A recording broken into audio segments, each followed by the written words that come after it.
My mother-in-law, 57 female, doesn't believe that my husband, 30 male, is the father of our baby. I, 32 female, don't know what to do. My husband and I have been together for 4 years, married for 2. My husband is Indian. I am white. I have always gotten along with my mother-in-law. She was warm and welcoming from the beginning, and I really liked her. She was over the moon when we told her that I was pregnant. Our daughter, Sarah, is her first grandchild. While I was pregnant, my husband and I joked together about how the baby might look 100% white. In all seriousness, we both knew she would probably look very white at first and get darker with time. She was born a month ago and does indeed look like any other white baby, but she has a full head of black hair and brown eyes. My husband and I think she's gorgeous. Anyway, my husband and I decided early on that we didn't want any visitors in the hospital while I was giving birth, and that we wanted 1 week at home with her before introducing her to family members. We just wanted a little privacy and peace during a crazy time. My mother-in-law wasn't thrilled by this, but she did respect it. She came to our house 3 weeks ago with my father-in-law and sister-in-law. She had a huge grin on her face as she walked in, and I was walking with Sarah in my arms towards her. But when she saw my baby's face, everything changed. She began shrieking, and I mean shrieking, that the baby wasn't my husband's. My husband and I were stunned. The baby started to cry, and everything sort of dissolved into chaos. My mother-in-law, 57 female, doesn't believe that my husband, 30 male, is the father of our baby. My husband tried to explain that it's totally normal for the baby to be so pale, but she wouldn't calm down enough to hear him. They all left without any of them even holding the baby. That was weeks ago. In the weeks since, my husband has spoken to her over the phone many times, telling her that he is certain that the baby is his. He even pointed out to her that she herself is light-skinned for an Indian woman, but since my husband is darker, she thinks Sarah should be darker. She has refused to see me or Sarah until we do a paternity test. My husband has no doubts about Sarah being his, but he asked me to do the test for his mother's sake and for Sarah's. He wants her to have a relationship with her grandmother. And I do too. Or I did, but I'm not sure anymore. My family lives very far away, 10 hours by plane, while my husband's family is less than an hour by car. I was counting on my mother-in-law to be a big part of Sarah's life, and she was very excited about spending time with her granddaughter. But now I don't know if I could ever leave Sarah with a woman who can come unhinged so easily. What do I do? Do I swallow my pride and get the test done? Even if I do, how can I trust my mother-in-law's behavior and judgment after this? If I put myself in those shoes, I would say fuck your mother-in-law. If that were my mother-in-law, I would say absolutely F-U-C-K you.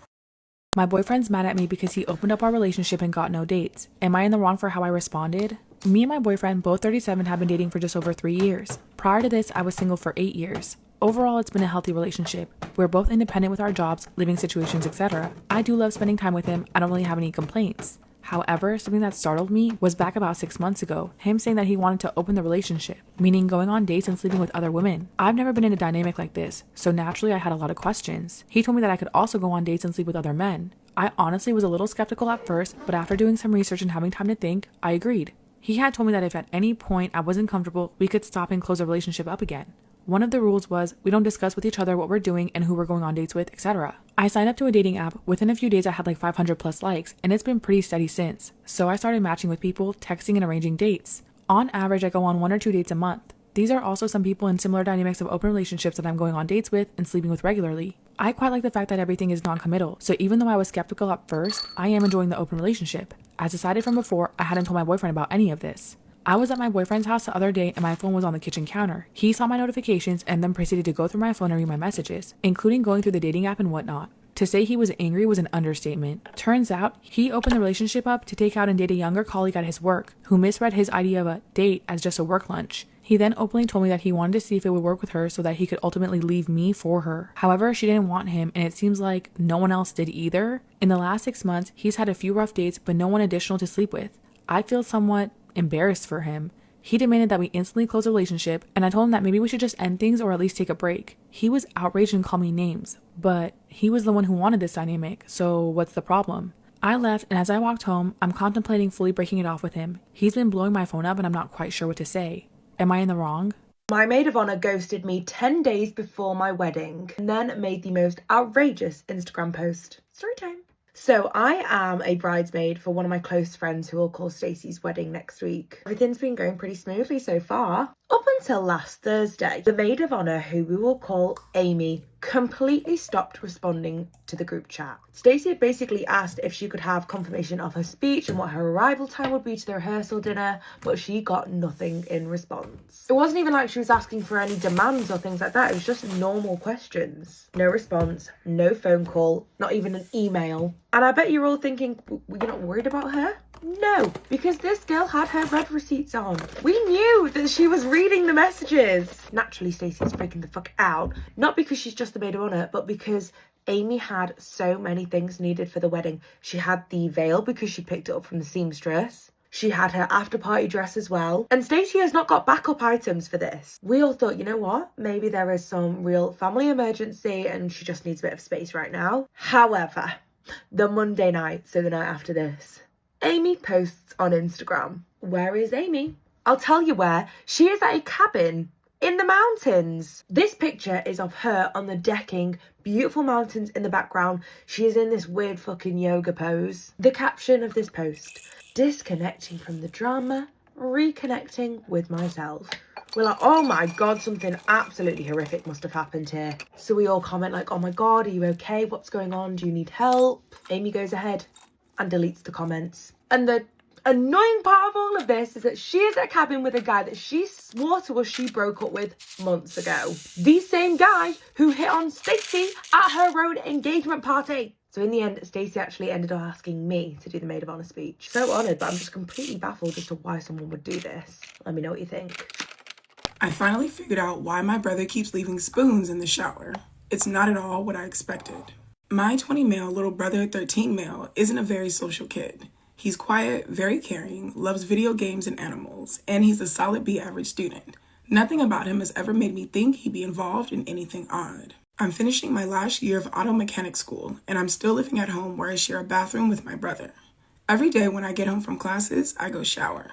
Over the last couple of months, I kept finding spoons in the shower. Not just once, but constantly. I take them out, wash them, put them back in the kitchen, and the next day, another would be there. Since we shared a bathroom, I asked my brother if he knew anything about it. He said he didn't know what I was talking about. My parents also said they had no idea why spoons were ending up there. After I asked him, the spoons stopped appearing, so I assumed it was over.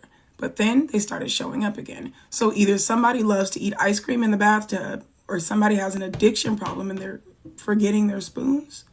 I mean, I'm sure there's another explanation, but those are the two things my brain are pointing at. One day last week, I came home earlier than usual. As I walked into the patio area, which connects to our bathroom, I saw my brother standing outside the bathroom door holding a spoon with raw tuna on it.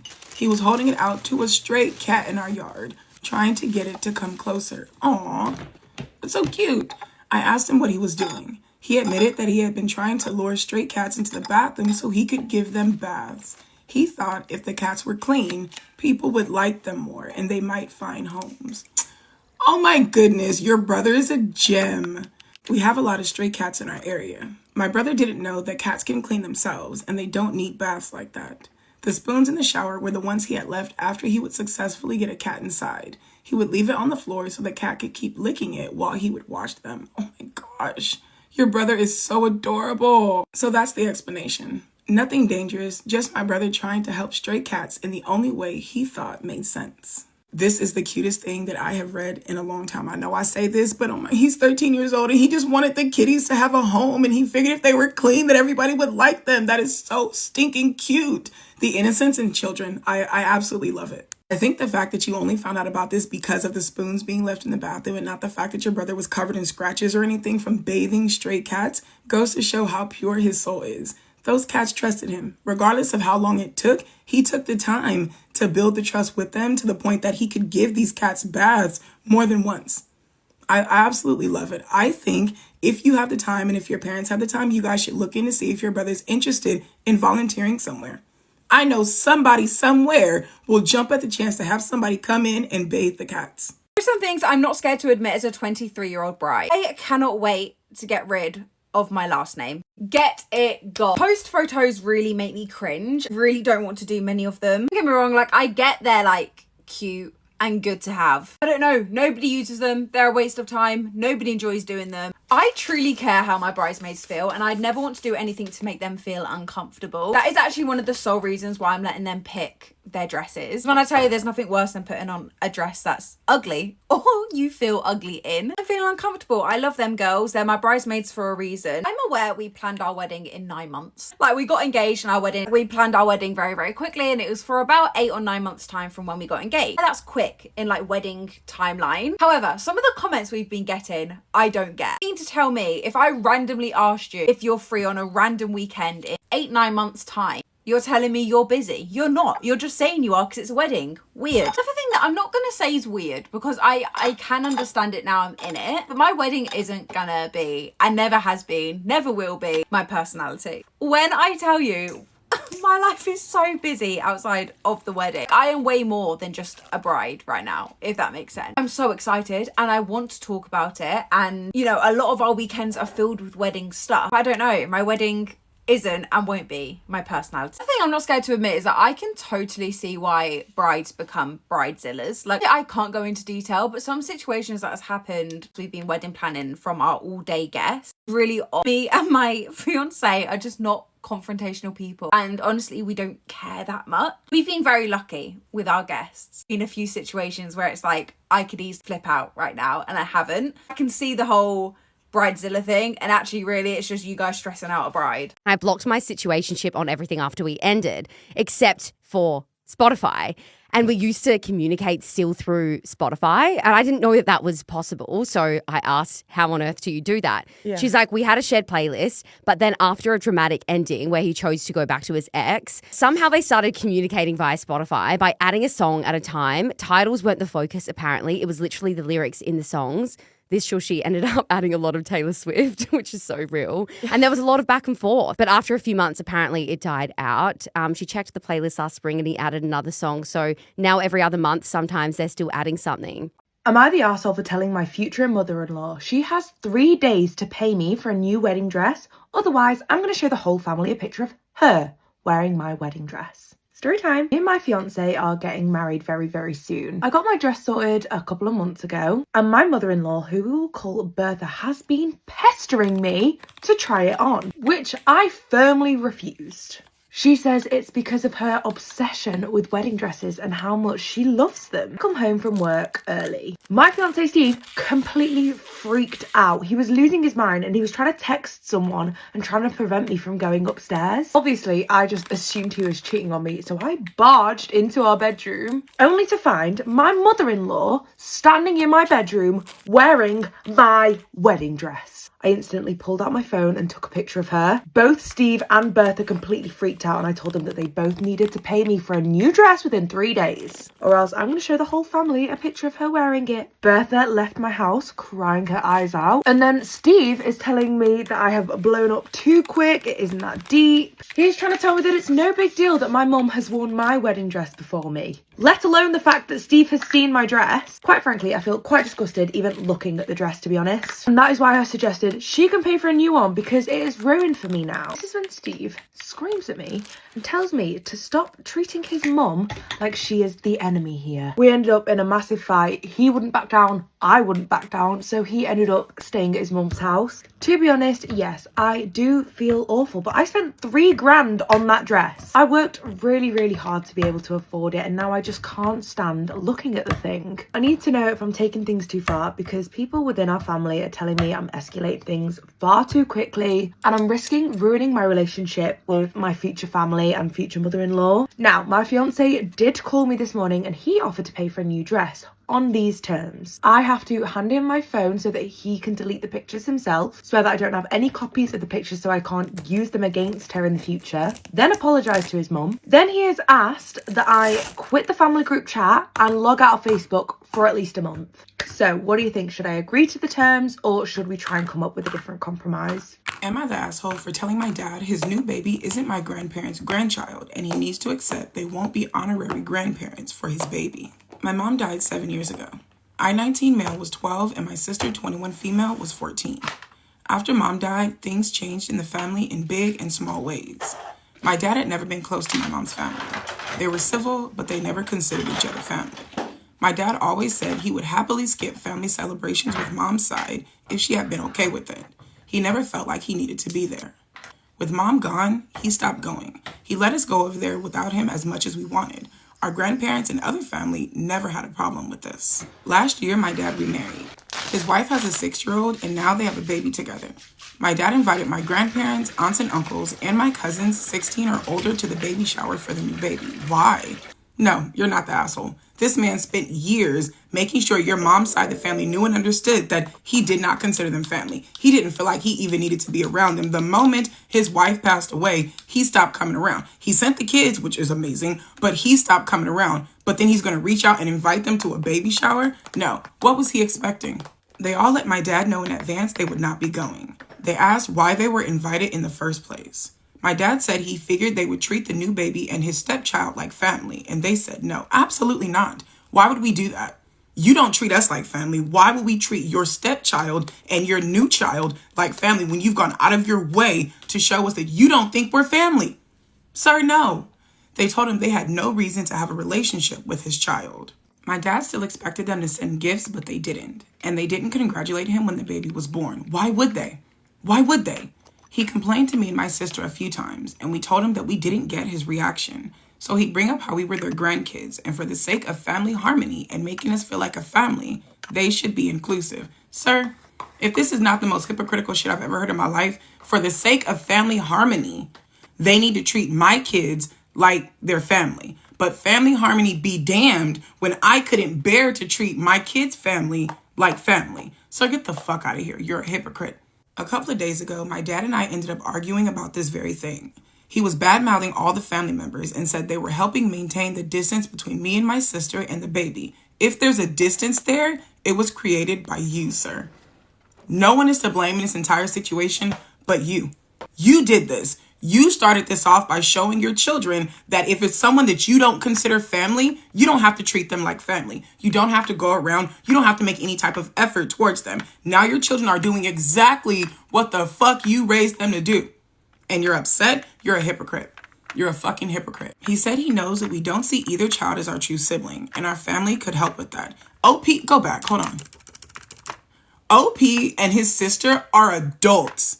OP is 19 years old. His sister is 21 fucking years old. And the dad is bitching about how they don't see two kids that have been in their life less than a year as their true fucking siblings. These are adults. And he's bitching because his grown ass kids aren't welcoming these babies they barely fucking know with open arms. Are you fucking serious? He also said my grandparents should be happy to have more grandkids. I told my dad that he needs to get over it because his new baby isn't their grandchild and isn't their family.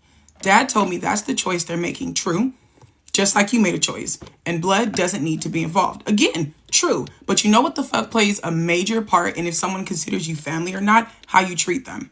You went out of your way to burn that bridge between you and your wife's family. Now you're upset. There's nothing for your fucking children to walk across. Whose fault is that? I told my dad they have nothing to do with the baby and they never will. He's the only person other than his wife that expect anything different. My dad went on a rant about how I'm viewing it poorly and how I should be expecting a relationship between my family members. He said I'm supporting the exclusion of a baby and a young child. So am I the asshole? First of all, OP, no, you're absolutely not the asshole. Everything you told your dad was 100% shit that he needed to fucking hear. He wanted to pretend like he was the fucking victim and you set him straight. No lies were told there. Listen, it might be a stretch, but I really just feel like OP's dad did not have to raise his kids. He didn't. He got so used to their mom's family stepping up and putting in the effort to counteract his minimal effort that he got comfortable. Now he's got two kids that he actually has to participate in raising, and that's not how this goes over here. So now he needs that same village to step up and raise his two new kids. It might be a stretch, but that's really, really how I feel. It's all down to wanting free childcare, birthday presents, Christmas presents, extra money, shit like that. He doesn't really care about these people or whether they have a relationship with his kids or not. He only wants what he can benefit from them. This man is selfish as shit and delusional as hell. He only wants what the fuck he wants, and he does not care how anybody else feels. I feel like I don't have a relationship with my wife's family. I feel like I don't need to be around, so I'm not going to be around. I feel like you guys need to treat my kids like your kids. Now, I'm upset that you're not treating my kids like that after I decided that I didn't want to have a relationship with you. This man is delusional and selfish as fuck. Again, it might be a reach. I might be stretching here, but I truly feel like OP's dad's relationship with his now wife is still new. Because OP said they got married last year, but no mention about how long they had actually been around. And I truly feel like if this was really an issue with the dad, he would have pushed this issue years ago. Years ago. If this was something that bothered him, he would not have allowed those people to keep taking his kids and leaving his stepdaughter behind. I feel like this relationship started after OP and his sister moved out of the house. This man is cuckoo for Cocoa Puffs. He really is. Like I said, OP is 19. His sister is 21. The stepchild is 6. The baby is a baby, and the dad is upset that they're not super close to his kids. Sir, we are living our lives. Your 19-year-old is just starting his life. Your 21-year-old is just getting into the groove of her life, and you are upset that they are not around clinging to 2 children that they don't even really know. Are you serious? My biological brother and I have a 12-year age gap.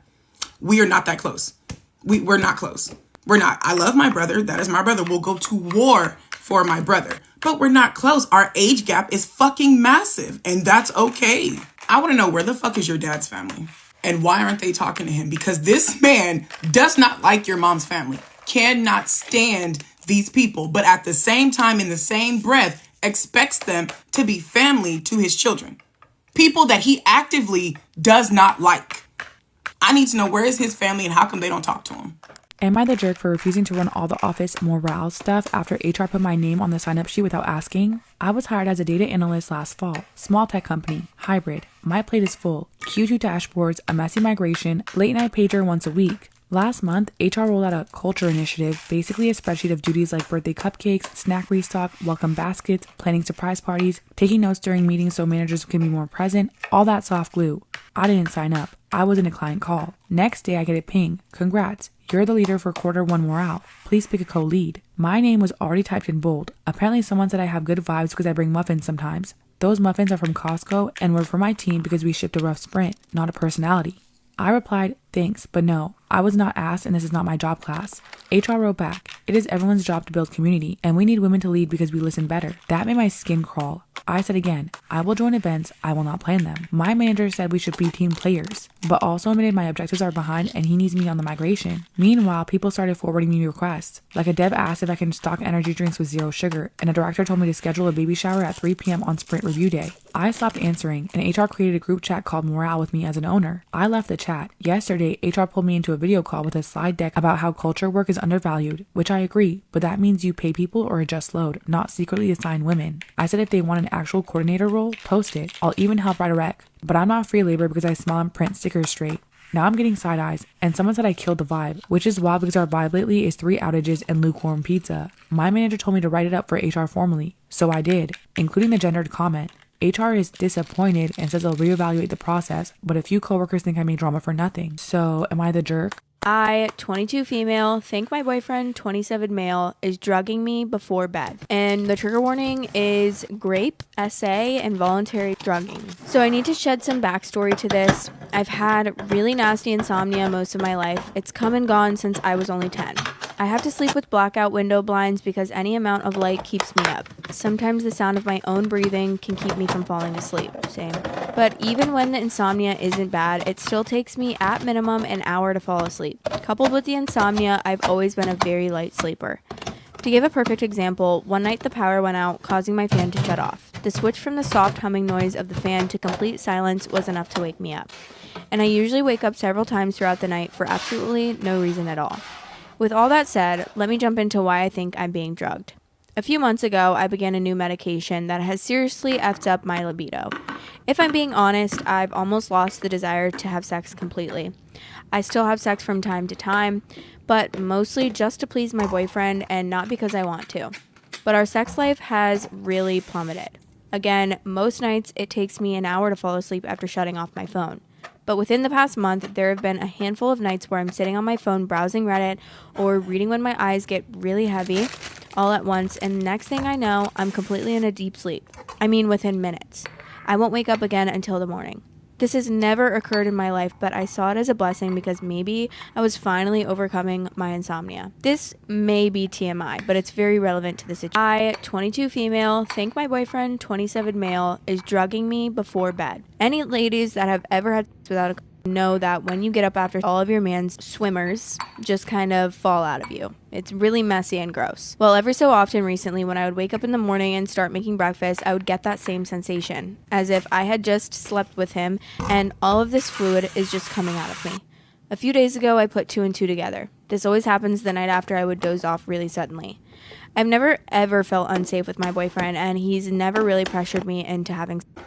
He'll get really frustrated when I turn him down, but I've chalked it up to blue balls and just let it go. But now I've started thinking more and more about it, figuring out logistically how he could be doing this. Every night before bed, I drink a Gatorade in the fridge with my medication. If he is drugging me, he could easily be putting it in my Gatorades. So what the hell am I supposed to do? I mean, bringing this up to him is a pretty huge accusation, especially if I'm wrong. I have no idea how to address this or what I should do. That's whoa. I don't even know what to say about that, because what? Can you afford to go to the hospital and get like a toxicology report ran or something? Because that sounds extremely scary and stressful, and I don't even think that if you think that's a possibility that he could be doing this, I don't even think that confrontation would be a safe thing to do. Am I the asshole for leaving Thanksgiving with my sister? Here's some background. My sister's 8-year-old daughter is overweight, not obese, just chubby, and it has been a point of contention between my mom and my sister for at least a year. There was an incident on the 4th of July where my mom told my niece that she was fat, and when my niece asked her what to do, she said something along the lines of just stop eating. My sister stopped bringing her around her mom. She just flat out cut her out of my niece's life. To this day, my mom thinks she did the right thing for her granddaughter's health. Really? You told your 8-year-old granddaughter that she was fat, and when she asked you, basically, what do you want me to do to help? You told her, stop eating. And you think what the fuck you did was right. No, if I was your daughter, you would never see my child again. Ever fucking again. Now on to the incident. Thanksgiving was at my mom's this year. It was going to be the first time they were physically in the same place since the 4th of July. My niece is deathly allergic to peanuts. Literally, everyone carries an EpiPen. It causes her throat to close. My mom used peanuts in almost every dish and dessert except for the vegetables. No, you're absolutely not the asshole for leaving. This little girl is allergic to peanuts. Your mom is so hell-bent on restricting this baby's food, trying to force her to lose weight when she's 8 fucking years old, that she risked poisoning her granddaughter. For some people, allergies, you do not have to ingest it in order for you to have a fucking reaction. So she used peanuts in almost everything and expected this little girl to sit here while her allergen was in every dish damn near in front of her. Your mother's absolutely fucking disgusting. She'd rather have a dead granddaughter than a fat one. Are you fucking serious? My niece could safely eat the Brussels sprouts, salad, sweet potatoes, and turkey, but that was it. Everything else, the green bean casserole, stuffing, pies, cookies, hors d'oeuvres, candied yams, according to my mom, she had added some kind of peanut product to it. If my sister wasn't going to teach her daughter how to eat healthy, then she would. Are you fucking serious? That's absolutely disgusting. My sister and her husband left. I went along with them with our brother, his wife, and their kids. So basically, most of the party. I get being concerned about a person's health because of their weight, but my niece is so young. Yeah, maybe if she becomes problematically overweight to where it affects her health later on, bring it up. But not now. Not in such a shitty way. So am I the asshole? No, baby, you're absolutely not the asshole. Your mother, on the other hand, is not only cruel, but she's fucking crazy. She's fucking crazy. Your niece has a severe peanut allergy, and your mother purposely put peanut products in almost all of the food to stop her from eating it. What the fuck would have happened if your niece had gotten a hold of something and she didn't know it had fucking peanuts in it? It could have literally ended her very young life. If I was your sister, I would have put my mom through a fucking wall. I know y'all gonna look at me like, are you serious? But yes, I am. You purposely put my child's fucking life at risk because you don't want her to be fat. Would have put her ass through a motherfucking wall. I would have. They would still be trying to peel me up off of her because I know you did not just try to kill my baby. Nah, baby, you guys are not wrong. You are not wrong. I would never, ever have anything to do with this woman ever again. I am so pissed off on your sister's behalf. I am so angry at your mother. Cross-contamination is a thing. All it takes is the smallest dollop of something to end up where it's not supposed to be, and someone can end up in the hospital or worse, dead. Your mother didn't fucking care about that. I also kind of feel like OP's mom doesn't really believe that this baby's allergies are real, despite the fact that everybody carries motherfucking EpiPens because they know her goddamn throat gonna close up. I really think that she doesn't believe that baby girl was actually allergic to peanuts. She truly thought that they would just keep up with their lie by not allowing her to have the dishes if she said there were fucking peanuts in it. Honestly, it's just disgusting all the way around. It reminds me of the many fucking Reddit stories that I've read before of grandparents giving their grandchildren allergens knowing they're allergic to them and the baby end up in the goddamn hospital. Like, this lady is batshit fucking crazy. My husband cheated on me, so I slept with his son. Story time. So, me and my scum of the earth husband, Steve, have been together, married, for the past 4 years. But we've known each other for longer. Steve is in his late 40s and I am 25. Now, I'd had my sneaky suspicions about Steve being a cheater for quite a while now. So I made sure to pop an AirTag in this man's bag every time he went on a business trip. He was getting down to business, I can tell you that for free. And I noticed that if he'd tell me he was going to London, he'd go to a hotel in Manchester. And it was always the same hotel. So the next time Steve is like, oh babe, I'm so sorry, I've got to go away for work again. I was like, oh, don't worry darling. When is it that you're going? Found out the dates and I booked the exact same hotel. I made sure to get there a little bit early so I could be sure to catch Steve checking in. And I got him. This is when I set into motion Plan Dave. So some little added context to the situation. Obviously there's a very large age difference between me and Steve. And how I got to meet Steve was that I actually dated his son, Dave. We broke up because Dave actually moved to New York to pursue modelling. Dave the sexy model. Another thing about Dave, he hates his dad because the reason why him and his mum weren't together anymore is because Steve cheated on his mum, not with me. Dave went as far as to warn me about his dad's behaviour. So when I told him what happened, Dave was all up for helping. I decided I was going to give Steve a taste of his actual medicine. The next time Steve was on a business trip to London, Dave and I made our little booking at the hotel. So me and Dave headed down to the reception area. We sit at the bar, hand in hand, suspiciously close. And as soon as Steve walked in, I planted the biggest snog on his son's face. And I knew for a fact that Steve would have seen. But what was he going to do? Come and confront me with his own mistress? So as soon as Steve and his lady friend went up to their room, I had a bottle of champagne sent up with a little note that said, I know you enjoy a little drink after a really shitty day. Don't bother coming home. And I'd already had the divorce papers lined up because I sent the proof from the last few times he'd been on these little business trips. And they were also served with champagne. The biggest life lesson we can take from this, ladies, is stalk your husbands and then sleep with their son. Yeah.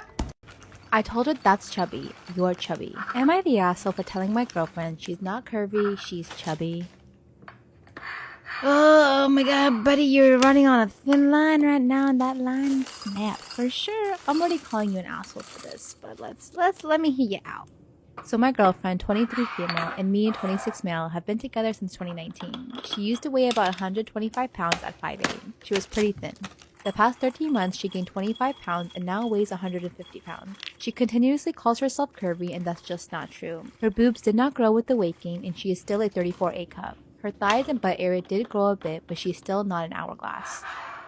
You're an asshole. Holy shit. I don't, like, what? Stop. I wouldn't be bothered by this if she didn't heavily identify with it. When she was 125 pounds, she kept identifying with how thin she was. At 125 pounds, she was proud that they couldn't see anything on her CT scan when she had an appendicitis because she was too skinny. She wants to make a TikTok fashion page dedicated to curvy fashion. I got annoyed with her identifying so much with a body type that isn't even hers that I said, "You're not curvy, you're chubby." She looked at me stunned. I told her curvy was like Beyonce, for example. She said that she felt that she was curvy because she's not skinny anymore and not fat. I told her that's chubby, you're chubby. And she began to cry and left my apartment. Oh my god, wow, that's so mean! It's been 12 hours and we haven't talked since. I know this was mean, but it was true. I was so frustrated with the idea of her making this fashion TikTok account for a body type that's not hers. See, let's get to the root of it. Why does that bother you? It's like her own personal TikTok. Like, why do you care? Why does that bother you? It's her life. It's her body. It's her TikTok. Like, why does that? It doesn't affect your life at all. Also, she hasn't had an eating disorder or anything. I think she just naturally gained weight as she got older. Am I the asshole for stating a fact?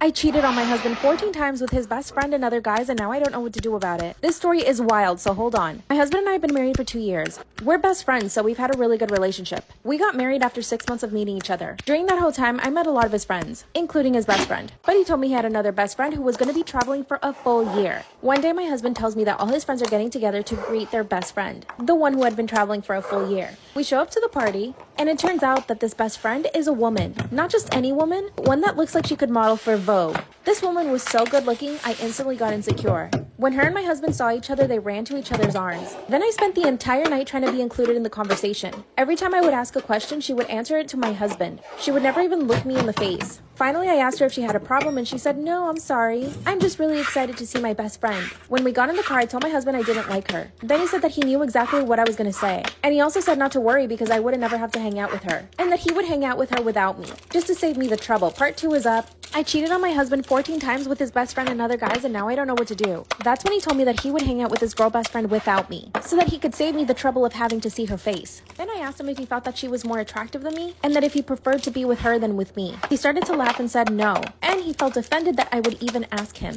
So basically, he didn't even answer my question. Sometimes he would tell me that he would go hang out with her at bars. I would stay home and just literally cry the entire time. I would get sick to my stomach picturing my husband hanging out with this Vogue model. That's when I reached out to my husband's best friend and asked him what the deal with her was. And this man spilled all the tea.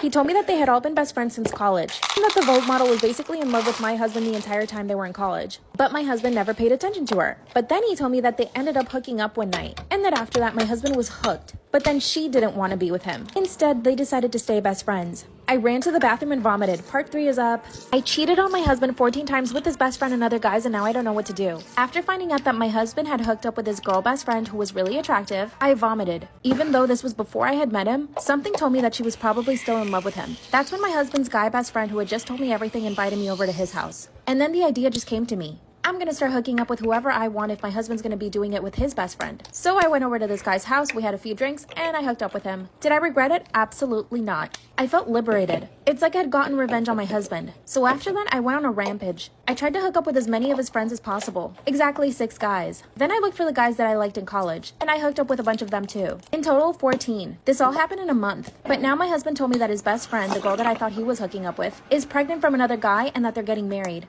And that the whole time she was away traveling for a year, she was with this man. Now I feel like a total asshole. What should I do? My boyfriend and his friends trapped me in a house and assaulted me. Disclaimers did not my Storytime is sending me an Instagram. I met my boyfriend in college last year. We had the same class, and during class I would always catch him staring at me. At first it was a little creepy, but once we started talking I realized how charming he was. One day he came up to me and just started asking me about where I was from, and right away I got these butterflies in my stomach. He was really attractive, and I could tell that the girls in our class all looked at him a certain way too.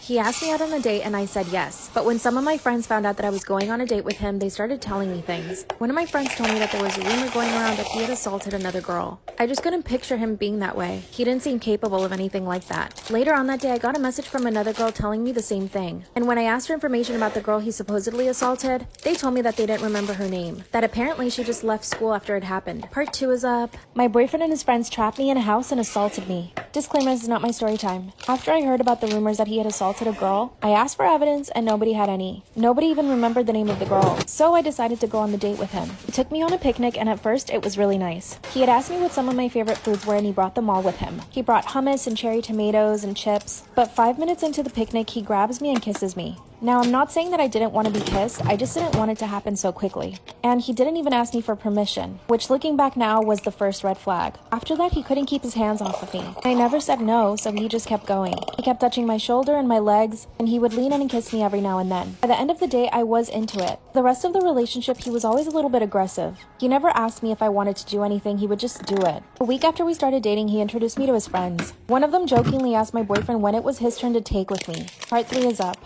My boyfriend and his friends trapped me in a house and assaulted me. Disclaimer, this is not my story time, listed on me on Instagram. That's when one of his friends asked him when it was his turn to take with me. And although he was joking, it was disgusting. My boyfriend laughed though. He thought it was so funny. Mind you, this is the first time I'm ever meeting his group of friends. After that, there were a few incidents. On one occasion at a party, one of his friends forced me to dance with him for 3 minutes. All the while he kept grabbing my waist and my butt. Finally, my boyfriend came back and I told him and he just laughed. Another time we were at the beach and one of his friends came up behind me and undid my bikini top. Essentially, I flashed everyone. Stuff like that kept happening until the night of the incident. All walking back from a club when we stopped at a house. It looked abandoned and my boyfriend insisted that we all go in. I said no, but he finally convinced me. And as soon as we get into the house, my boyfriend tells me that I need to run. He looked so serious that I actually ran up the stairs. Then I could feel all of them chasing me. One of them grabbed my shirt and ripped it. When I got into one of the rooms, I tried to close the door, but they opened it. Then another one grabbed my hair and pushed me up against a wall. He started trying to kiss me, but I bit him. I ran into another room and one of them was already there. He tripped me and when I fell to the ground, he grabbed my neck. Then he started saying that I've been teasing them this whole time. Finished tearing my shirt and took it off. I was screaming at the top of my lungs at this point. Another one of the guys came in and I was able to get up and run. They chased me around the house for what seemed like an eternity, but it was probably only 30 seconds. And that's when I realized that the only person I hadn't seen was my boyfriend. And I remembered the rumors about my boyfriend having assaulted a girl. I realized that it was true, and that I was just his next victim. Only this time his friends were involved. Part 4 is up. My boyfriend and his friends trapped me in a house and assaulted me. As I'm hiding in a corner hoping that none of them find me, I hear footsteps walking towards me. I realize that this is probably where they had brought the other girl to assault her, and that they knew every corner of this house, so there was no way for me to hide. Suddenly I feel someone grab my elbow and pull me up. It was the friend that had torn my shirt and told me that I was teasing them. Immediately he pins my arms behind me and starts trying to kiss me. Then he actually said that I should be flattered because they all find me so beautiful, and that the more I fight back, the funner it is for them. Suddenly I hear my boyfriend yell stop, runs up the stairs and into the room. At this point the other 3 guys were in the room, just watching the other one kiss me. Then he said the joke is over, grabs me and takes me out of the house. That's when I turned to him and say that the rumors were true this whole time. Then he grabbed me by the shoulders, looked me in the face and said that she had wanted it, and that his friends and him were just joking around in the house. Dropped me off at my dorm and the next morning I woke up with bruises and hickeys all over my body. I reported it to the school but they've done nothing. My boyfriend keeps swearing that it's a joke. I blocked him but he keeps showing up at my door. He's being sweet and even sending me groceries. I'll keep you guys updated. Am I the asshole for refusing to allow my sister and her daughter over to my house for Christmas as planned because my sister cheated with my soon-to-be ex-husband? My sister is a single mom to a 5-year-old daughter.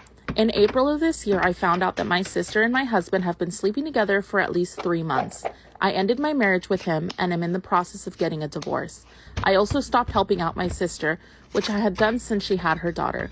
I told her I never wanted to see her again and to not ask me for help. Our parents are both disabled and live together in a nursing home. They were upset when they heard what happened, but they told me that they would not cut off one daughter for the other. I told them I understood and I would never ask them, but they needed to understand I will not be there for my sister anymore. I don't care how bad her life gets or whether she needs some life-saving blood or a kidney from me one day. They told me that they understand, but now that Christmas is approaching, there is a big deal being made out of the fact that I am not welcoming her or her daughter for Christmas like I normally do. I always bought my niece gifts and gave them some place to go for Christmas. And now that I'm not opening my new home to them, my parents told me how it would be for my niece and not my sister. I told them being there for my niece means having contact with my sister and that I do not want to see her again. My sister begged and pleaded with me to let them come. She has apologized multiple times. Part 2. Am I the asshole for refusing to allow my sister and her daughter over to my house for Christmas as planned because my sister cheated with my soon-to-be ex-husband? My parents told me how it would be for my niece, not my sister. I told them that being there for my niece means having contact with my sister and that I do not want to see her again. My sister begged and pleaded with me to let them come, and she has apologized multiple times for what she has done. But I do not care. I never cared. She was getting so much from me, and then she goes behind my back like that. She disrespected me. She made a fool out of me. This is not me saying she is only to blame, but my ex will soon be completely cut from my life, and I want the same to be true for my sister. My sister sent me messages saying her daughter misses me, etc., etc. How she'll be heartbroken if it's just them for Christmas with almost no gifts. I told her that was her problem to fix and not mine. My sister and my parents are saying I'm being cold-hearted towards the wrong person. Just before I forget, I'm planning to change my number, seeing as how she still continues contacting me despite me blocking her and unfriending her from all social media accounts. So, am I the asshole for refusing to allow my sister and her daughter over to my house for Christmas? Let me know your thoughts in the comments. Am I the asshole for dropping the "we're not having kids, now stop bringing it up" bomb on my mother-in-law? My husband and I don't want kids. My mother-in-law is big into family in the traditional sense. She has always been pushy about us having kids since we got married. Literally, the week after we got engaged, she started asking. My husband has always changed the subject and has even told her that it's really none of her business. Every time we see her, she asks. Everything we do is built around the idea of us having kids. 3 years into our marriage, my husband said we might not even have kids, and my mother-in-law would not hear it. At year 4, my husband had a vasectomy and I had a tubal. So this weekend we were all at their home enjoying some barbecue and drinks and everything. When I get up to grab a beer, my mother-in-law asked me if maybe I should drink water instead because, wink wink, nudge nudge, you never know. I was annoyed by this and said, there's really no chance. My mother-in-law's all-wide grin said, oh, come on, it's time for you two to finally get serious. Put down the beer and tell us when we can finally expect you two to make your family official. My mother-in-law gets real annoyed and says, well, you won't be real, uses the last name, until you bless us with babies. My husband said, Mom, enough. My mother-in-law pushed again and my husband repeated.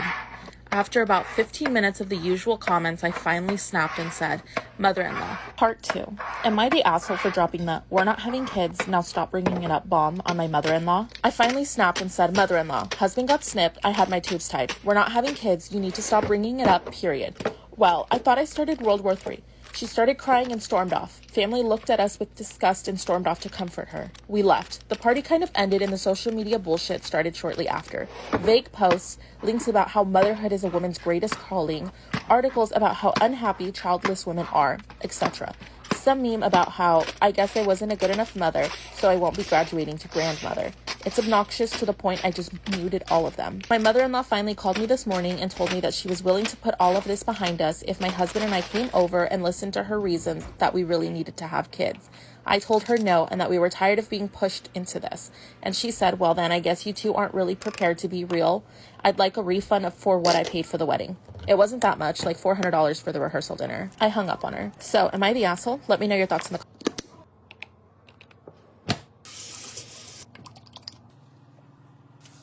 My boyfriend wants to marry me so that he can get his green card. What should I do? Disclaimer, it's not my story time. Listen to me on Instagram. Okay, this is crazy. My boyfriend and I met 2 weeks ago. We met through Hinge, and after 2 days of talking, he asked me out. I quickly said yes. We were super compatible. He's a model, and I'm a model. I'm an actress, and he's trying to be an actor. So things just seem perfect. Oh yeah, and he's really, really hot. We went out to lunch and talked for 4 hours. The entire 4 hours, we just laughed and had such a good time. We talked about everything. Our families, our values, our morals. It was honestly the most refreshing conversation I've had on a date ever. Most men just talk about themselves. And he asked me so many questions. After the date, we spent every single day together. We even went to Disney and it was so fun. While we were at Disney, he kissed me for the first time. And he said that he would love to marry me. My boyfriend wants to marry me so that he can get his green card. What should I do? Disclaimer, is not my story time. It's me on Instagram. He finally kissed me when we were in Disney. And that's when he told me that he would love to marry me. At first I was very flattered, but then he said, wouldn't you want to marry me? And I said, I mean, I don't really know you. And he said, we'll get to know each other, don't worry. After that, we spent every single day together. At the time, he was living with his roommate and he didn't really like her. So he would come over to my apartment almost every single day and sleep there. He would go to Air One and buy all of my groceries, come over and cook for me. Every single day he made us amazing food, we'd watch movies together, and we'd help each other with all our work stuff. I felt like I was falling in love with him and I'd only known him for a week at that point. That's around the time that he told me he couldn't stand his roommate anymore. And he asked me if he could just stay with me for a few weeks. I told him yes, but that he had to help me with the rent. And of course he said yes.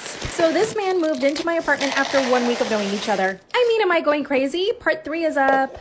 My boyfriend wants to get married to me so that he can get his green card. What should I do? Disclaimer, is not my story time. It's me on Instagram. He moved in a week after we met. Everything was going great. He helps out with the bills, does all the cooking. He buys all the groceries and basically does everything for me. Even takes care of my dog, does my laundry. I mean, he's everything I've ever asked for. We have such a good time together. We watch movies every single night. We go out to dinner and hang out with friends. And he's so funny and makes me laugh so much. Fast forward another week. This is when he says that he really does want to marry me. I told him that I would love to marry him too, but that we don't know each other yet. And he said the L word. And I said it back. That's when he said that the only way he could stay in the country with me was if we got married. And that he had already looked into other possibilities, but that was the only one. I told my parents, but they freaked out and told me I shouldn't marry him. All my friends think that he's just trying to use me. But I don't think so. I really do believe this man loves me. I mean, he does so much for me and really cares for me. So I need you guys to help me think of ways to put him to the test. How can I know that he's faithful and that he really loves me and isn't using me? What should I do? I'm 16 years old and pregnant and I haven't told my parents. I'm actually 5 months along. What should I do? My parents are extremely strict. If you think your parents are strict, you haven't met mine. From the time I was a kid, I was never allowed to go to sleepovers or even go to friends' houses. All my friends had to come over to my house. Luckily, my parents are pretty cool and I do have fun with them. But I quickly started resenting them. Here's the reason I think they're super strict. My mom actually ended up getting pregnant from my dad when she was 16. So they were super young. And of course, they didn't want the same thing to happen to me. I guess I kind of understood why they were strict. When I was 13, I decided I would start sneaking out to go to parties. All of my friends had parties and I was the only one that was never allowed to go. So I actually got pretty good at sneaking out. I convinced my parents that I would go to bed early, then I would have a backpack ready and I would just sneak out the window. Luckily, I'm on the first floor. Part 2 is up. I'm 16 and pregnant and I haven't told my parents. What should I do? I got really good at sneaking out of the house to go to parties. Eventually, I started sneaking out almost 3 times a week. Anytime anyone was having a get-together, or a party, or when I was asked out by a boy. My parents had a strict rule that I could not date any boys, especially spend any time alone with them. But this boy at school that I really liked asked me out. Apparently, my friends made sure to tell him that I liked him and then he said that he liked me. So there was no way I was going to pass up on the chance to just hang out with him. I was 15 and I had never been kissed. So I snuck out of the house just like I did every other time. We actually met at a park and just talked for like 2 hours. Then he walked me home and everything was pretty innocent. I even thought about telling my parents, but I decided not to. But this boy quickly started pressuring me into doing things that I wasn't ready to do. It's not like I was sneaking out with the intention to do anything. I just wanted to have fun. But he started asking me to wear different clothes, and I did. He even asked me to get a belly button piercing. Part 3 is I'm 16 and pregnant, and I still haven't told my parents. And I'm also 5 months along. That's when this boy started pressuring me into get a belly button piercing. He started changing the way that I dressed, and he started pressuring me into doing things like kissing and touching. At this point, I was still sneaking out of the house almost every single night to see him. That's when he started pressuring me into going to his house instead of the park. And I said yes because I didn't want him to break up with me. When I told him I didn't want to go all the way, he told me that there were plenty of girls in school that would happily take my place. So we went all the way. At this point, I was 15 and I had just gotten my period. By the way, I didn't even tell my mom about my period because I thought they would freak. After 2 months passed, I didn't get my period. And I thought that was normal. I had literally no idea about periods. Then another 2 months passed and no period. And that's when I started feeling really sick. And I thought, well, I might as well go get a test. And it was positive. When I told the boy, he broke up with me and told me that I probably did it with somebody else. I feel like I can hide the whole pregnancy because I'm pretty skinny. My mom's asking me why I'm wearing big clothes. My parents will literally kill me. What should I do? After my boyfriend and his 4 friends tried to assault me, they told me that it was a joke. But guess what? My boyfriend held me hostage in his apartment for 4 hours before he let me leave. I took your guys' advice and I decided to break up with him. Went to his place and knocked on his door. As soon as he opened the door, I told him I was leaving him. I had no intention of entering his apartment, but he grabbed my hand, pulled me in, and locked the door behind me. Then again, he started swearing up and down that him and his friends were not trying to actually assault me, and that what they did was just a really bad joke. I told him that I took pictures of all of the evidence, all of the ripped clothes and the bruises all over my body, and the saliva they left on me. And he said that I was overreacting. After they chased me around in a house, threw me down on the ground, held me down, and forcibly kissed me, I was overreacting. Then he grabbed me and started trying to kiss me. He said that if we did the dirty, we would connect again and I would feel his love.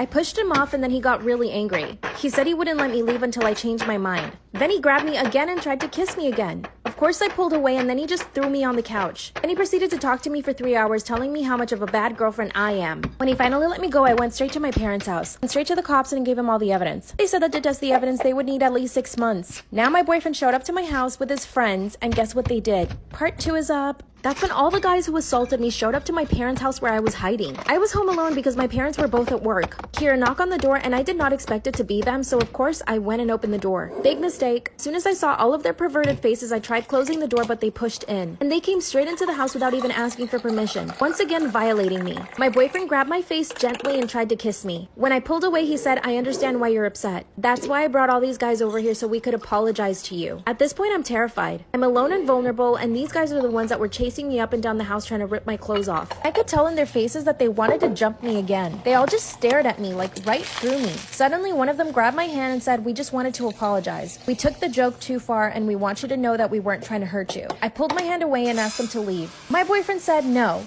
we're planning on staying with you for a little bit. Then they all went into the living room and sat down. That's when my boyfriend took me into the kitchen and asked me to serve them drinks. It's just another way for them to try to control me and play their sadistic games. Guess what happens next? Part 3 is up. That's when my boyfriend forced me to go in the kitchen and get my attackers drinks. That's when I made the decision to play along so that they wouldn't hurt me. Got them drinks and put them down on the table. They all just stared at me without saying nothing. Their disgusting perverted eyes all over my body. And that's when I realized I was in a really tight workout set. Remembered I had a hoodie in the kitchen and I went and put it on. Even though I put on that damn hoodie, I still felt naked. It felt like they could see right through my clothes. I grabbed a knife and put it in my hoodie. I come back outside and my boyfriend asks me if I'm gonna accept their apology. And I said yes. I knew it was the only way they would leave me alone. Looked at all of them and I said, I accept your apology. Then one of the other guys says, so you won't go to the cops? And I said, for what? And he said, you know, for messing with you. That's when the other guys told him to shut up. Finally, one of them stood up and said, you know you liked it. My boyfriend grabbed him and pushed him down on the floor. My boyfriend finally told them all to leave. As soon as I did, I locked all the doors and windows. So now these guys know where I live. I called my parents and they came home. What do I do? Am I the asshole for not adhering to a dress code at a bridal shower and then threatening to rescind my gift if the bride didn't compensate me when my outfit was damaged? My brother recently got engaged. Although I'm close with him, I didn't know his fiancée very well since I currently live in another state. I've probably met her about 10 times, give or take a time. Each time has been fine, cordial, and friendly, but I'm not calling her just to chit-chat. After accepting, I received a package in the mail from my sister-in-law. It was an outfit. Sweater, jeans, shoes, and a jacket from a fast fashion brand that looked pretty cobbled together. She left the price tags on them and all of them were discounted. I texted her asking what the package was for and she told me it was for me to wear to the party so I wouldn't upstage her. I asked her if other attendees received outfits and she said no. I asked her if I made her feel uncomfortable because why else would she do this? And she said no, but she just wanted to make sure that I didn't look better than her. The whole thing didn't sit right with me, and I told her I wasn't comfortable being the only person wearing a random outfit. It didn't seem like it would fit me well, and I asked her if maybe I could send her a photo first of my outfit for approval. Am I the asshole for not adhering to a dress code at a bridal shower, and then threatening to rescind my gift if the bride didn't compensate me when my outfit was damaged? I asked if I could maybe send her a photo first of my outfit for approval, or buy something myself that she liked. It was all no, no, no. So the day of, I decided to just go with a similar outfit like she packed, but in my own clothing. Example, she sent me a blue sweater, so I wore a similar blue colored sweater from my own collection. I made sure that I had no visible logos and I did not bring one of my designer bags. Instead, I opted for a simple tote. When she saw me, she was livid to the point that she took me to the kitchen and read me out. I told her she was being unreasonable, but she told me that because she is the bride, nothing could ever be unreasonable because it was her special day and her way or the highway. I decided to leave because I clearly wasn't welcome and she wouldn't be reasoned with. But on my way out, she threw her iced coffee at me, ruining my sweater. I had originally promised my brother a $15,000 check as a wedding gift. But now I told him that unless his fiancée apologized and paid for a new sweater, $100, then I would not be attending their wedding nor giving them a check. They are currently fighting. Some family members are on my side, while others are calling me an asshole for not just wearing the random outfit to make the bride happy. It's turning into a huge thing. I know I could have sat out of the event, but I wanted to be there for my brother. So, am I the asshole for not adhering to the dress code at a bridal shower and then threatening to rescind my gift if the bride didn't compensate me when my outfit was damaged? Let me know your thoughts in the comments. Am I the asshole for telling my girlfriend to go and ask to be adopted by the couple she's obsessed with? So my girlfriend Katie made a new friend a few months ago, Mary. Katie talked about her a lot. Mary said this, Mary did that. Mary started teaching her something. I thought it was a bit weird how much Katie seemed to look up to Mary, but I didn't think much of it until Mary's husband Joe entered the picture. From then on, Katie started talking about their relationship all the time. How they do things, how they divide the chores, how respectful they are to one another. Basically, they're the best couple ever. By the way, I have met them and they're honestly nothing special. Maybe a little bit on the boring side. Am I the asshole for telling my girlfriend to go and ask to be adopted by the couple she's so obsessed with? I've met this couple and to me, they're honestly nothing special. Maybe even a bit on the boring side. Well, yesterday, Katie was going on and on about them again, saying things like Mary and Joe are true soulmates, and theirs is the healthiest relationship she's ever seen. I had a really long day at work, so I told her I don't want to hear about them. I don't care about this random creepy crush, but if she likes them so much, she should go and ask them to adopt her. Or ask if she can be their third. Then she gave me the cold shoulder and went to her apartment instead of mine. Am I the asshole for not sending my husband $500? I apologize in advance for this being so long. It's not really that long. My husband, 59, and I, 53, have been together for 10 years, married for 8.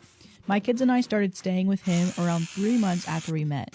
He was behind on all of his bills, and I ended up taking over all the household expenses except for the mortgage, which was $550 a month.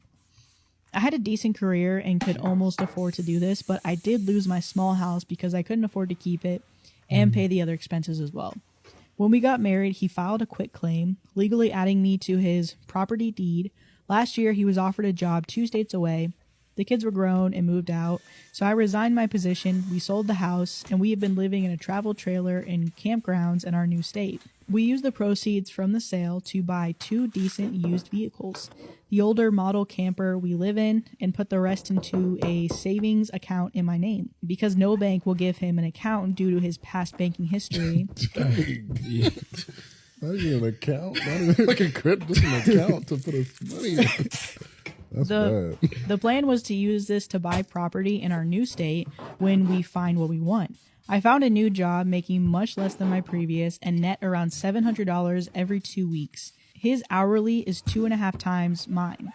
He still pays no living expenses, and I've had to use a bit of our savings each month to keep everything paid, let alone rent being $800. He has recently started his 4th job since we moved. A month after getting his 3rd job, he told me he was looking for a new one and that they let him go. He had nothing lined up, and he's gone 6 weeks with no paycheck. I put fuel in his truck and bought him tobacco and, of course, kept the bills paid. Friday morning, I was leaving to visit my kids in our home state.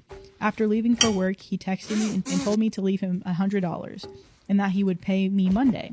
I don't carry much cash, knowing at most he only needed fuel for 30 miles to work morning. I left the 15 I had and headed out. About halfway there, I got another text message saying they were holding his first check and I needed to give him $500 for the week. He got very angry when I did not turn around and go back to give him cash that I didn't have. He told me to stay the fuck up there. When I got to our home state, I sent him $175 of my $200 in my checking account via Western Union because it was an instant transfer versus 3 to 4 days from a bank account. He called and cussed me out, saying it wasn't enough to get him through the week. Even though he's only working 3 days due to a holiday, he again demanded that I send him $500. I said $190 should be plenty for that. He again told me not to bother coming back. He said that since I blew $500 over Labor Day for my share of the airfare, hotel, and rental car to travel with my 2 oldest children, 32 and 30, to attend an unexpected funeral of their father, I owe him that much from savings. Am I the asshole for refusing to send him more than he could possibly need and almost as much as I bring home in 2 weeks, knowing he isn't paying any bills? Am I the asshole for no longer bringing my coworker food every day? I have a coworker who is a single guy and is a barely functioning alcoholic and has some mental health issues to boot. We work in a post office, and this is something we all know about him. I am a pretty good cook, so often when I eat my lunch, he will comment and ask what I made or what I'm having for lunch. So one day, I brought him a portion of my leftovers, and he was so happy and made a big deal about it. He doesn't cook or have any family at all, so he was really happy and talked about it for days. That's so sweet. My husband didn't mind me sharing our leftovers with him, so a couple times a week I would bring leftovers for him, and he would eat it immediately. Needless to say, I am regretting ever bringing him food. He does have manic episodes and some personality disorders that he takes meds for. On the days I do not bring food for him, he will treat me horrible and yell around the office and act like an a-hole to me. One day he was yelling and being a jerk, and a customer called our postmaster because she feared for my safety. Oh my God. He just gets so mad when I don't bring him anything, and he isn't thankful anymore when I do bring anything. He has gone as far as to criticize the meals I do bring and tells me it sucks, but he is starved and will eat it anyways. He is much nicer and calmer if I just bring him anything. Cheese balls, chips, and even a stale bagel he will eat. My sister, a therapist, says alcoholics are starved a lot and need the nutrition. I finally couldn't take the stress of finding him food every day / packing him lunch just so he won't have a fit. By the way, he is 55. So I've just stopped it the past 2 weeks altogether. Today he comes into my area and tells me he has lost 12 pounds and starts cursing and flying off the handle, and I feel guilty. I just read a book and it says the Bible says to feed the poor, share your food, etc. But he isn't poor. He makes way more than me and has more money than most of us at work. He recently inherited a lot of money when his mother passed. My sister feels the Christian thing to do would be to bring him food when I have leftovers that will otherwise go to waste and help out a troubled person. My husband and children don't even yell at me and speak to me the way my coworker does, so I feel justified in not bringing him food anymore. Am I a horrible person? When I was a toddler, my cousin asked me if I wanted juice. Then he made me suck his private part, and I didn't know that it was wrong. But now I suffer from the fact that his hands have touched my body in many ways that are nasty, and I don't know how to tell my mom. Am I the arsehole for telling my parents the truth about my sister's fiance? So I have a stepsister and we'll call her Jen. Mine and Jen's parents got together when we were teenagers and we just never clicked. I don't have anything against her or anything, we just aren't that close. So from the ages of 22 to 26, I worked at my stepdad's company. Jen worked there too, and she actually still does. Whilst I was there, I started to get friendly with this guy, we'll call him Pete. And whilst I was there, everyone would joke about Pete having a bit of like a crush on me. I literally never saw him like that, so I didn't think anything of it. And I obviously never even thought that it was a possibility. However, when I started dating my now husband, things started to get a little bit awkward between me and Pete. So eventually I got a new job and went somewhere else, and me and Pete didn't stay in contact. A few months later, I see that him and Jen have started to date on Pete's social media. And then he and Jen got engaged this time last year. And my stepdad has actually agreed to pay for the wedding. A few weeks ago, an old colleague of mine got married. So me, Jen, Pete, and my parents all went to the wedding together. And safe to say, Pete got a little bit over-friendly at the reception. To be honest, I just put this down to him having drank a little bit too much alcohol. However, later in the evening, I was outside just getting some air. I made it very clear to Pete that I felt very uncomfortable, so I just went back inside. The next day, I woke up feeling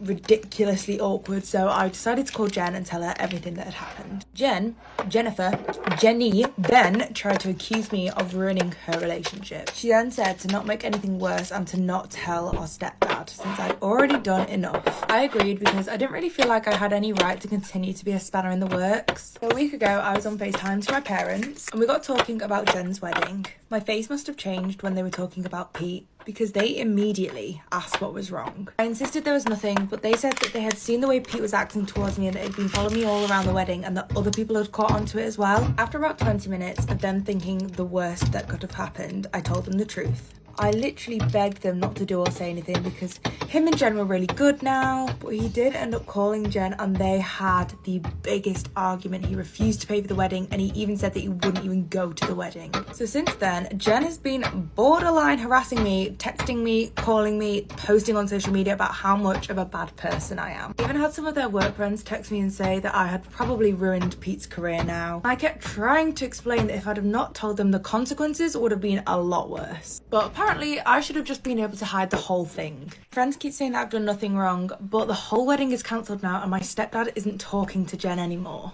So what do you think? Am I wrong for kicking out my daughter's gay friend over accusations? My wife and I are in no way homophobic, but we have the same rule for all of our guests. So basically, my 15-year-old daughter has a friend who's lesbian. They've had many sleepovers and she's very polite. The two girls are very close, share the same bed, cuddle when they go to sleep, and are inseparable. Our youngest son, age 12, told us that our daughter was dating this said friend and he saw them kiss earlier that night. My wife later went to try and check up on the kids and say goodnight, but our daughter's door was locked. Now, I'm not gonna lie, y'all know I'm a lesbian. Back when I was young, yeah. And when my wife later went to try and check up on the kids and say goodnight, our daughter's door was locked. And when my wife knocked, it took a few minutes and panic before the door was unlocked. We have no issue with our daughter being into women, but we have the same rule for our oldest son. No females or anyone he's romantically interested in spending the night. Am I wrong for kicking my daughter's gay friend out over accusations? When my wife knocked, it took a few minutes and panic before the door was unlocked. We have no issue with our daughter being into women, but we have the same rule for our oldest son. No females or anyone he's romantically interested in spending the night. I had my wife drive the friend home, in which my daughter was really angry at me and accused me of being homophobic. She also said that I was kicking her friend out for no reason, and she's still angry. Top comment says, "You're not wrong, but boy, are you in a pickle. She's not going to take this well, so maybe compromise somehow and invite the friend over for other activities and have some discussions." Another comment says, honestly though, this could have been handled better. I understand where you and your rules about sleepovers are coming from, but this is a big deal to your daughter. Stop thinking about it as your kid trying to break the rules and think about how you possibly found out something huge about your daughter. And she didn't even get the chance to tell you. Am I the asshole for embarrassing my sister-in-law after she expected me to pay her and her friend's bill? Disclaimer, this is not my story. I will list the source in the caption of this video.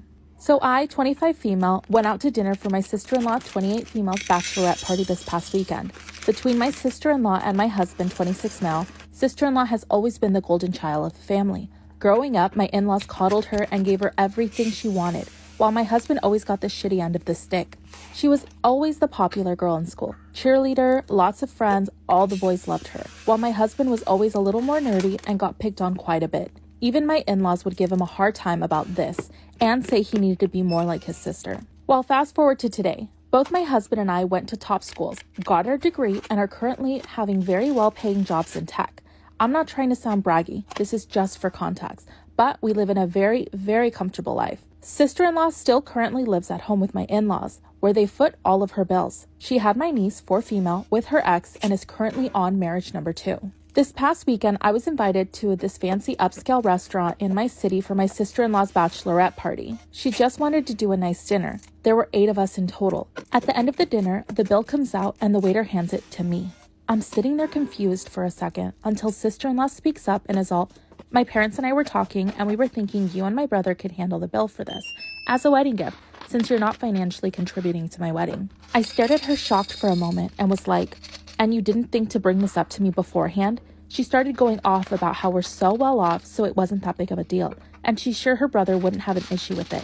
I asked her why her fiance doesn't foot the bill, or my in-laws, and where in her right mind she thinks it's okay to spring this on me.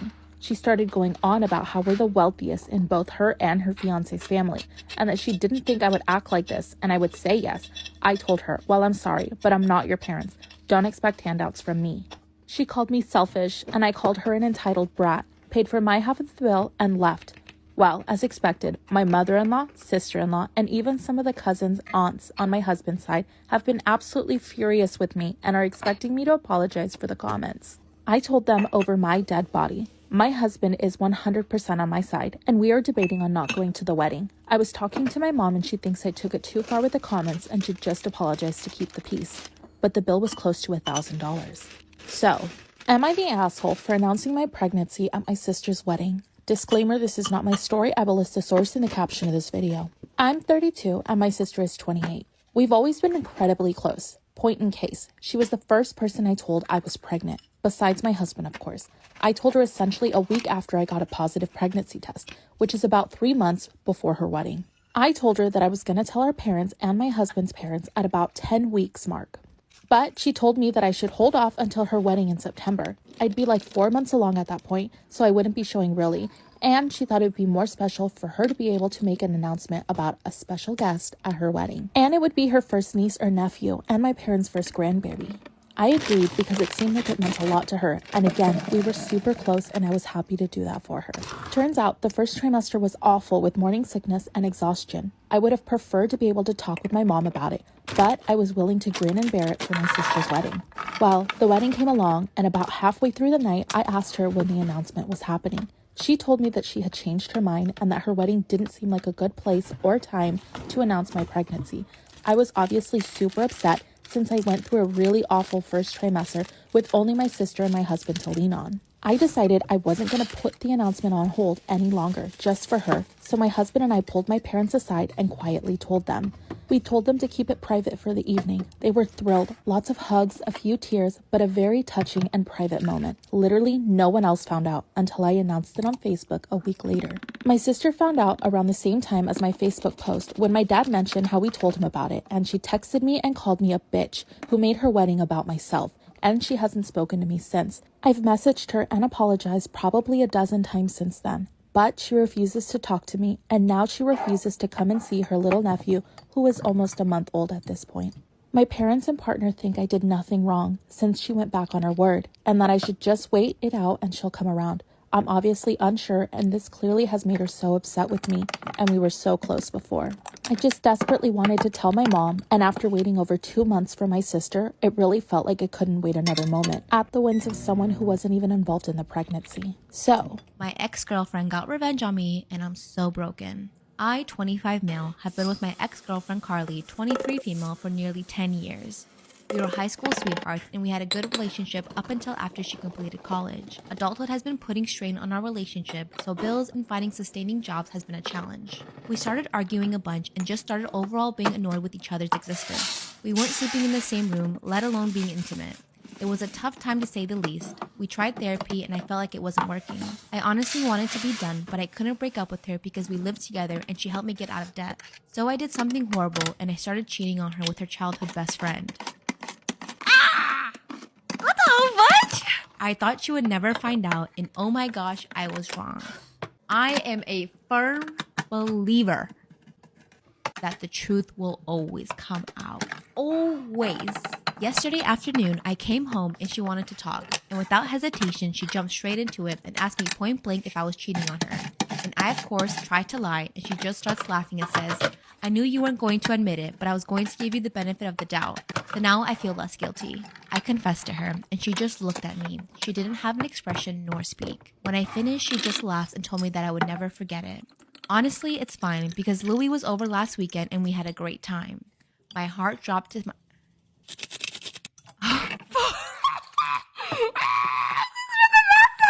My heart dropped to my stomach because Louis is my big brother. I just thought it was a low blow on Carly, given she knew how insecure I was about my brother. He's a golden child and literally always did things 10 times better than me. I'm stuck having to have some sort of relationship with him, and meanwhile she can just drop her friend. My chest and heart have been hurting so much since I found out, and I'm so broken. I know I was wrong for cheating first, but if she knew, why didn't she just break up with me first? I called out of work because I feel like throwing up just thinking about it. Oh, I love it when guys can't handle a taste of their own medicine. If you knew I was cheating, why didn't you just break up with me? I could have broke up with her too. Bye, I love this, but oh my god, am I wrong for telling my husband's kids how broke he was when we first met after they insinuated that I was a gold digger? So I'm 37 and I've been married to my husband Rob, who's 54 for 4 years. My husband's late wife passed away a year before we met, and we dated for 2 years before we got married. My husband Rob has 2 kids, Madison, who's 28, and Brett, who's 26. I don't call them my stepkids because they told me I'm not their stepmom. I'm just their dad's wife. So we've always had a tense relationship. I've tried my best to be nice and generous with them, but they're always very cool to me. As a child of divorce, I can kind of relate to that. So Madison recently got engaged and we were all so excited about it. So everyone was over recently and Madison asked us about a wedding budget. My husband Rob let her know that he was able to contribute $10,000. She had hopes for a bigger wedding, so she kept asking for more. But my husband is still working hard to build his savings back up. Before his late wife passed away, he had to cash out his 401k, his savings, and he even took out a small mortgage against his house. All of this was to cover her medical expenses as well as cost of living, because they were all going through so much. But eventually he had to drop the job he had at the time to find one that was more flexible. It obviously paid way less, but he was after flexibility in that time. So the fact that he can contribute $10,000 is actually really generous coming from him. Later, when Rob went out to run some errands, Madison asked me if I was going to contribute anything extra to what her father was already contributing. I let her know we're a marital unit and that that's the reasonable amount we came to. She said, and I quote, I should have known. Obviously, you married an older man for what he had, not for what you could give him. And I knew she didn't like me, but this is the most flat out rude she has ever been. And I kind of lost it. I just told her, excuse me? Who do you think's been paying for the second mortgage your father took out to pay his debts? The truth is, I make more than their dad by a very large margin.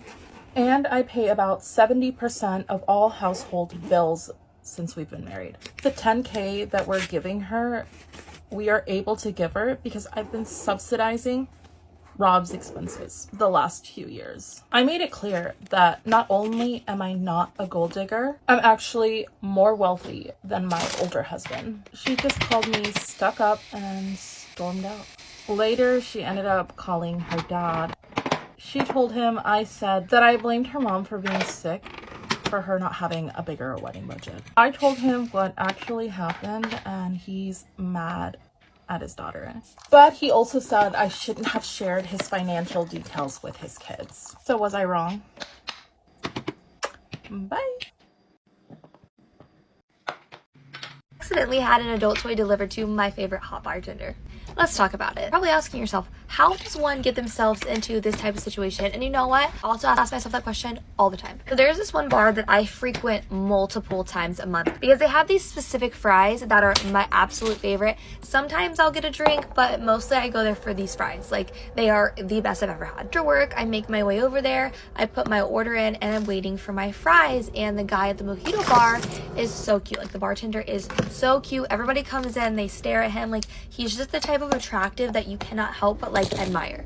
So as I'm waiting for my fries, I have a conversation with him and I feel like he's flirting with me a little bit. I'm flirting back with him. Like, it feels really nice. So sadly, he can't sit there and talk to me the whole time. He did have to go wait on other customers. Very sex positive person, and I was getting on my favorite adult website to order some toys for myself. Finish my order, I get my fries, I say bye to the hot bartender, I go about my way. And this is where things start to get a little messy. Days go by and I haven't got my order, but online, like on my purchases, it says that it has been delivered. And I'm like, what could have happened to my order? First, I think my younger sister like stole my package, and then I'm like having anxiety the whole day thinking, okay, now I have to have a conversation with her about all this, and it's like really awkward, and I really didn't want to have that, but I literally didn't know where else this package could have been. Basically at work, freaking out, thinking I have to have this awkward conversation when the hot bartender comes in carrying a package. That is where my heart dropped to my butt. I was like, oh my god, I'm putting two and two together and exactly what package he's holding, and I'm like, how in the hell did this happen? Isn't just your run-of-the-mill toy, okay? This is the Mac Daddy. It's got a bunch of different speeds. It's large. It's like, of course, the one that is like the most intimidating is the toy that I end up sending to him.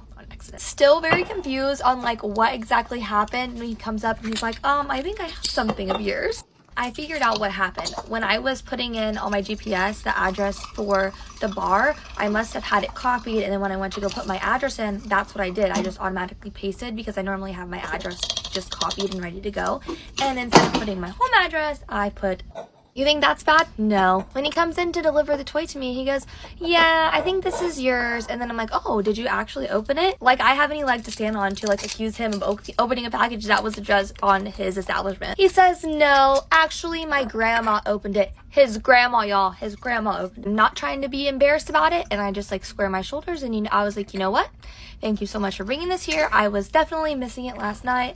I'm fine. It's fine. It's like having this false confidence about myself. And then he surprises me and goes, too bad. I was hoping it was a subliminal message. I was like, oh, you were hoping I sent it to you on purpose? For some back and forth flirting, he asks if he can give me his...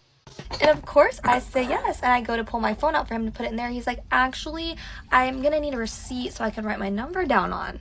And then this man proceeds to buy so much stuff from my shop just so he can get a receipt to give me his number. So yeah, all the brownie points in the world for that. I wish I could tell you that that was the craziest part of the story, but it wasn't.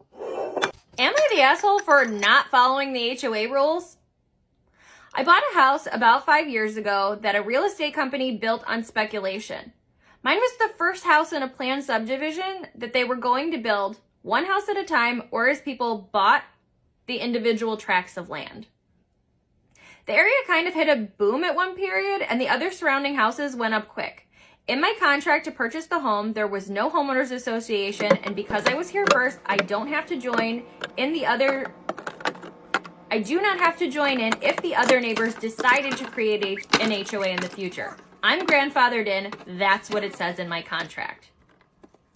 They all seem to forget that, though, and continually try to give me HOA fines for breaking the rules of their HOA.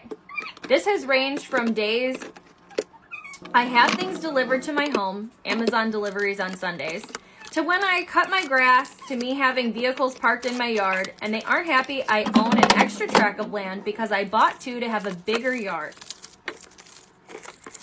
The recent event that led them to calling me an asshole is that they came over and asked me to remove the eyesore in front of my garage.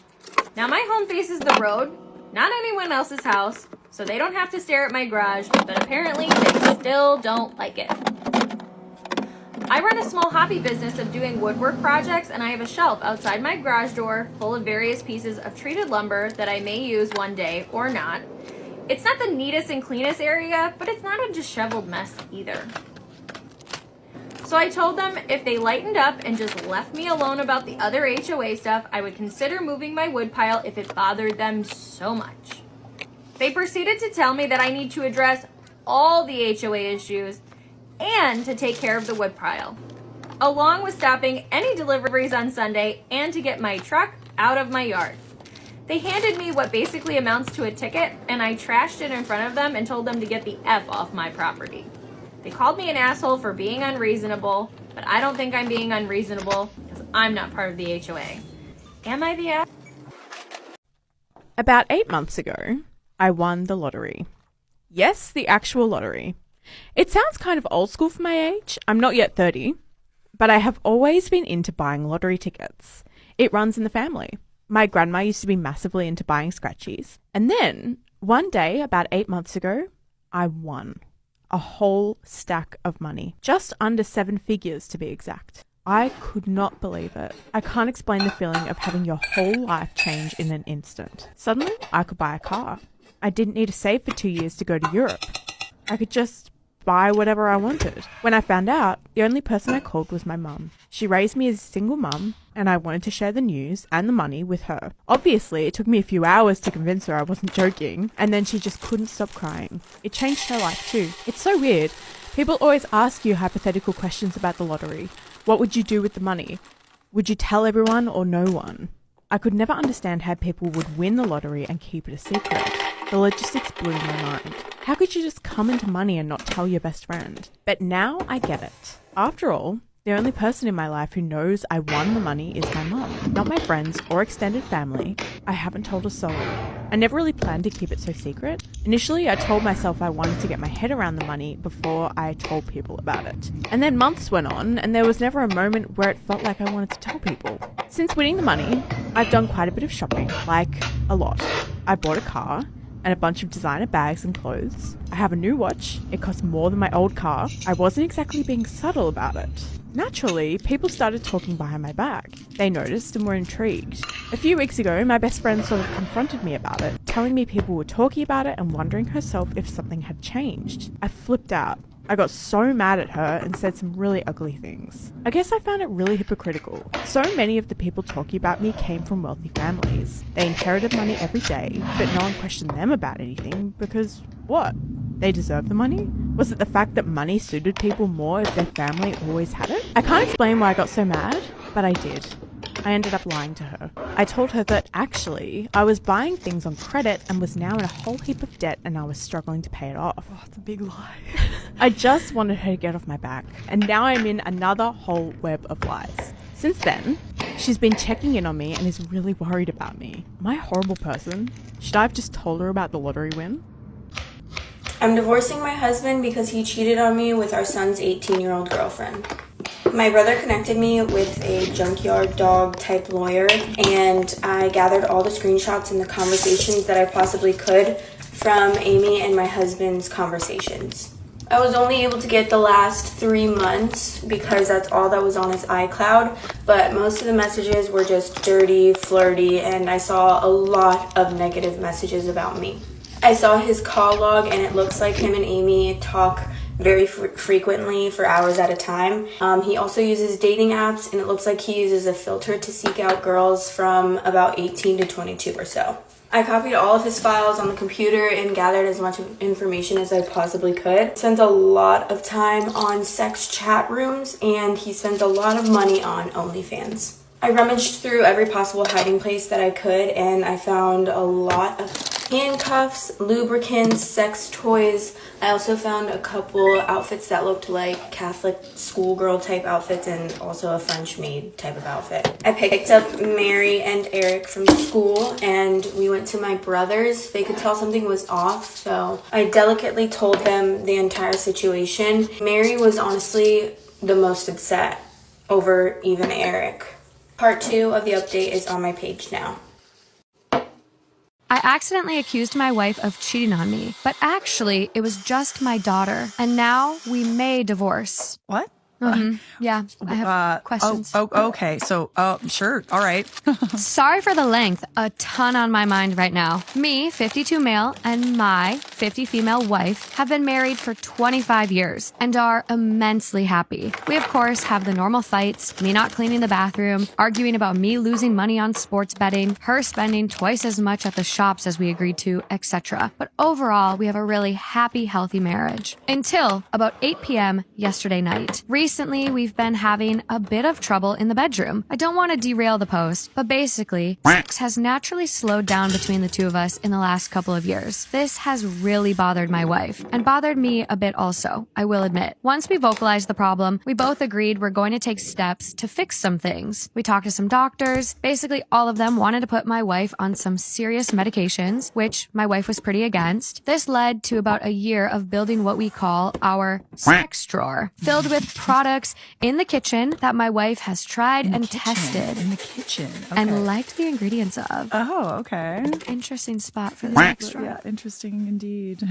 It's nothing crazy. Literally like little things like vitamin D, zinc, some Lubrisil soft gels, maca. Stuff has been tried and tested. Nothing too wild and all over the counter. Now here's where things start to go downhill. So my wife naturally takes these products around the times we're going to be getting intimate, or try to. Now, I don't like to monitor the kitchen drawer, but sometimes I do peek. I know, but I can't help it. About 3-ish weeks ago, I noticed a ton of pills and soft gels were disappearing. Me thinking I'm about to have a pretty good week, I start to get mentally prepared for it. So about a week after that, I recheck the drawer, and a ton more of the stuff has been taken. Okay. I remember thinking, that's weird. We haven't done anything recently. About a week later, the same thing happened. Tons of pills and soft gels are gone. And I'm not going to lie, I get in my head a bit. Last night, me and my wife are out to dinner. After a couple of glasses of wine, I ask my wife why she's been taking so much of the stuff in the sex drawer without trying for intimacy. I asked coming from an angle of both worry, mostly for health, and confusion. Immediately, my wife gets insanely defensive. Oh. Blows off the conversation and tells me she isn't talking about it. This, of course, makes it where now it's the only thing I want to talk about. And while I respect everyone's, I don't want to talk about this, I think something like this should probably be fucking discussed. I press a bit, and for about an hour, she's not having this convo. Basically, it gets to the point where I just blatantly ask my wife if she's seen other people. My wife, who has never been aggressive or loud, starts basically screaming at me in this Italian restaurant. She tells me my daughter, 25 female, has been having some relationship issues with her boyfriend and has been taking some stuff to help. I'm like, why the fuck didn't you just tell me? Right. She goes on a rant about how some things are girl to girl and how my daughter didn't want her telling anyone, which I get, but come on. I buy the things to fill the drawer. My wife ends up leaving the restaurant mid-dinner. I've honestly never seen my wife this mad, and I'm honestly a bit worried for our marriage. And to top it off, my daughter is acting awkward around me. I get that I stepped out of line with the questioning, but the defensiveness really caught me off guard. And I never would have assumed my daughter is using our stuff. It would have been discussed, and I wouldn't have actually cared, and I would have just bought more stuff. Anytime I try to talk to my wife, she makes it seem like I'm an insane, out of control monster, that I've broken the trust in our marriage, and that I've ruined 25 years of progress we've made together. Reddit, am I crazy? I am beyond confused right now. I don't think you're an a-hole. I think you just wanted a little bit of communication, which I think you're entitled to have. Absolutely. Like, I would want to know if my daughter was like sexually active and like, you know, whether or not I should prepare there for something like that. I don't understand why she's so defensive.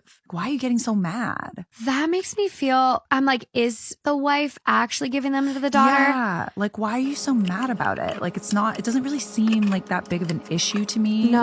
Like a marriage ending issue. Oh, you took some like zinc and like, okay, she's sexually active, like big freaking deal, honestly. I just don't really understand why she got so mad. If there's like, I feel like there's something else going on. There's I don't know. something else happening here. You made it 20 times worse by reacting the way you did. Right. If you would have just been like, oh, our daughter's been taking them. Sorry, I should have mentioned Literally, it. that's it. Moot. Like, end Done. of conversation. Oh, okay, got it. Cool. Done. Yeah. Oh, interesting. No need to like continue the conversation, but why are we getting so mad? It took an hour of this dude being like, seriously, let's talk about it. An hour. Just spit it out, lady. Yeah. And then to like flip it on him, where I think that is kind of a valid curiosity or like question to ask, because my head would go affair. Like, it's not a question that he's wrong for asking. He's not. No, he's totally valid in asking that question. There is an edit. Wow, a lot of incredible information in here. Thank you to everyone for your comments. This post has made me feel better and has allowed me to think about other aspects of our marriage. I've seen a ton of requests for info, so let me try to answer some of the questions here. Me and my wife didn't go to the doctor for only libido issues. I don't know the general age of Reddit, but as you get older, things like menopause and other hormonal issues become a reality. It's just the way of life. I didn't plan on questioning my wife at the dinner. It had been in the back of my head, and after a few glasses of wine,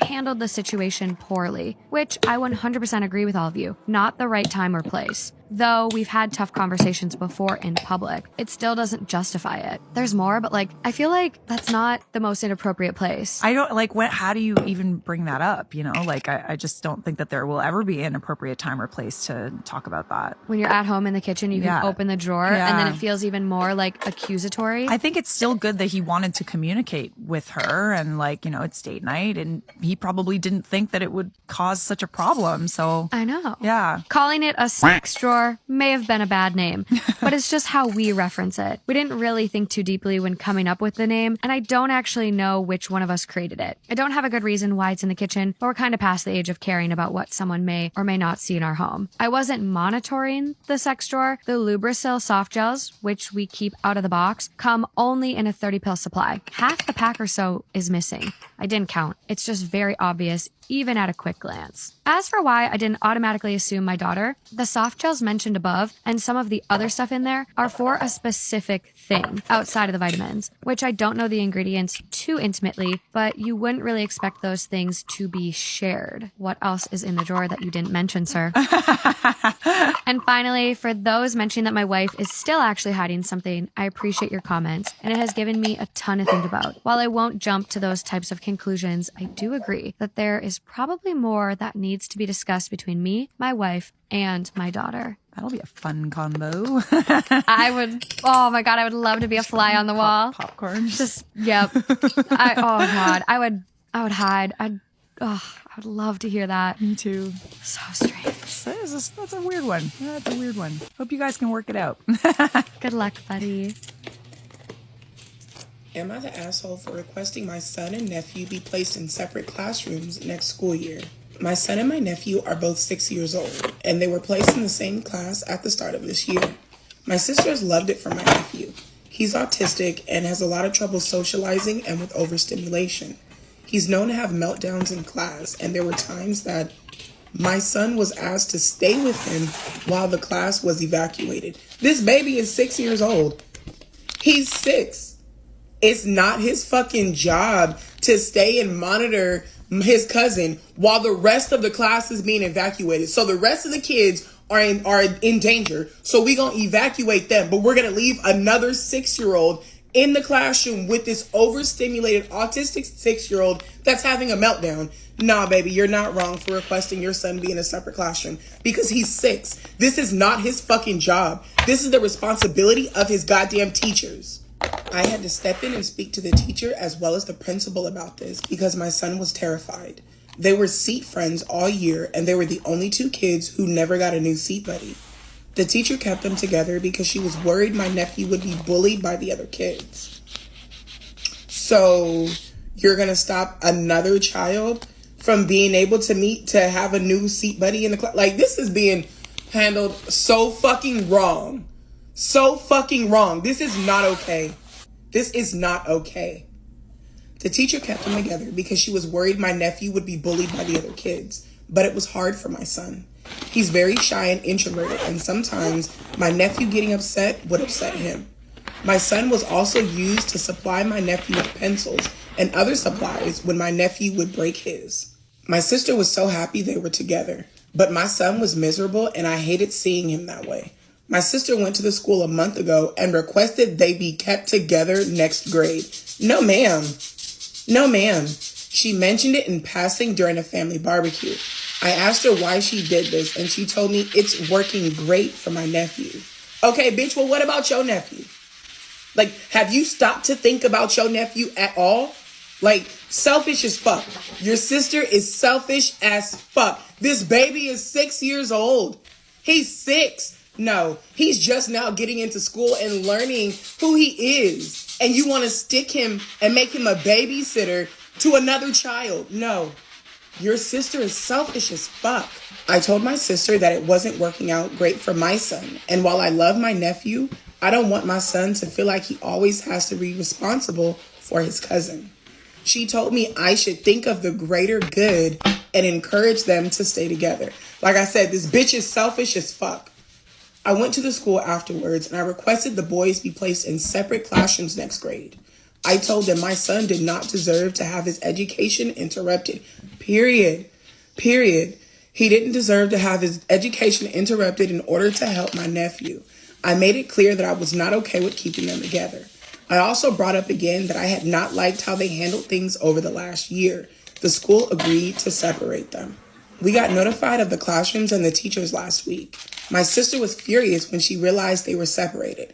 She asked how I could do that to my nephew. I should think of the impact that this is going to have on him.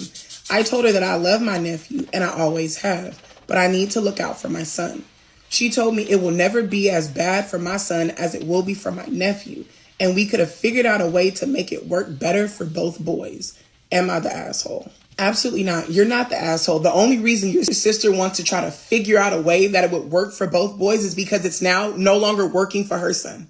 She said all this shit. You should think about your nephew. How is this going to impact your nephew? But at the same time, she never thought about her nephew. Not a single goddamn time. How is this going to impact your nephew? Think about your goddamn nephew. You're being fucking selfish and you think that everybody should bend over fucking backwards and cater to your son because he's autistic. I'm sorry, I might sound insensitive, but that's not how the fucking world works.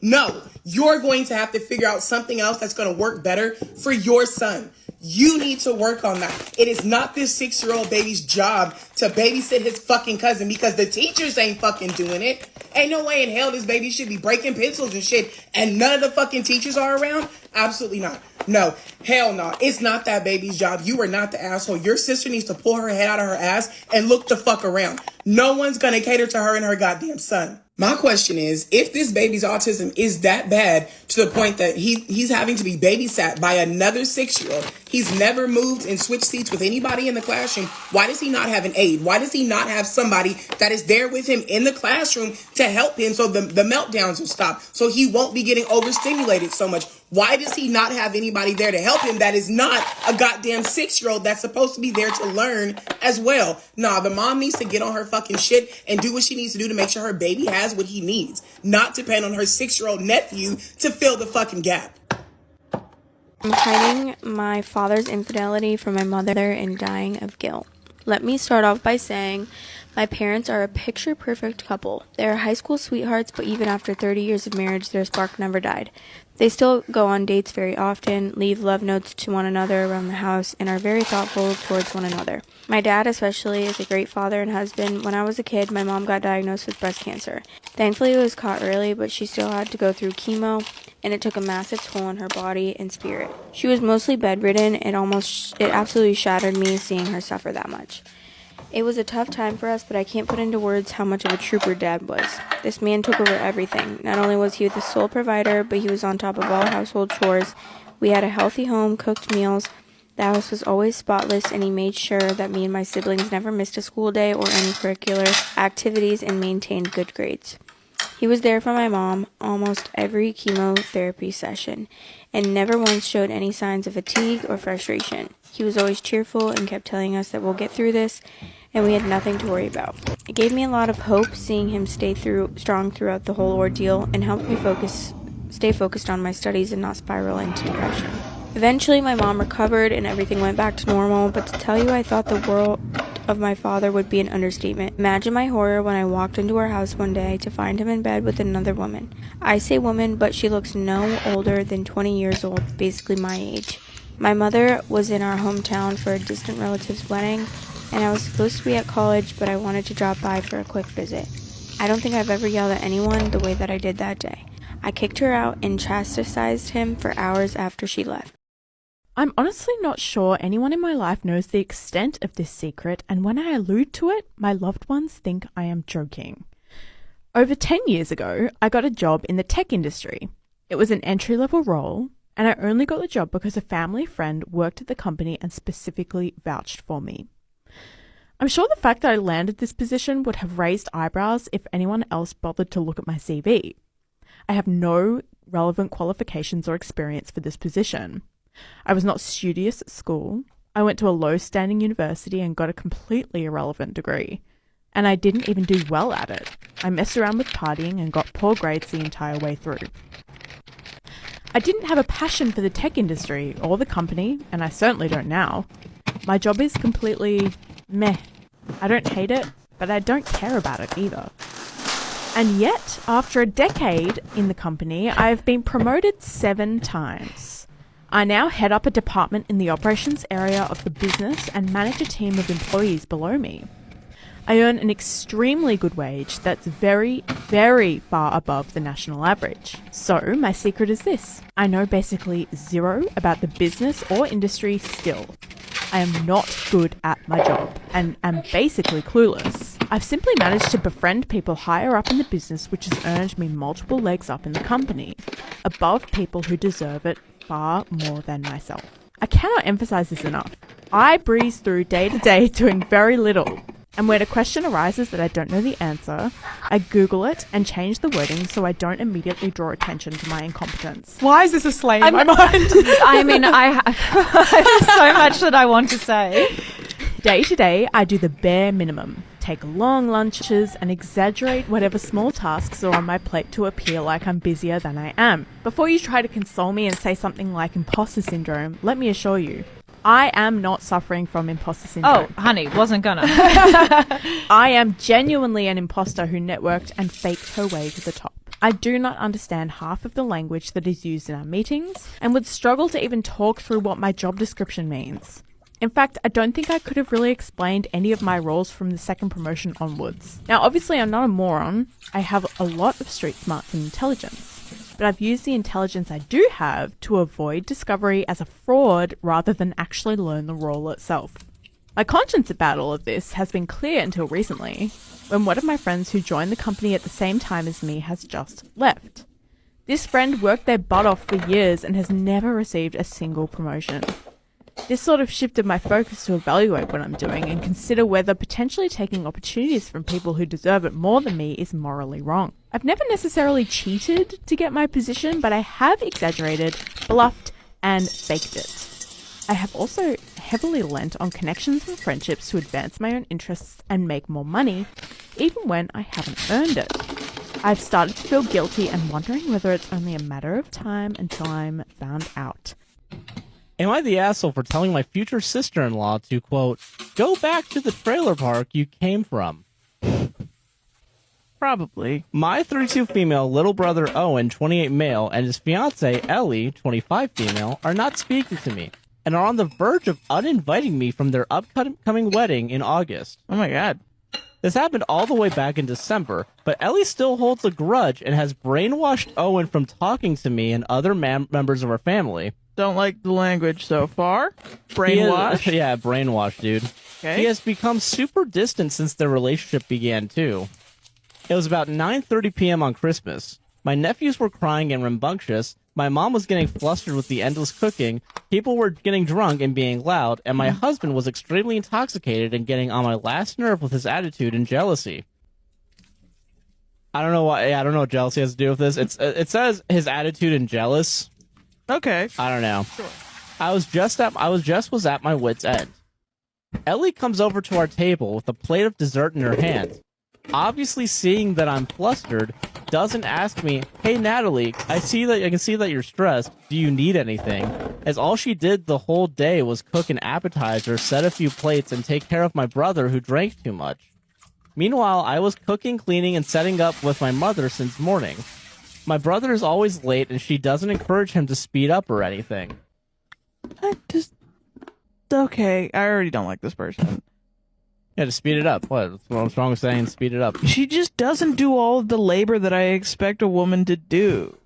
Men are useless and women have to take care of the men, and if she doesn't do it, then she's a bad woman. And I hate her, when really I should be upset at my husband and my brother for getting too drunk and not helping anybody. That's a good point. I agree with that. Yeah. Okay. People also bring that up in the comments. Yeah, but okay. Yeah. She eats the dessert that I spent so much time cooking, doesn't say, "Nat, these pastries are amazing." So I said, "Hey, must be easy being a guest 3 years into knowing our family." Immediately my brother comes in drunk trying to tell me off, and I explained why I was upset at her for just being unhelpful. Ellie rudely said, "What are you talking about? I can't enjoy a holiday?" Then I told her, "You can enjoy it, but at least act like a member." She walked away from me, and I just snapped and said, "You know what? I bet this was a lot better than holidays with your family from what Owen told me. You should just go back to the trailer park next year, and you can lay around whenever." What? Like, I just don't get how people write these and then think that they're likable in any way. Yeah. Like, you're not. No one's ever gone to a fucking screenwriting class and learned that you gotta save the cat, you know? Yeah, the cat can't fucking die, dude. Yeah, you can't repeatedly stab the cat and be like, "Everyone loves me." Yeah, no, that's not how it works.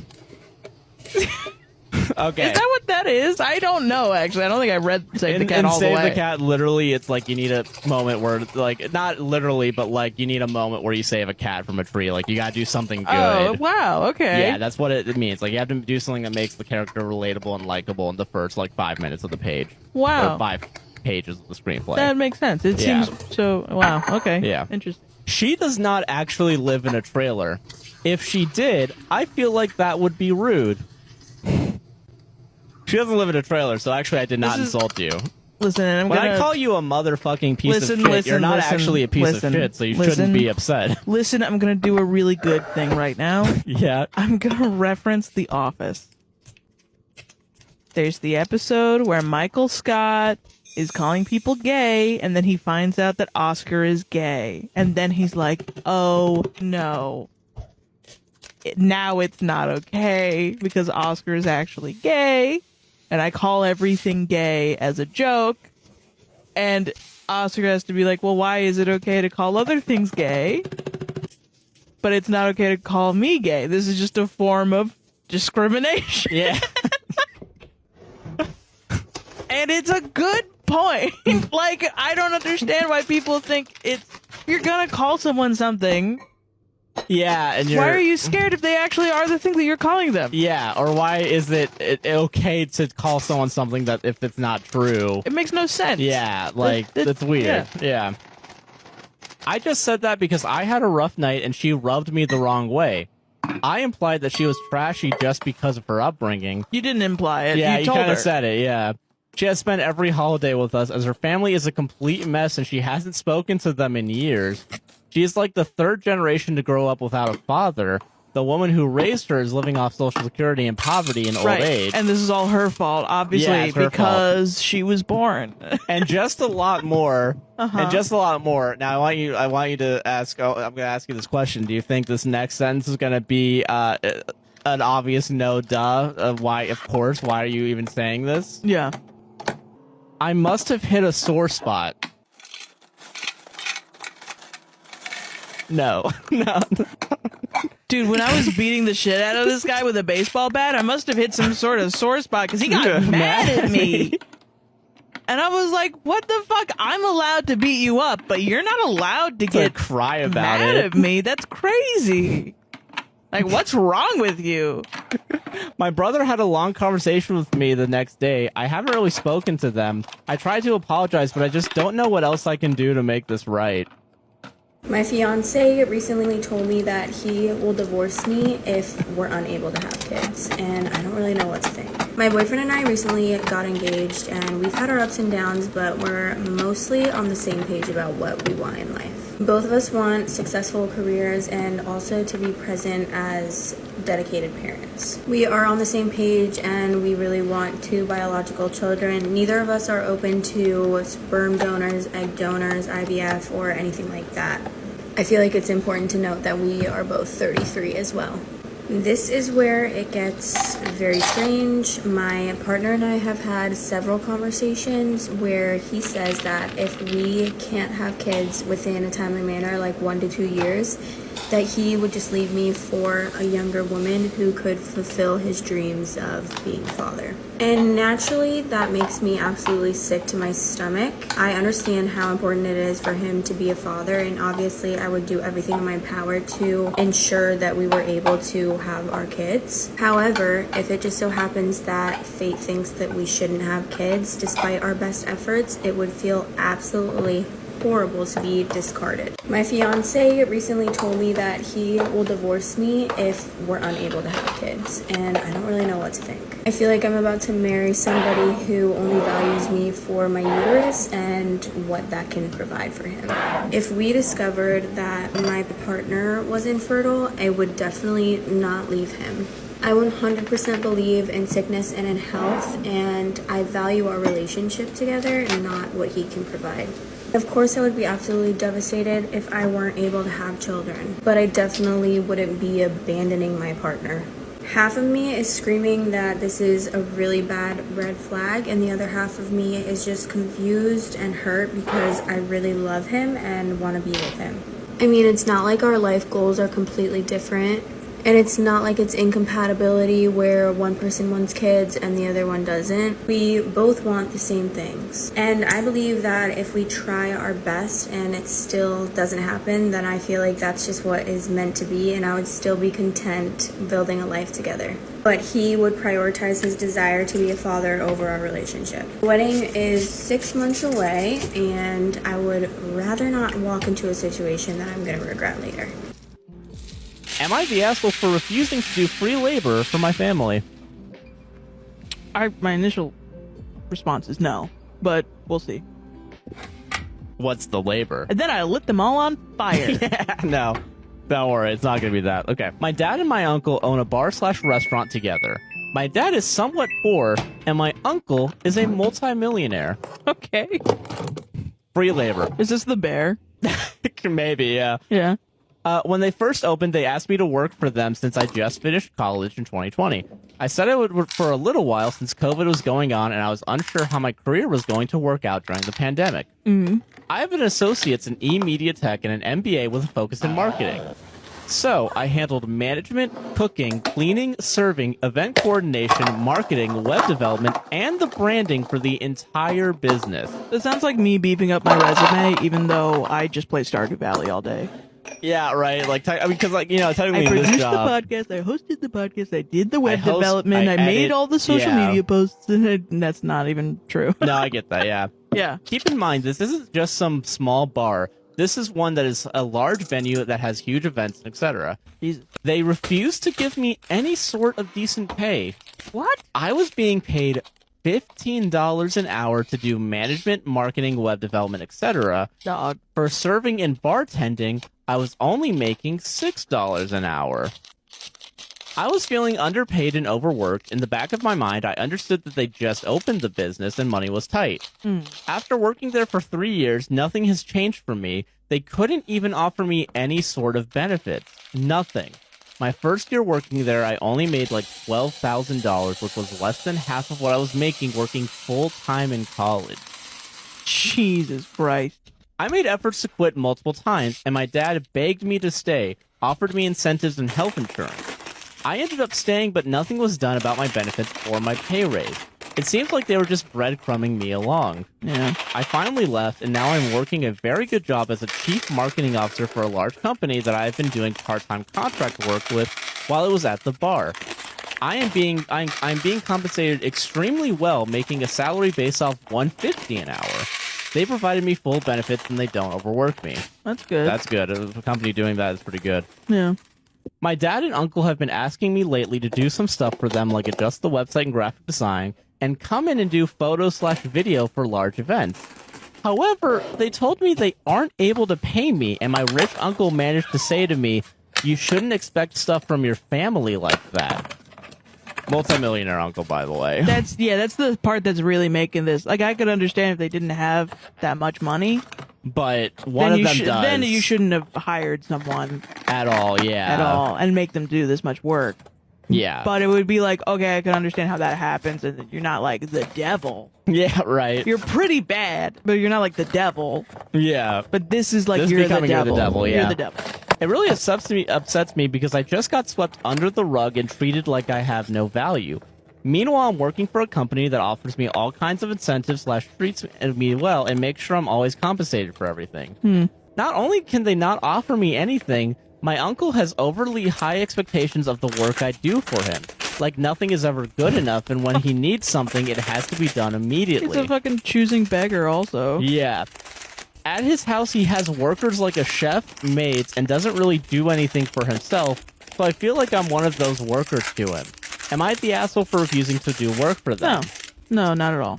There's an edit. I'm going to read it just to be safe. Didn't think I'd need to add this, but I have other past work experience beyond the restaurant. I worked good jobs in college and have a great resume to be hired for a CMO position. I was working at this company part-time while working for my family, thus them offering me a full-time position. I worked hard and did a great job for them. I'm almost 30 for crying out loud. Yeah. I wasn't hired with zero experience. Silly gooses. Why would anyone say that? You said that you worked in college. college, and you also said in the post that you worked media like And part-time. you have a CMO position that they and wouldn't you have just a fucking BMA in hire marketing, you. and you have an associate's in digital media, basically, or Yeah, media. basically. Yeah. No. No, So you have to send them your rates, and if they don't do it, and also if your uncle has fucking people working in his house, he should be able to pay you. He should. Am I the asshole for not agreeing to pay for my neighbor's fence? We recently moved into a new house and we had a fence put up. We were originally quoted for a fence around the entire property, but by the time we moved into our home, the neighbor directly behind us had already put up their fence. Because of this, we started our fence where theirs ended and we finished it. We did this the day that we moved in because we have 2 big dogs.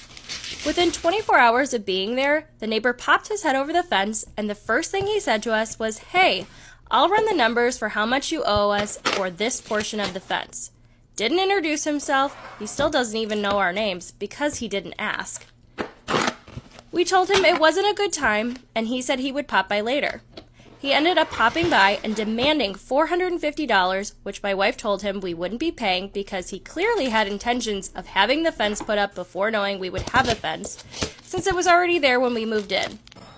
And she also told him it was such a weird conversation because we had no intention of asking our 3 neighbors that are fence borders to pay for our fence if they ended up deciding to build a fence because it was our decision to get a fence, and you can't expect to be paid for something without prior discussion.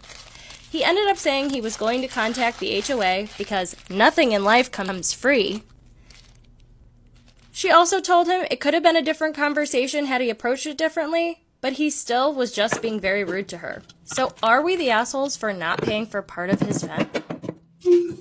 Just found out that I've been dating my biological brother for 6 years. I discovered it when we did the DNA test thing to see our ancestry and what exactly we are. I ordered 2 for us, we spit in the tube, and sent it out. It took like a month for the results to come back, and I was excited to see what we were, but before I could even get to that, I saw that we were siblings. I was shocked, to say the least. I only just found out this information, and I haven't told my boyfriend. I'm really hoping they made a mistake, but things are kind of starting to make sense to me now. We always get the "you guys look so much alike" or "he's the male version of you." Long before this test, we've always gotten compared. Our relationship was and is still great. We understood each other very fast. We were attracted to each other quickly. I've never met someone and felt immediate attraction and familiarity. Now I know that the comfort and familiarity is because he's my brother, not my half-brother. He is my full brother. We've done everything a couple that has been together for 6 years could do. We've said we love each other, we've had sex, we've celebrated anniversaries, we've even met each other's families. I'm just glad we both agreed early on that we don't want to have kids, so that never happened. I don't want to deal with the health risks and have to raise a child and them know that their parents are siblings. There's a little bit more information to this story. Okay. The issue is, since I told my best friend I was in debt, she's been insisting on giving me some money for my so-called debt. She comes from a lot of money herself, so she keeps insisting that it's nothing to her if she gives me a bit of it to ease my stress. I keep telling her I don't need it, but she keeps pestering me. I'm worried she won't take no for an answer. Do I take the money to shut her up and say I will pay her back later? Or do I come clean about everything? Am I the asshole for saying no to babysitting my sister's almost stepson during her wedding? Sister Lee, 28 female, is getting married to Daniel, 30 male, in 2 weeks. Daniel has an 8-year-old son named Kingsley. Last week, Lee asked me if I, 20 male, would babysit Kingsley during the wedding. She said Daniel's parents were supposed to do it, but they were refusing, and it had become such a big argument that she thought of me. Why they saying no? Is he bad? If he's bad, I'm not fucking watching him either. Hell no. I asked her why Daniel's parents were saying no. She said they were worried about Kingsley's behavior. Hell no. I asked her why she would think that I would want to. She told me because I want her to enjoy her wedding. And because I'm a great little brother, and to think about it as bonding with my almost nephew. Not you trying to manipulate me. Why would I want to watch his badass son? Well, because you want me to enjoy my wedding. Y'all should have thought about that before you decided you was going to have this badass 8-year-old here. If ain't nobody going to watch him, then maybe he needs to be with a goddamn babysitter.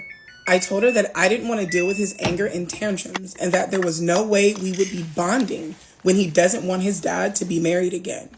Lee told me they needed someone to do it because if he makes a scene, it would delay the whole wedding if she or Daniel had to deal with it.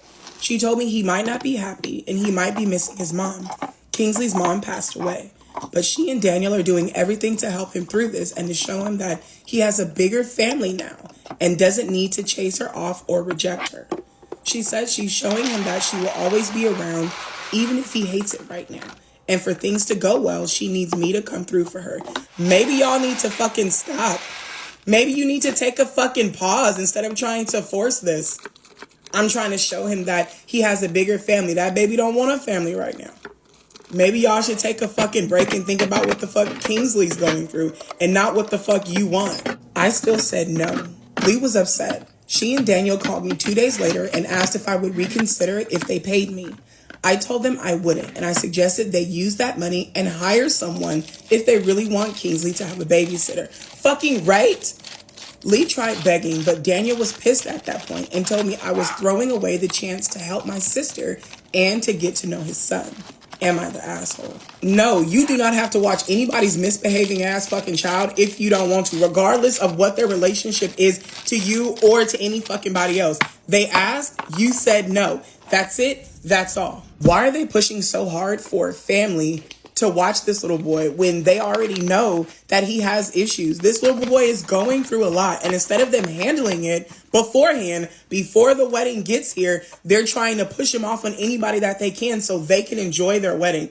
Come the fuck on. These people fucking suck. Your sister and Daniel fucking suck. Your sister and Daniel are getting married. I truly feel like if you were going to bond and try to get to know your nephew, you would have tried to do that by now. And why would you wait until the wedding when he does not want his dad to get married again to try to bond with him? This baby's going to be angry. He don't want to bond with no fucking body. Like these people suck. They suck so much. OP said in a comment that Kingsley refuses to talk to him or his parents. So him trying to get to know him is completely wild. Like, it's not gonna fucking happen. The reason they don't have a bond now is because Kingsley is not interested in it. He's not interested in it, and they're trying to force it because they're getting married. These people suck so much, and I feel so sorry for this baby because he is going through a lot. He's lost his mom, and he's not ready for this to happen, but because they want it to happen, they're gonna make it happen, and they're gonna try to push him off on anybody that they fucking can. The rest of that shit aside, I truly feel like the biggest picture here is the fact that they are trying trying to use a wedding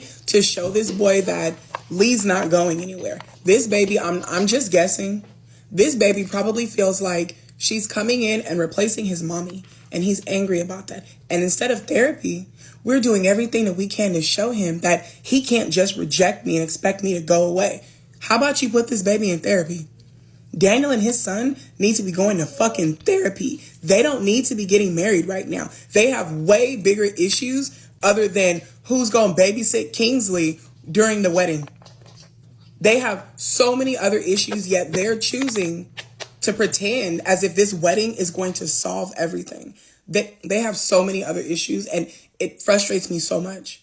It frustrates me so much that they are not putting this baby first when he is the most important person in this relationship right now. No, LP, you're not the asshole. Your sister and Daniel most certainly are. I just don't think that bachelor parties ever end in a good way. That's just crazy. Why is that a thing? Why is it always the bachelor party? Something happens. Something relationship ruining happens. Are these men okay? Like, give me a thumbs up. Like, are you okay? Mentally, are you all there? Because why is this so common? Why are you... What? Am I the asshole for not chipping in to pay for damages to the HOA? My condo is part of a 5-person HOA, and we recently had a sewage backup causing damage to all of the units except for mine. I was asked to help pay for some of the repairs and losses that were not covered by their insurance. I refused because they can't prove that the sewage backup was my fault. I live in a large old home with 5 condo units. One of the owners has not lived here for almost a year. We recently had a sewage backup that caused a ton of damage in a shared basement, but happened to spare my area, which the plumber explained was because mine was the furthest away from the sewage line. The cause of the backup was deemed by the plumbers to be flushable wipes. Obviously, everyone's denying using these wipes, but like an idiot, I stupidly made a comment that I had tossed some paper towels in the toilet a while back after an unfortunate accident in the bathroom. And naturally, now all the blame has fallen on me. Everyone's pissed at me even though I don't understand why paper towels I flushed over a month ago could have caused this.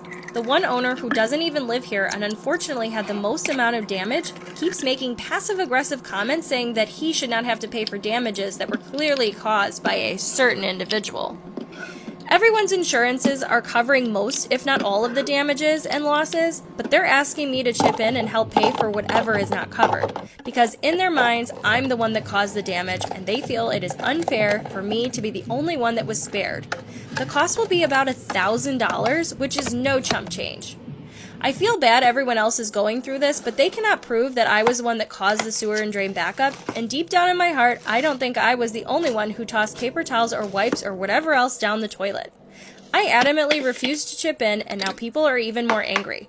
I just wanted to get other people's perspectives on whether I'm being an asshole or if I'm justified. Am I the asshole for not supporting my daughter? Yeah. Done. All right, move on to the next one. Oh, if only it were that difficult.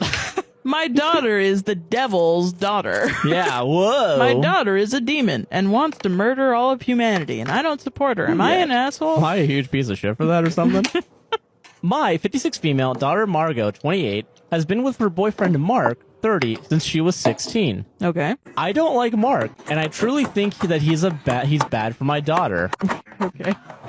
He convinced her when she was 18 to leave home with him and go to the same community college as him and settle down together. Wait, okay, hold on. I gotta do math, because she was 28, he's 30.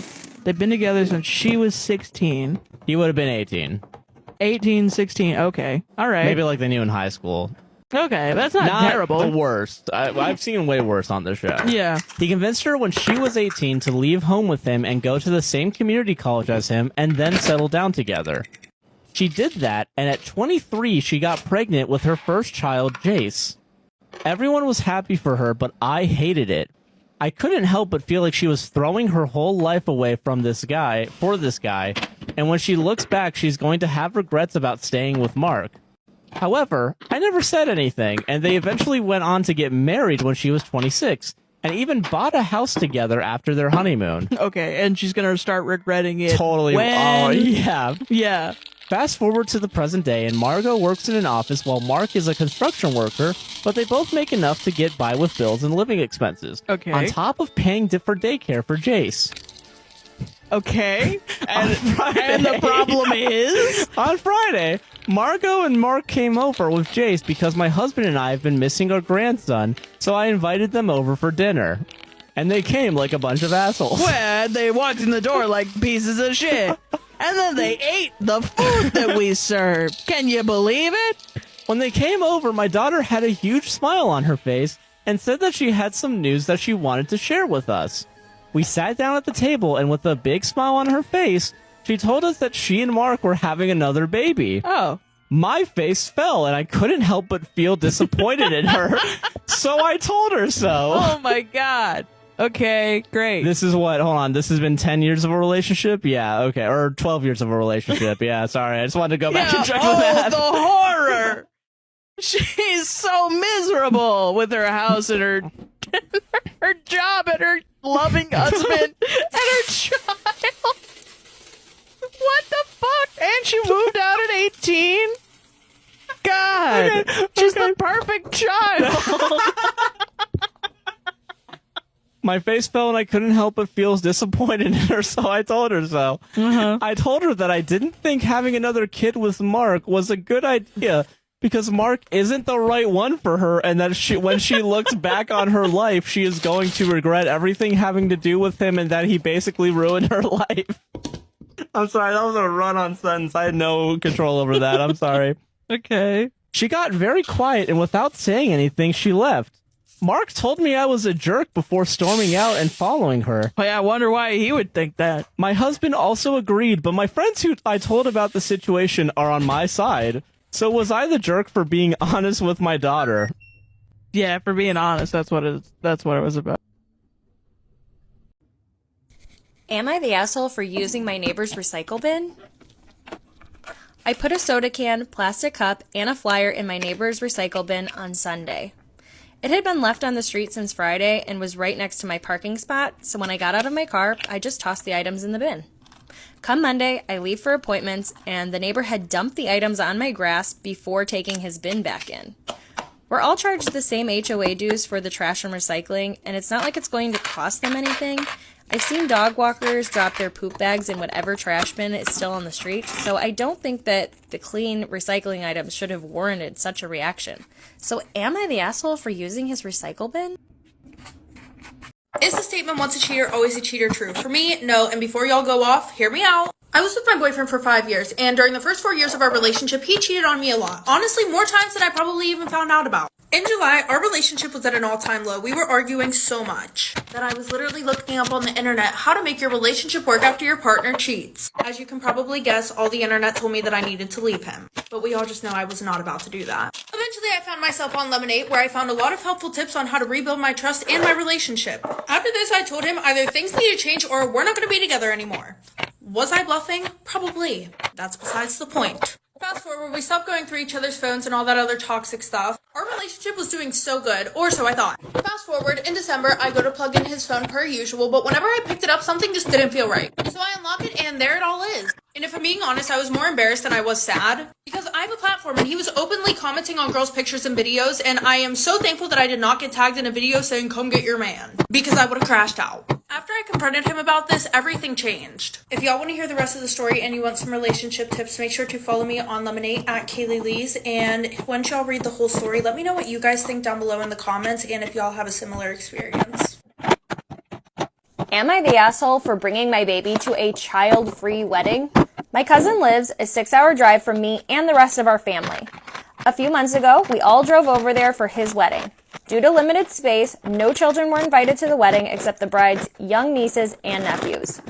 My baby was 10 months old at the time, and I wasn't comfortable leaving him alone in an unfamiliar place with a stranger, which was a babysitter that my other cousin hired for their own kids. So I decided to bring him to the wedding. I wrote on the RSVP that I was bringing him, but that he would be sitting on my lap and I would bring my own food for him. My cousin didn't say anything, so I assumed that he would be okay with it. My baby did cry during the ceremony, but I quickly took him out of the room, At the reception, I had him with me the whole time in the baby carrier, and he didn't make much of a fuss, and I thought everything was okay. After the wedding, my aunt, which is the groom's mom, confronted me and told me that I was rude for bringing my baby without permission. I explained that I wrote in the RSVP what I was planning to do, and my cousin didn't object. She said that my cousin and his bride had a problem with it, but that the bride didn't want to start any drama because she doesn't know me very well. My other cousin's baby had a 7-month-old at the time, and my aunt said that he had no problem leaving his baby with the certified babysitter, and that I should have done the same. And some of my cousins were also upset because they thought that the groom gave me special treatment by letting me bring my baby and making them leave their kids with the babysitter. I didn't mean to start any drama, but am I an asshole for bringing my baby to the child-free wedding? I found out that my boyfriend of 2 years cheated on me through a "Hey girly" message. I had been with my boyfriend for 2 years, and I genuinely saw myself with him forever, and I really thought that he saw me the same way. We did everything together, holidays, birthdays, nights out with friends. We were always invited to each other's activities. Something changed this year because he used half of his time off to go visit the university that he studied abroad at. But the thing is, he didn't invite me. I honestly didn't even take it personally because his friends that he went to school with there were graduating, so I just kind of figured they wanted to spend time together. When he was there, he told me that he organized drinks with a friend, and I asked who. He said this girl named Rachel. The Rachel that I know, and the only Rachel that I know from when he studied abroad, was a girl that he slept with. I asked him if it was the same Rachel, and he said no, it's a different Rachel, but they have the same first and last name. He did say that he had kissed this Rachel that he was gonna go out to drinks with. I then went on to ask him if she thinks this is a date or if she knows that he has a girlfriend. He responds by saying, yeah, she might think this is a date because she doesn't know that I have a girlfriend. Excuse me? I asked him if he could just, at the very least, mention to her that he has a girlfriend. He said they just ran into each other, she asked to go to drinks, and he feels bad saying that he has a girlfriend. Actually, he said he feels rude. I was very adamant that I did not feel comfortable with the situation. He basically said I shouldn't have told you and that all of his friends' girlfriends let them go out with girls that they slept with. What? I found out that my boyfriend of 2 years cheated on me through a "Hey girly" message. The day that he was supposed to go to drinks with Rachel rolled around, and I asked him what he was doing. He said that he was going out with his friends from the university, and I asked him if the drinks with Rachel were called off. He said yes, because he told her that he had a girlfriend and she canceled a few hours later because she was busy. When he was on his way back, we were talking, he was saying how much he missed me, and I was arranging to pick him up from the airport that day. I picked him up. He did not feel very well, so I spent the next few days taking care of him. But once he started to feel okay again, I basically brought up the conversation that I did not think that it was appropriate the way that he reacted when I asked him to not go to drinks with Rachel. He apologized and said that he totally agrees and that he sees where I'm coming from completely. I also brought up the fact that I find it hard to believe that Rachel was a different girl than the one that he had slept with because they have the same first and last name. That was the only Rachel I could find on Instagram under who he follows. He told me that he lied to me because he didn't want to annoy me more than I already was. A couple days later, Rachel asked to follow me on Instagram. I told my boyfriend and he said, well, you guys would get along, to be fair. But then the following day, he asked me to block her. The day after that, I was sat next to my boyfriend and I got a DM from Rachel. She basically told me that she and my boyfriend had hooked up when he was on his trip there and that she had no idea about me because he never told her. At first he denied it and said that he has no idea what she's talking about, but then he finally ended up admitting it. And as soon as he admitted it, I told him to leave and he left. So ladies, this just proves to trust your gut, because now I know that I had every reason to be worried about him going to drinks with Rachel. Accidentally had an adult toy delivered to my favorite hot bartender. Let's talk about it. Probably asking yourself, how does one get themselves into this type of situation? And you know what? I also ask myself that question all the time. So there's this one bar that I frequent multiple times a month because they have these specific fries that are my absolute favorite. Sometimes I'll get a drink, but mostly I go there for these fries. Like, they are the best I've ever had. After work, I make my way over there, I put my order in, and I'm waiting for my fries. And the guy at the mojito bar is so cute. Like, the bartender is so cute. Everybody comes in, they stare at him. Like, he's just the type of attractive that you cannot help but, like, admire. So as I'm waiting for my fries, I have a conversation with him, and I feel like he's flirting with me a little bit. I'm flirting back with him. Like, it feels really nice. So sadly, he can't sit there and talk to me the whole time. He did have to go wait on other customers. Very sex positive person, and I was getting on my favorite adult website to order some toys for myself. Finish my order, I get my fries, I say bye to the hot bartender, I go about my way. And this is where things start to get a little messy. Days go by and I haven't got my order, but online, like on my purchases, it says that it has been delivered. And I'm like, what could have happened to my order? First, I think my younger sister like stole my package, and then I'm like having anxiety the whole day thinking, okay, now I have to have a conversation with her about all this, and it's like really awkward, and I really didn't want to have that, but I literally didn't know where else this package could have been. Basically at work, freaking out, thinking I have to have this awkward conversation when the hot bartender comes in carrying a package. That is where my heart dropped to my butt. I was like, oh my god, I'm putting two and two together and exactly what package he's holding, and I'm like, how in the hell did this happen? This isn't just your run-of-the-mill toy, okay? This is the Mac Daddy. It's got a bunch of different speeds. It's large. It's like, of course, the one that is like the most intimidating is the toy that I ended up sending to him. Still very confused on like what exactly happened, and he comes up and he's like, I think I have something of yours. I figured out what happened. When I was putting in on my GPS the address for the bar, I must have had it copied, and then when I went to go put my address in, that's what I did. I just automatically pasted because I normally have my address just copied and ready to go. And instead of putting my home address, I put... You think that's bad? No. When he comes in to deliver the toy to me, and he goes, yeah, I think this is yours. And then I'm like, oh, did you actually open it? Like, I have any leg to stand on to, like, accuse him of opening a package that was just on his establishment. He says, no, actually, my grandma opened it. His grandma, y'all. His grandma opened it. I'm not trying to be embarrassed about it, and I just, like, square my shoulders, and I was like, you know what? Thank you so much for bringing this here. I was definitely missing it last night. I'm fine. It's fine. Like, having this false confidence about myself. And then he surprises me and goes, too bad. I was hoping it was a subliminal message. I was like, oh, you were hoping I sent it to you on purpose? For some back and forth flirting, he asks if he can give me his...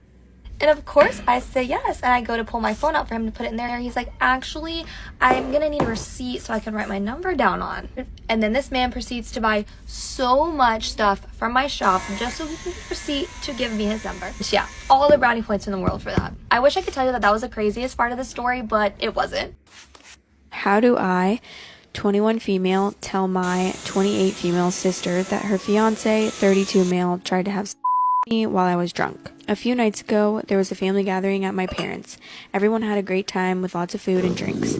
My sister wasn't at the gathering because she was stuck at work. My sister's fiance, who I'll name Alex for the story, was drinking quite a bit and got drunk. My parents offered to let him stay the night because of how drunk he was. As the night went on, people started to leave or go to bed. I was staying over in my old room, and Alex was supposed to stay in the guest room. Late at night, after everyone else had gone to bed, I was in my room getting ready to sleep when I heard a knock on the door. I thought it was my mom checking up on me, but when I opened the door, it was Alex. He looked drunk and was stumbling a bit. He started talking, slurring his words, and then he tried to kiss me. I was completely shocked and pushed him away, but he kept saying things like, come on, it's just us, and we can have some fun. I kept telling him no and trying to get him to leave, but he grabbed my arm and tried to pull me towards him. I managed to push him off, out the door, and locked the door so he couldn't get back inside. I stayed up all night not knowing what to do. The next morning, Alex acted like nothing happened. He was friendly and normal, which made me even more upset. I know I need to tell my sister, but I'm terrified. She's deeply in love with Alex, and their wedding is in 2 months. I don't want to ruin her happiness or cause a huge family scandal, but I can't let her marry someone who would do something like this. I also fear she might not believe me, or worse, that it will tear our family apart. How do I even start this conversation, and should I tell our parents first? Today I fucked up by telling my boyfriend my fantasy. Oh, okay. All right. Happened yesterday. My boyfriend, 29 male, Okay. Let's just remember. 29 male, okay. And I, 27 female, were watching news coverage of a cleanup taking place in a nearby suburb after a tornado came through. There were a few firefighters assisting with cleanup, walking around, checking homes, and helping people. I accidentally said saving lives is so hot. Yeah. Actually, I do agree with that. Yeah. While watching, my boyfriend was a little taken aback and asked me what I meant. Elaborate right now. People saving lives is good. And hot makes me horny. Yeah. That's what I fucking I want just someone said. reliable and to trust. I told him firefighters were really attractive to me because they are so brave and selfless. It's a huge turn on. Okay. That's like a normal turn on. I think it's a fair, yeah. He told me he felt like that was a messed up thing to say to him, that I shouldn't be looking at other men like that. I assured him that I only want him, but maybe I'd enjoy doing some role-playing. He got even more upset and said that I crossed the line and he doesn't think he can really satisfy me because he's nothing like a firefighter and doesn't want to act like one. Why? Wait, hold on, wait.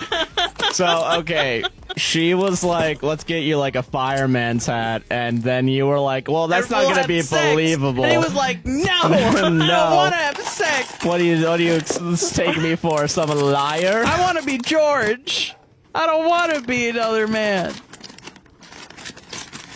So you're vanilla is what I'm hearing. You're a fucking loser. Well, you're an idiot because you just turned down sex with your girlfriend. Jesus Christ. Things just kind of escalated from there. In the heat of our argument, I told him I don't get on him about his fantasies and preferences of MMA women and so on. He said, so wait, he also has? Okay. Yeah, that's the craziest thing. Like, I get there are people that, we're going to talk about it later. Okay, yeah, sorry. He said it's different because he's a guy. And he doesn't talk about it in front of me. He does. He told me if I'm so turned on by firefighters, I should go be with one and stop leading people on. Marry one. Oh my god. Stop leading people on. Stop leading people on. I tried to explain that it's just a fantasy. I just appreciate the qualities of masculinity and bravery. I can't help that. He said I emasculated him by having this fantasy. Dude, you're emasculating yourself. Yeah. You're tattling on yourself. What are you doing? I didn't want to keep fueling the fire, so I apologized, but he was still so upset. He told me he just needs to get away before he says some things he'll regret. Like what? What are you gonna do?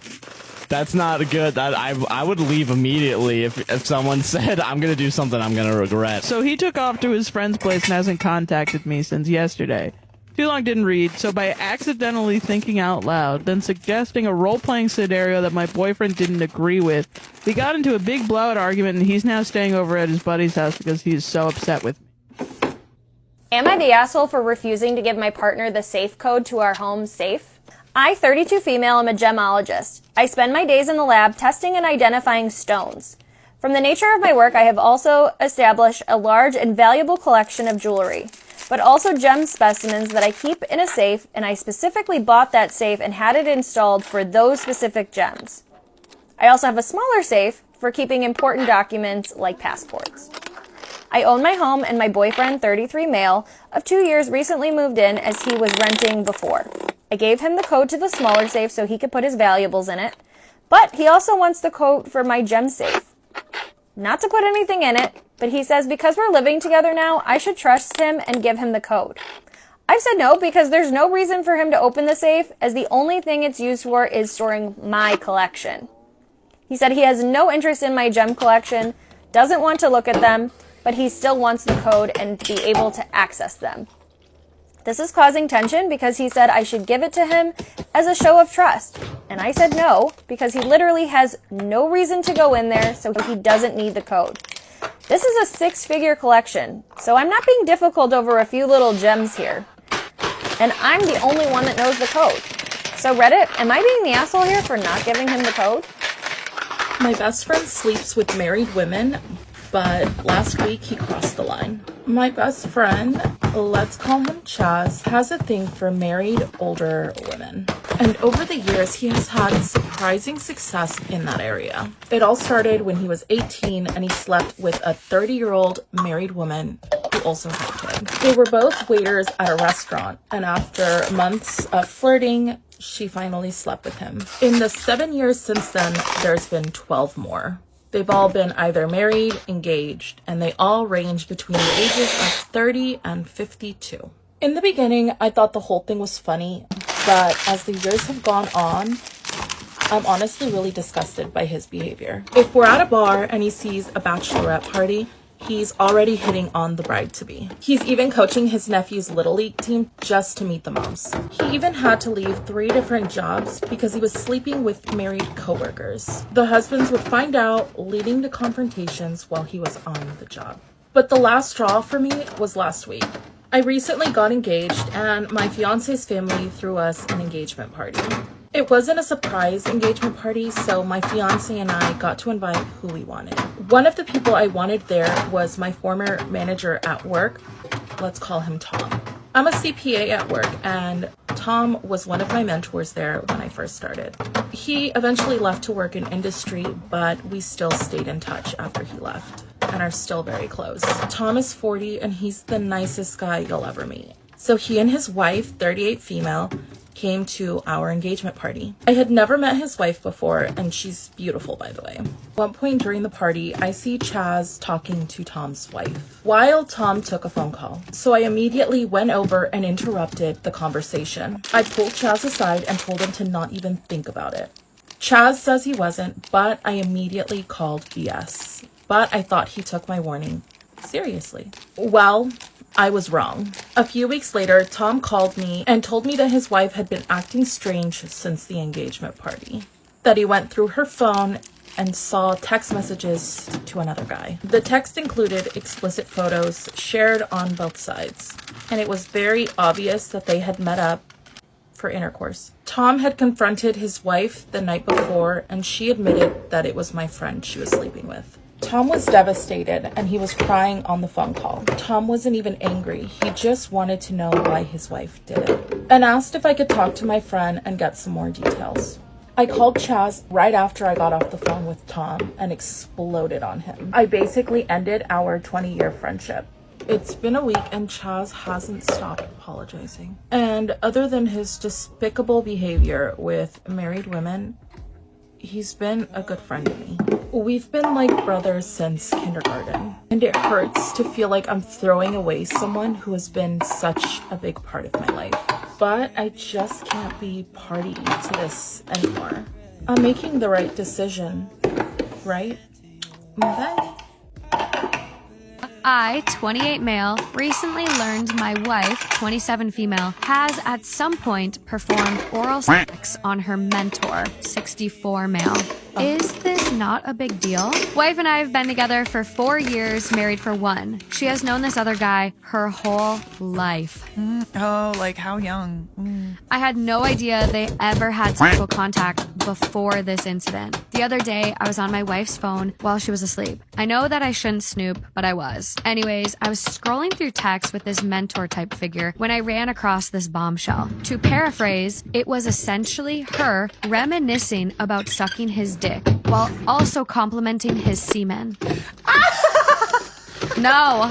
Ew, why would you ever compliment semen? Semen are disgusting. They smell like a pool. He basically just replied with an emoji and the topic stopped. I confronted my wife. She claims it's something that happened years ago and is no big deal. Is she right? How should I proceed? Okay, how young was she when it happened? Or how long has she known this guy? She wasn't a minor at the time. She was 18/19. Okay. Which, if she's known him since she was a baby, like if it's a family friend, that's like grooming. predatory. Yeah, that's like for sure grooming. 37-year age gap. Bro, for me, age gap is like, I'm sorry, but how can you do that? You know, your daughter could be that age, I know. right? Did he really get on her phone and scroll? Yeah. Like, when are these messages happening? True. Yeah. I'm I'd be more looking- concerned about crossover than anything. Like, I don't know. Like timeline crossover? Yeah, timeline crossover. True. Then like, I don't know, maybe he's a good looking guy. Maybe he, you know, like if it was just a thing, it's whatever. It's whatever floats your boat. Honestly, I would just be more worried about like a crossover than anything. Yeah, because then,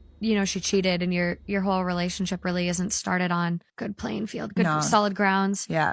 OP responds to someone's comment, why were you going through her phone at all? OP says, curiosity. I know I shouldn't have. How old was the message? OP says, a couple of weeks.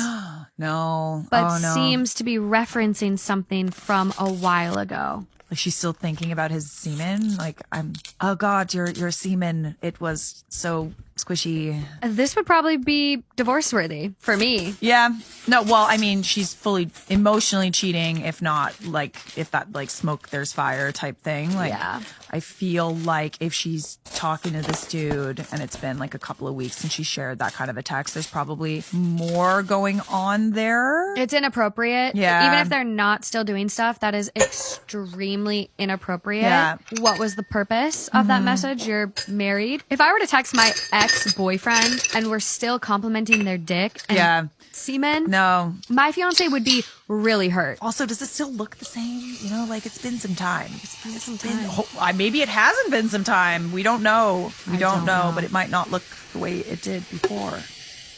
My boyfriend slept with his best friend's sister. So my boyfriend and I have been together for over 2 years now, but recently our relationship hit a little roadblock when I found out that he has history with his best friend Matt's sister. We will call the sister Taylor just for the sake of the story. And my boyfriend had no plans on telling me before his best friend Matt's wedding. I recently stumbled upon some screenshots between my boyfriend and Taylor. And honestly, it was shocking and it left me feeling really uneasy about him not telling me about their past before Matt's wedding. Like, it just made me think something was up, like something sneaky. So about a year ago, Matt asked my boyfriend to be one of his groomsmen for his wedding. And while I'm obviously supportive of that and I want him to be part of the wedding, my reluctance kind of stems from the fact that he didn't tell me about his past with Taylor before all the wedding festivities began. Because I will have to spend the whole weekend, a total of 3 days. My boyfriend slept with his best friend's sister, a total of 3 days, doing wedding activities and festivities with the whole bridal party, which includes Taylor, who my boyfriend has slept with. And this is kind of where it gets annoying, because when I confronted him about it, he told me that he just forgot that he slept with her. Like, how do you just forget that you slept with someone that you see so often? I mean, would you believe it's true that someone can just forget about sleeping with their best friend's sister? Of all people. Like, I understand maybe some random one-night stand, but this is your best friend's sister. I just kind of want to know if I'm valid about being upset about the fact that he didn't tell me. Also, potentially the fact that he's lying about losing his memory all of a sudden. And it's not that I'm requesting all the details about their past together. I just thought that it was kind of common courtesy to tell someone about the history that they had, especially because I'll be spending the weekend with the whole bridal party and they all know. And to add on to that, he has also gotten upset with me for running into an ex in public. So I'm kind of focused on the double standard here. Am I the asshole for accepting money from my parents for my wedding, then eloping? My parents gave each of my brothers $50,000 when they graduated from university. What? Yeah, that's why I didn't want to do this one, and it kept popping up like 5 times. Yeah. Mostly because this one's open and shut. Yeah, but also I cannot understand the amount of money that's... Okay, $50,000. Yeah. My parents gave each of my brothers $50,000 when they graduated from university as a down payment on their home. Wow, okay. When I graduated, they did not do the same for me. What? I asked about it and they said my husband should provide. I wasn't married. I still lived at home.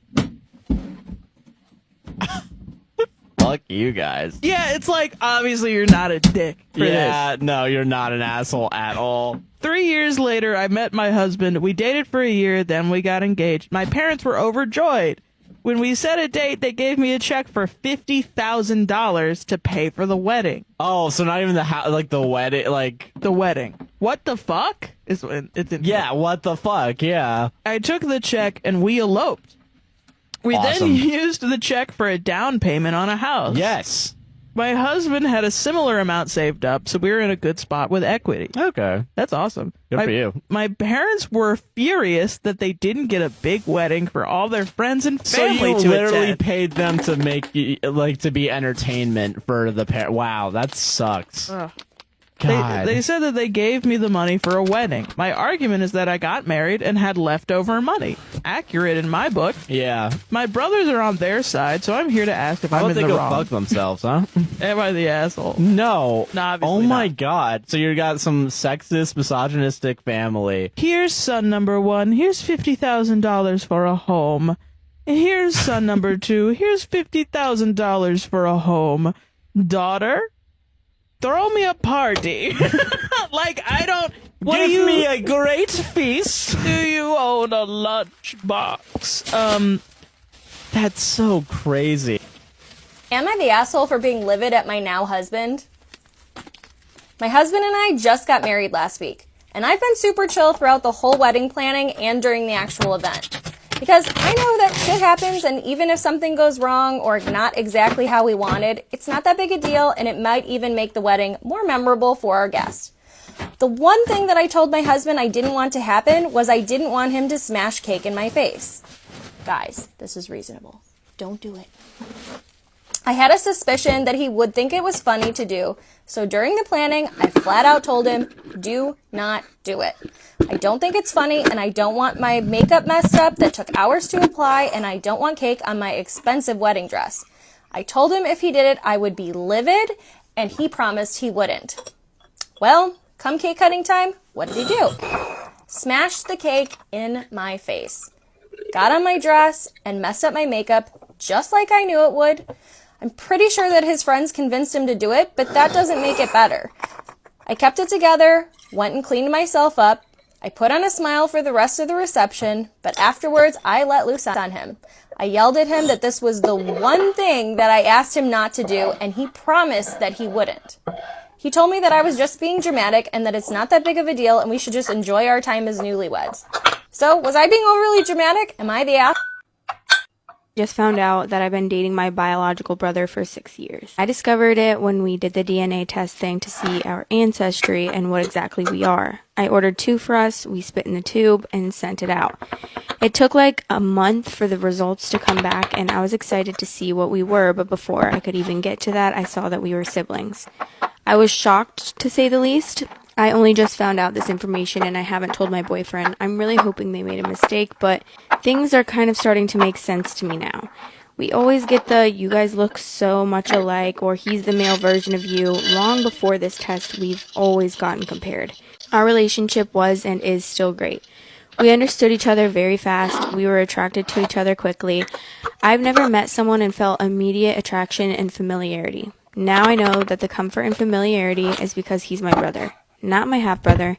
He is my full brother. We've done everything a couple that has been together for 6 years could do. We've said we love each other. We've had sex. We've celebrated anniversaries. We've even met each other's families. I'm just glad we both agreed early on that we don't want to have kids, so that never happened. I don't want to deal with the health risks and have to raise a child and them know that their parents are siblings. Am I the asshole for having my own secret honey stash? You told me this one earlier. My joke was, "Who are you, Winnie the Pooh?" Everyone clap in the comments. I'm not putting that in. I'm not putting a clapping sound effect. This isn't the fucking gaming channel. Everyone clap. I'm not asking you. I'm telling the audience to clap in the For a comments. joke you made off camera. It's a good joke. Me, 31 male, and my partner, 29 female, have been living together for 2 years now. I like honey in my oatmeal. More specifically, raw honey. I like the way that you're saying it with your tone. Yeah. Because it's immediately defensive is my favorite part. Something about the flavor I just adore. Okay. Sometimes, so I always bought it even if it cost a bit more than regular. Okay. But it just so happens apparently she decided this is, quote, our honey at one point last year. The little jar that used to last me 2 months went out in 2 weeks of her waffles. I wouldn't mind if we bought it together, but I have to order it on Amazon because no stores nearby sell the stuff. I don't want to seem like a cheapskate telling her to pay me for it. So in February, the next bottle I got, I hid it in my desk where I usually take my breakfast. Yesterday, she happened to caught me pouring it into the oatmeal.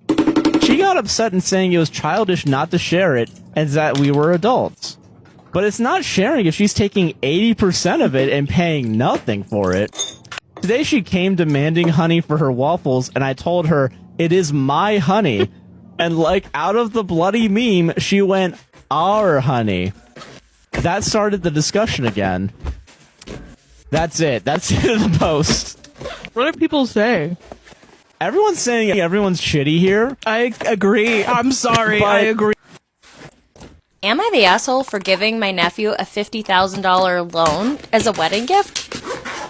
I, 55 male, retired after getting really lucky with investments. I'm not rich, but me and my wife have more than enough to live comfortably for the rest of our lives. My nephew, 24 male, has been putting himself through an ordeal this year, trying to hold on to his job while also proposing and planning a wedding to his lovely girlfriend, and while also planning to buy a house. After doing the math on his purchase, due to HOA rules, he needs about another $35,000 in cash to close the deal. As soon as I heard about this, I offered to lend him $50,000 interest-free as a wedding gift. I told him he can pay me back whenever he can. I know Reddit is good for this kind of thing and says that you should never lend money to a family, but he's a good kid and I know he's good for it, no question there. My nephew, his soon-to-be wife, and my brother have called me to thank me for the gift. To be honest, I'm happy to help out the new couple, so it's no big deal.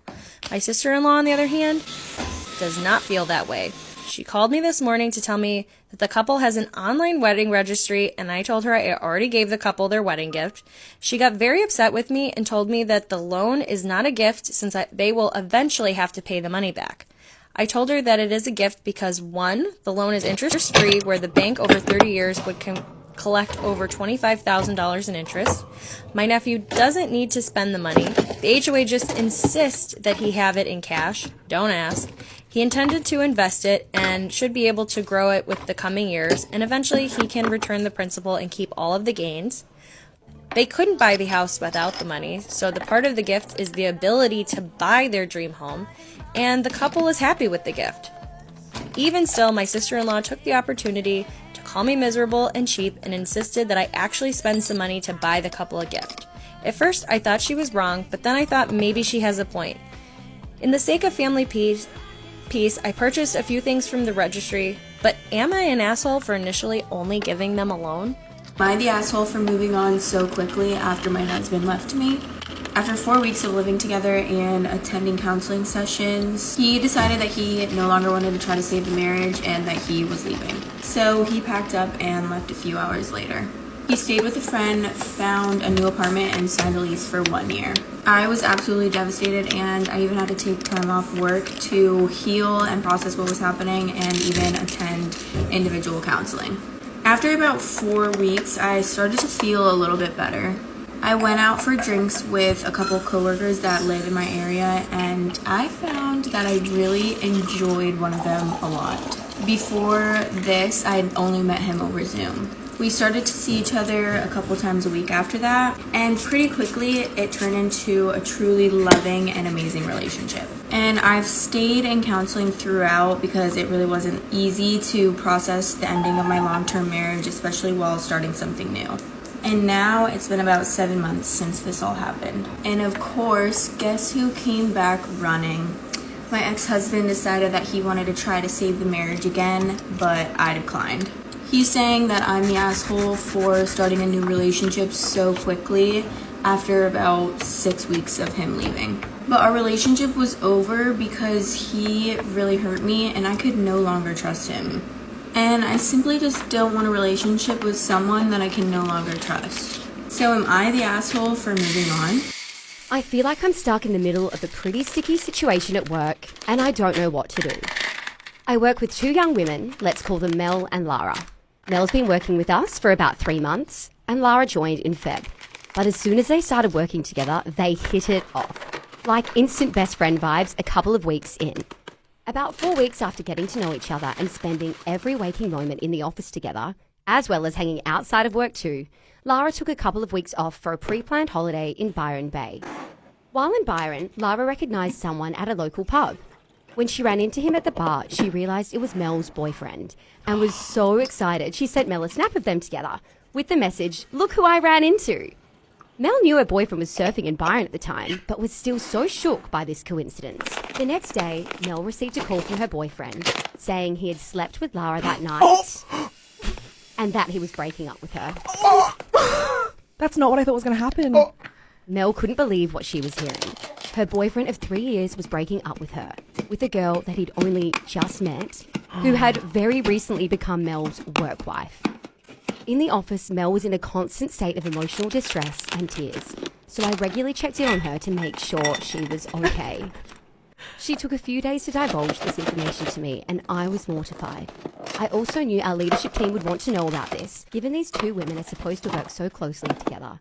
They're not just in the same department, their desks are across from each other. Oh dear. Someone's got to quit. The day Lara came back to work, she hard-launched her boyfriend, Mel's ex, on her TikTok. Oh Fuck no. off. On her TikTok, was it a video? Were they like Oh doing my- a boyfriend-girlfriend outfit of They were like the day? hitting the woe together. Like, Word quickly spread to the rest of the team that her new partner was Mel's ex, because all of Mel's recent TikTok videos are with the same man.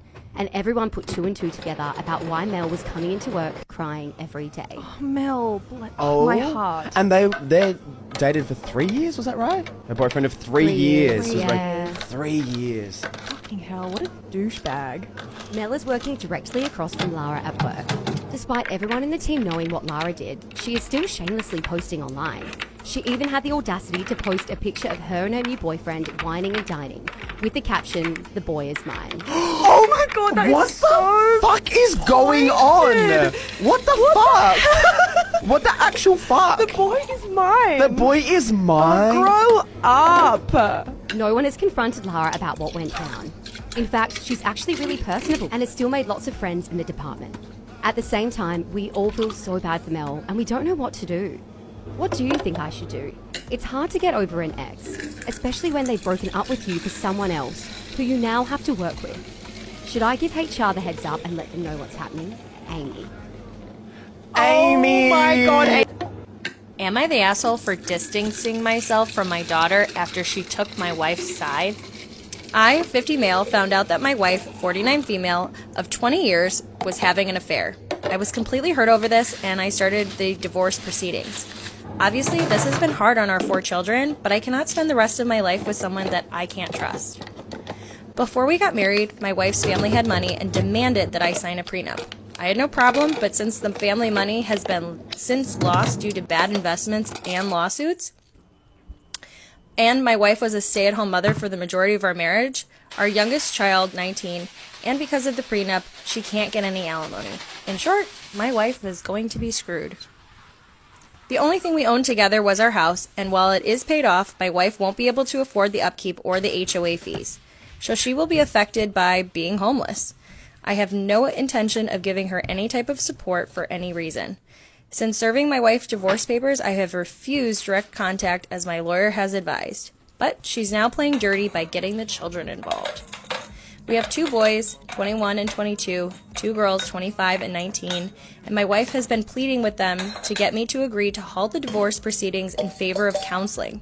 After I told my children that I have no interest in wasting any more of my life with that woman, and they have essentially backed off except for my oldest.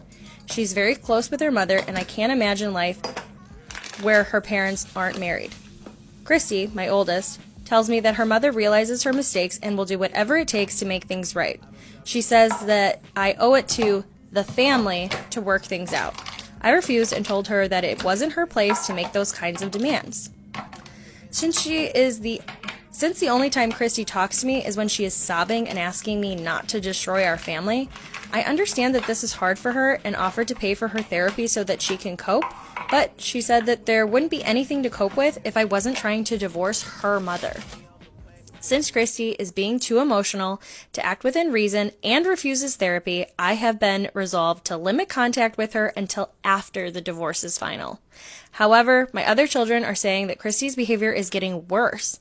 So am I the asshole for taking steps away from my daughter for a while? Get ready with me while I tell you about the time I asked my foster brother / brother's best friend / brother's ex-best friend to take my let's talk about.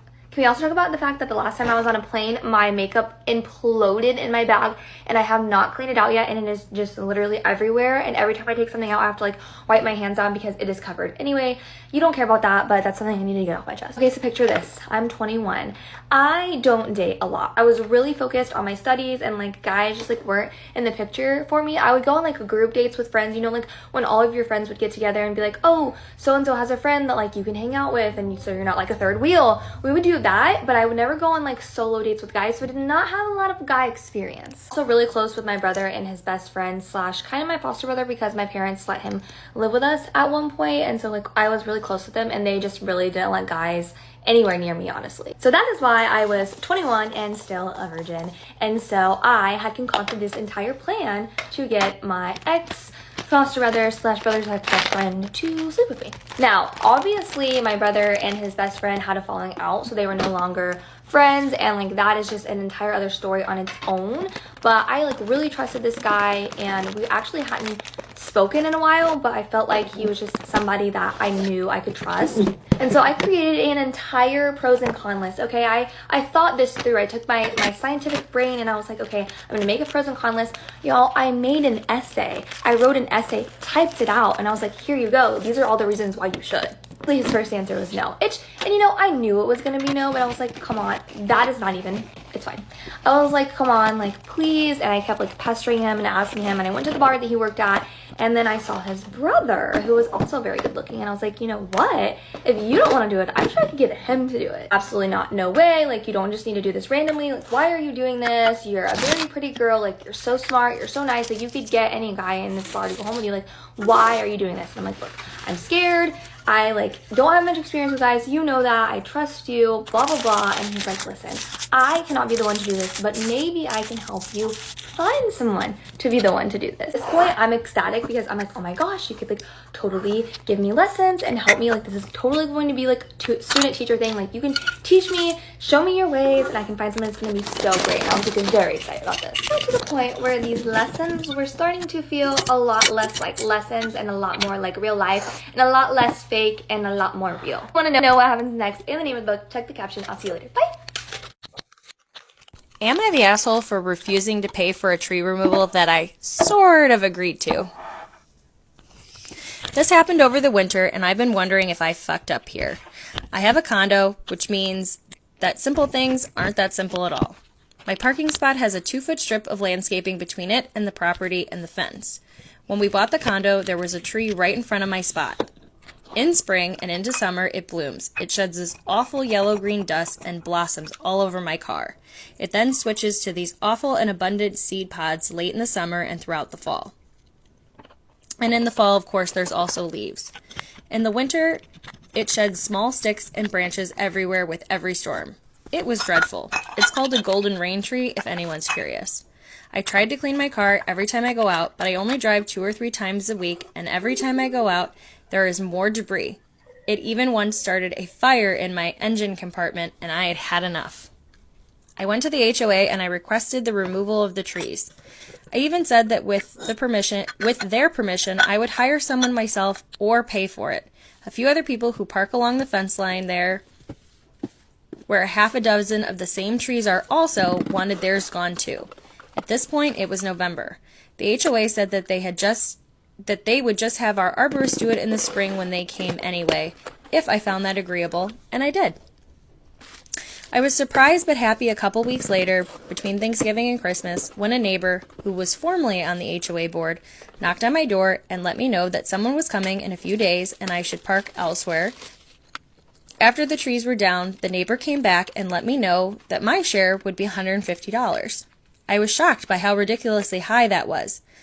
For context, my dad does tree removal, so I know that that price is absurd. But said okay, it's 2 weeks before Christmas, but I'll take care of it. And I kept watching my online HOA account, and the fee never popped up for me to pay. Turns out the guy went rogue, hired a tree service without their consent or knowledge of the HOA, and then asked me to pay half. It never really occurred to me that he was asking me to pay him back half for the tree removal. I did agree to pay for the tree removal, but I did that with the expectation that I would hire and pay my dad. The HOA didn't agree to it, And I was going to just have the spring arborist roll in with the total cost of the HOA to remove it in the spring, and it would be taken care of for all of us. I didn't consent to this rogue tree removal, and now I'm refusing to pay him for this tree. Am I the asshole? Am I the asshole for trying to take back $80,000 of the $160,000 my spouse spent behind my back? My husband spent $160,000, quote, investing in baseball cards without telling me. During this same time, he would get mad at me for spending money on meal plans or salon services. I would get yelled at for my disrespectful spending and my financial goals not aligning with his. So he'd say he did most of the spending on his personal credit card that he's paid for with our joint account. For a long time, I didn't have access to our online banking, so I didn't see the amounts he was paying on his credit card. Wait a minute, so you had a joint account? Listen, I'm sorry, all the comments that are like, she just says the thing from the Reddit, like she doesn't Yeah. even add anything. I don't care, I'm shocked. Yeah. I'm shocked. So you had a joint account. A joint account that you didn't even have access to. That he was using to pay off his personal credit card. That he was using to spend on baseball cards. I would add some comments, some useful comments if I had any. I'm just flabbergasted. Yeah. What the fuck? So I didn't see the amounts he was paying on his credit card. Whenever I would question a $2,000 or $4,000 payment, he would have some excuse and usually would say, it was on the family or grocery store. He would refuse to show me his statements. One day, driving to lunch, he mentioned how my friends owed him for the concert tickets I had used his card to buy. I agreed to get the money from them. In mentioning the card, though, I remember just seeing another $4,000 payment come out of our joint. This was after 2 months ago when he promised he had a $2,000 balance and was going to pay it off and stop using it. So I asked, I thought it was going to be paid off a couple months ago. That was all it took. He launched into me about how I ruin everything. We can't just enjoy the day. This is why my relationships never work. On, and dropped me back off to our house and left. Bro. It was this outburst that made me realize there was more going on. Yeah, this dude's got an addiction to baseball cards. Yeah. After lots of back and forth and digging and finally getting him to give me access to his credit card statements, I added up $160,000 in 3 years that he spent. I already realized that financial abuse that has taken place on many levels, and there is so much that I'm not including. Yeah. During all of this, my husband met with a divorce lawyer, then begged me for another chance. This was about a year ago. What? There's more? That's crazy! We are still together, but as you can imagine, the financial issues are only one of the many issues here. I can't imagine. You need to get a divorce, yeah.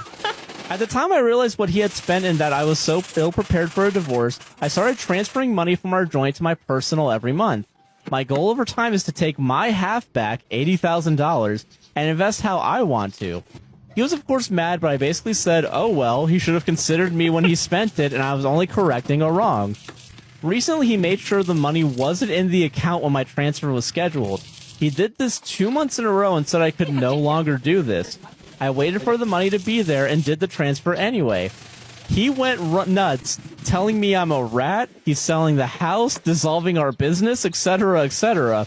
He says that it's wrong for me to go tit for tat and that I should let it go. $160,000, just let it go. The money is just sitting in my account and I have not spent any of it. Am I the asshole for trying to take my half back over time? No. No.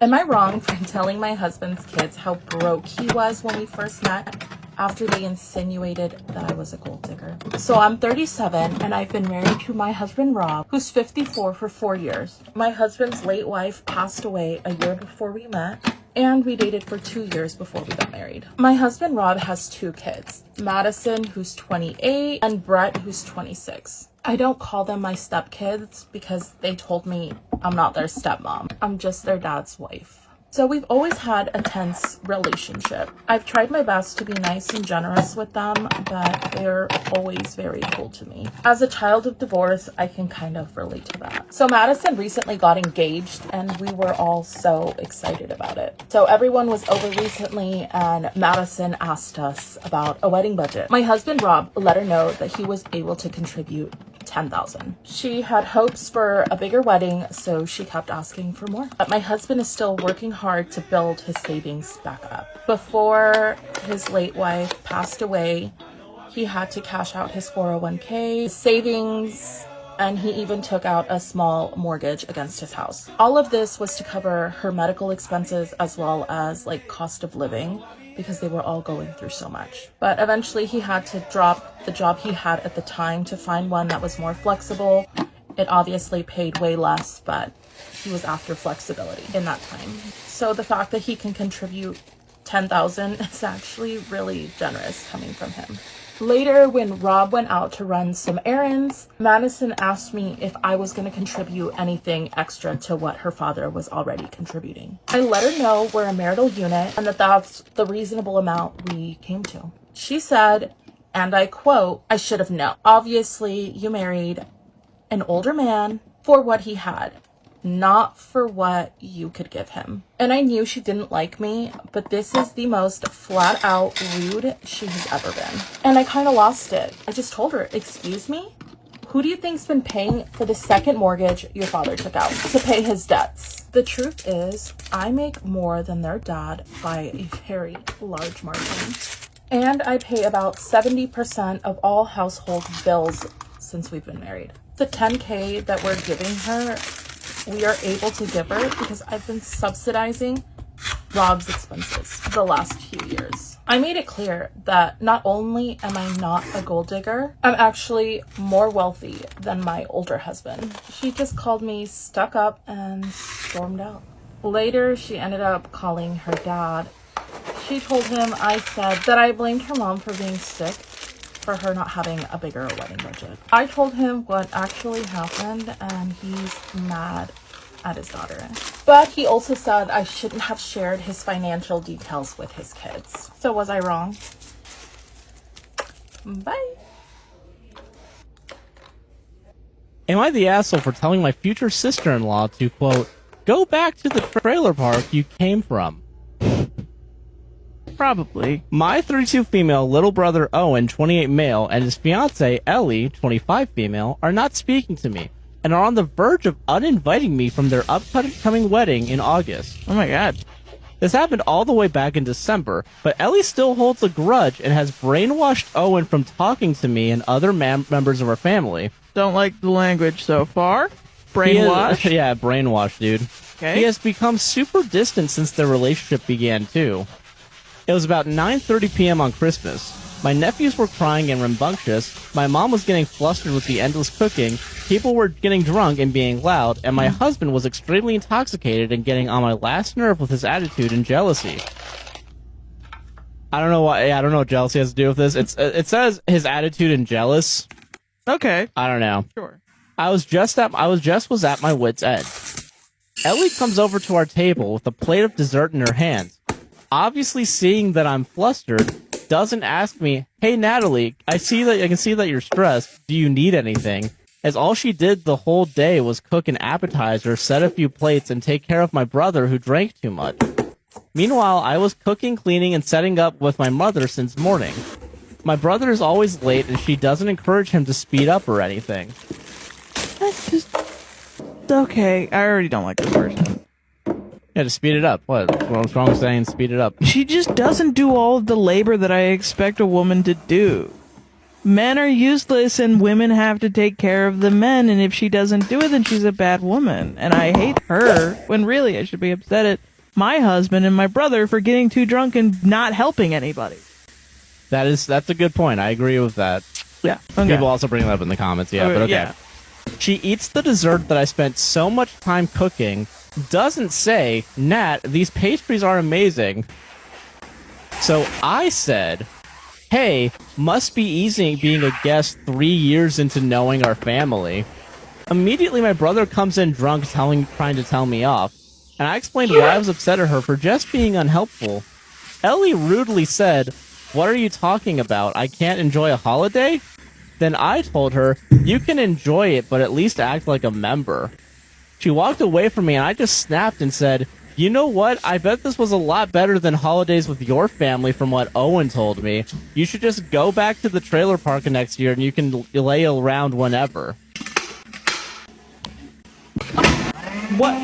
Like, dude, I just don't get how people write these and then think that they're likable in any way. Yeah. Like, you're not. No one's ever gone to a fucking screenwriting class and learned that you gotta save the cat, you know? Yeah, the cat can't fucking die, dude. Yeah, you can't repeatedly stab the cat and be like, "Everyone loves me." Yeah, no, that's not how it works. Okay. Is that what that is? I don't know, actually. I don't think I read Save the Cat all the Save way. the Cat, literally, it's like you need a moment where, like, not literally, but like you need a moment where you save a cat from a tree. Like, you gotta do something good. Oh, wow, okay. Yeah, that's what it means. Like, you have to do something that makes the character relatable and likable in the first, like, 5 minutes of the page. Wow. Or 5 pages of the screenplay. That makes sense. It seems so... Wow, okay. Yeah. Interesting. She does not actually live in a trailer. If she did, I feel like that would be rude. She doesn't live in a trailer, so actually I did not insult you. Listen, I'm when gonna... I call you a motherfucking piece of shit, you're not actually a piece of shit, so you shouldn't be upset. Listen, I'm gonna do a really good thing right now. Yeah. I'm gonna reference The Office. There's the episode where Michael Scott is calling people gay, and then he finds out that Oscar is gay. And then he's like, oh, no. Now it's not okay, because Oscar is actually gay. And I call everything gay as a joke. And Oscar has to be like, well, why is it okay to call other things gay? But it's not okay to call me gay. This is just a form of discrimination. Yeah. And it's a good point. Like, I don't understand why people think you're gonna call someone something. Yeah, and why are you scared if they actually are the thing that you're calling them? Yeah, or why is it okay to call someone something that if it's not true? It makes no sense. Yeah, like, that's weird. Yeah. I just said that because I had a rough night and she rubbed me the wrong way. I implied that she was trashy just because of her upbringing. You didn't imply it. Yeah, you told kind her. of said it, yeah. She has spent every holiday with us as her family is a complete mess and she hasn't spoken to them in years. She is like the third generation to grow up without a father. The woman who raised her is living off Social Security and poverty in old age. And this is all her fault, obviously, Yeah, it's her because she was born. And just a lot more. And just a lot more. Now, I want you to ask. I'm going to ask you this question. Do you think this next sentence is going to be an obvious no? Duh. Why? Of course. Why are you even saying this? Yeah. I must have hit a sore spot. No. No. Dude, when I was beating the shit out of this guy with a baseball bat, I must have hit some sort of sore spot because he got mad at me. And I was like, what the fuck? I'm allowed to beat you up, but you're not allowed to get cry about mad it. at me. That's crazy. Like, what's wrong with you? My brother had a long conversation with me the next day. I haven't really spoken to them. I tried to apologize, but I just don't know what else I can do to make this right. I, 40 female, decided to divorce my husband, 42 male, during his father's funeral. Am I wrong? Here's the context. I work full-time and my husband works part-time. I earn 3 times more than him. My husband's father recently passed away. Leading to my father-in-law's death, he was struggling with a lot of health issues. This meant that my husband gave money to his family every month, which was 20% of his salary, sometimes more. He has siblings, yes, but all of them are struggling financially. I pay for almost everything at home. His share is for the weekly food supply, which is about 40% of his salary. We live a simple life. I try to save as much money as possible. I've been telling him that he really needs a full-time job to earn more. The catch is that he needs to pass a test to get a full-time job because of his current qualification.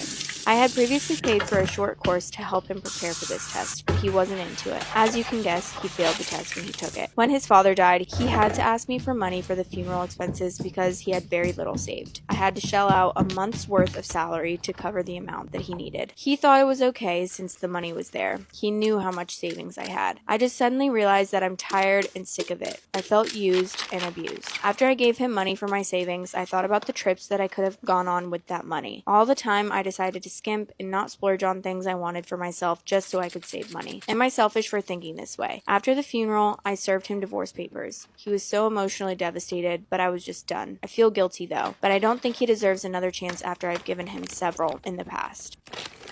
Am I the asshole for asking my girlfriend to cut back on her messy hobby? My girlfriend collects rocks and bones. Not crystals or anything. She doesn't think they have any magic powers. They're just normal rocks. She's not into astrology or any witch stuff. She sometimes tells me about the rocks and what type of rock they are, and it's usually chert, which seems to just be a normal rock. She's really outdoorsy and she travels a lot for work. And when she gets back from a project, she has a pocket full of new rocks. The bones are usually deer bones that she finds out in the woods, and she doesn't have as many of them. The skulls are cool, but also kind of creepy, and most of them don't even have antlers or anything impressive like that. Her favorite bones are shoulder blades and those spinal bones. If we go on a hike, she'll sometimes stop randomly because she's found different trips she's taken, even though they all look the same. And she said that they're beautiful and make her happy. She also likes to pick some of them up and carry them around with her during the day. I calmly explained that we were running out of space for her rocks, and maybe she could take photos of pretty views she has to remind her of her trip. And she got really mad and said that it wasn't the same, and I couldn't tell her what to do with her apartment, even though we both live here, so it's my apartment too.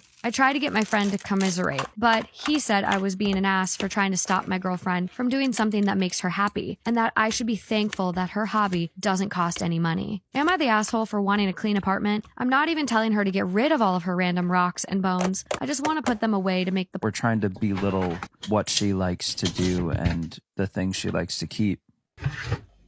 My husband's pregnant mistress begged me to leave him, and now we're in a bit of a situation. If you haven't seen the previous part of this story time, go watch that first and then come back here because you need the backstory on this. Since this woman literally barged into our lives and told us that my husband was the father of her unborn child, we obviously been very stressed trying to figure out what was going on. And the number one thing that we wanted was a paternity test because this woman has a boyfriend. She has a full boyfriend. So how do we know that it's not his? It seemed like every other day I was messaging this woman trying to coordinate a way that we could do this paternity test, and she just kept blowing me off. She would respond to things about, potential custody agreements or what we want to do long term for the baby, but anything about this paternity test, she was just really shady about, and something was just not sitting right with me. And already, as I'm getting these feelings that something is off, I receive a text from an anonymous number that completely turns everything upside down. This text message came from somebody who was claiming they were a close friend of my husband's mistress and claimed that not only was my husband not the father of her baby, that she didn't think this woman was actually pregnant. She told me that this woman has been obsessed with my husband for over 2 years when my husband had no idea she even existed, and that she had made comments that she would do whatever it took to make my husband hers. What, girl, don't you have a boyfriend? This is weird. And then, attached to this text message from the anonymous sender was a photo of my husband's mistress drinking a beer. She said that it was taken 2 nights before, and I can confirm that it was recent because her nails were the exact same color as when I had seen her. And listen, I know that it is not cold hard evidence that this woman isn't pregnant, but I don't know. Things are starting to add up and look like something weird is going on. So now it's time I go into super sleuth mode. Because I thought paternity was our biggest issue here, but apparently we gotta take a step back and figure out if this woman's even pregnant. So now I have to figure out how to outsmart this woman and beat her at her own game. But to be honest with you, I have no idea how one even goes about trying to prove that someone's not pregnant. But if it is true that this woman really is obsessed with my husband and that he is her weakness, maybe I need to utilize him in this plan. My New Year's Eve ended in the biggest betrayal of my life. Story time. Now, me and my boyfriend Steve had been together for about 2 years, and this year had been pretty difficult for the both of us. So this New Year's Eve was supposed to be like a fresh start for us, a new way to kick off a new year. I had planned this whole beautiful dinner, coordinating outfit, a rooftop party with an amazing city view. Think about your Pinterest board. That's how perfect this night was supposed to be. Steve was super up for everything. What do I want to use on my face? Until That afternoon, I get a text from him saying, hi, something's come up. We'll bring it back down again, Steve, because we have plans. It says, can I just meet you at the party instead of getting ready with you? Weird. I thought maybe he's just running late or he's got something planned. Spoiler alert, he didn't. Billy Pops, when I tell you, I turned up at this party looking like a literal goddess. Hair done, dress sparkling, heels 6 inches high. Meanwhile, Stevie boy, strolling in 30 minutes late.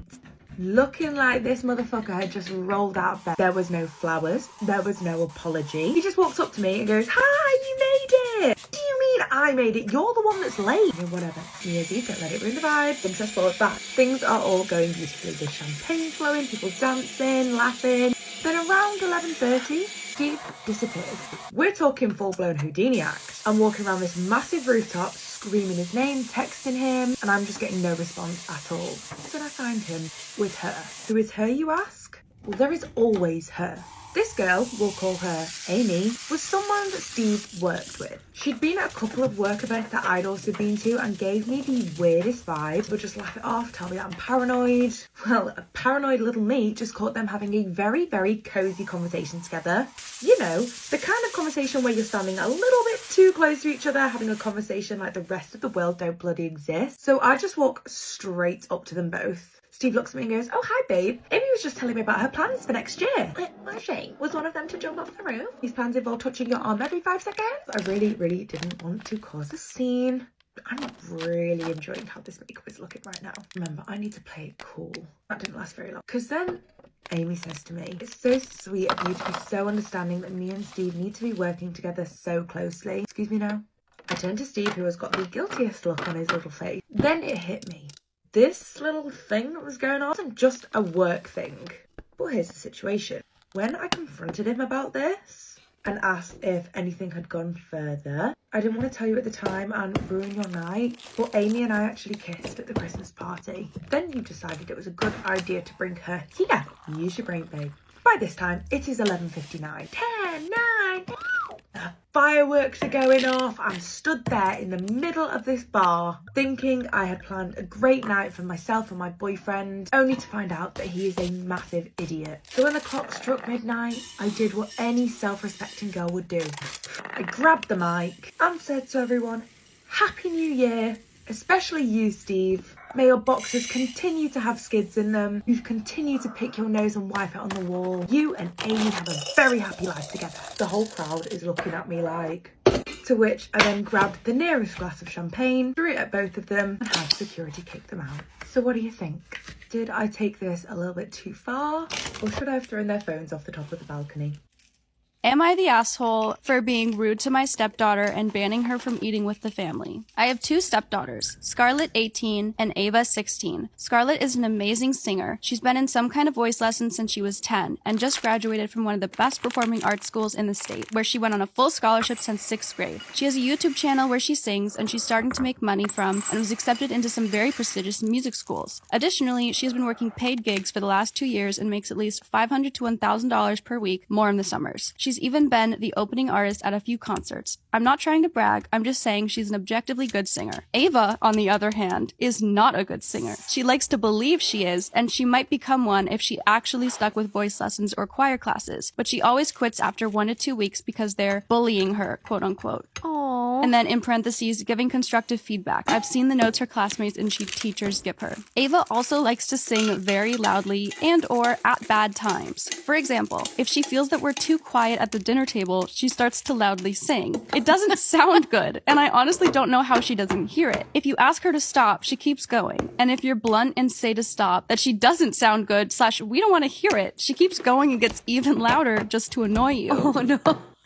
If we're in the car and don't let her choose the songs, she'll loudly sing whatever she wants, not what's playing, to annoy us and responds the same way to us telling her to stop. The only person she listens to is her dad. A few weeks ago, we were trying to eat and she was singing again. I told her to stop and she refused, so I took her plate and told her from now on she is no longer allowed to eat at my table. She can eat in her room, the backyard, her car, the garage, wherever she wants, as long as we can't hear her from the dining room. The backyard? And this will continue continue until she can behave appropriately at the table. My husband and I argued about it, but he's not home for dinner, so there's not much he can do about it. Today, she was eating lunch with us and started singing again. I told her to stop, and she didn't listen, so I again took her plate and told her to eat somewhere where we can't hear her if she doesn't want to act appropriately. Ava argued that she's a better singer than Scarlett, and that Scarlett sings all the time. I was done with her bullshit. I asked her how many times someone other than her dad has actually asked her to sing, not even paying her to be there. Just ask her to sing, or how many performing arts schools she's gotten accepted to. She's applied to many. She started to cry, and my husband wants me to apologize for being rude to her and is insisting I allow her to eat with the family again. Am I the asshole? Is it annoying? Absolutely. Oh, yeah. Would it drive me up a wall? 100%. Yes. But at the same time, if Scarlett is sitting there singing at the table too, then Ava should be able to sing. Yes. Even if she's bad.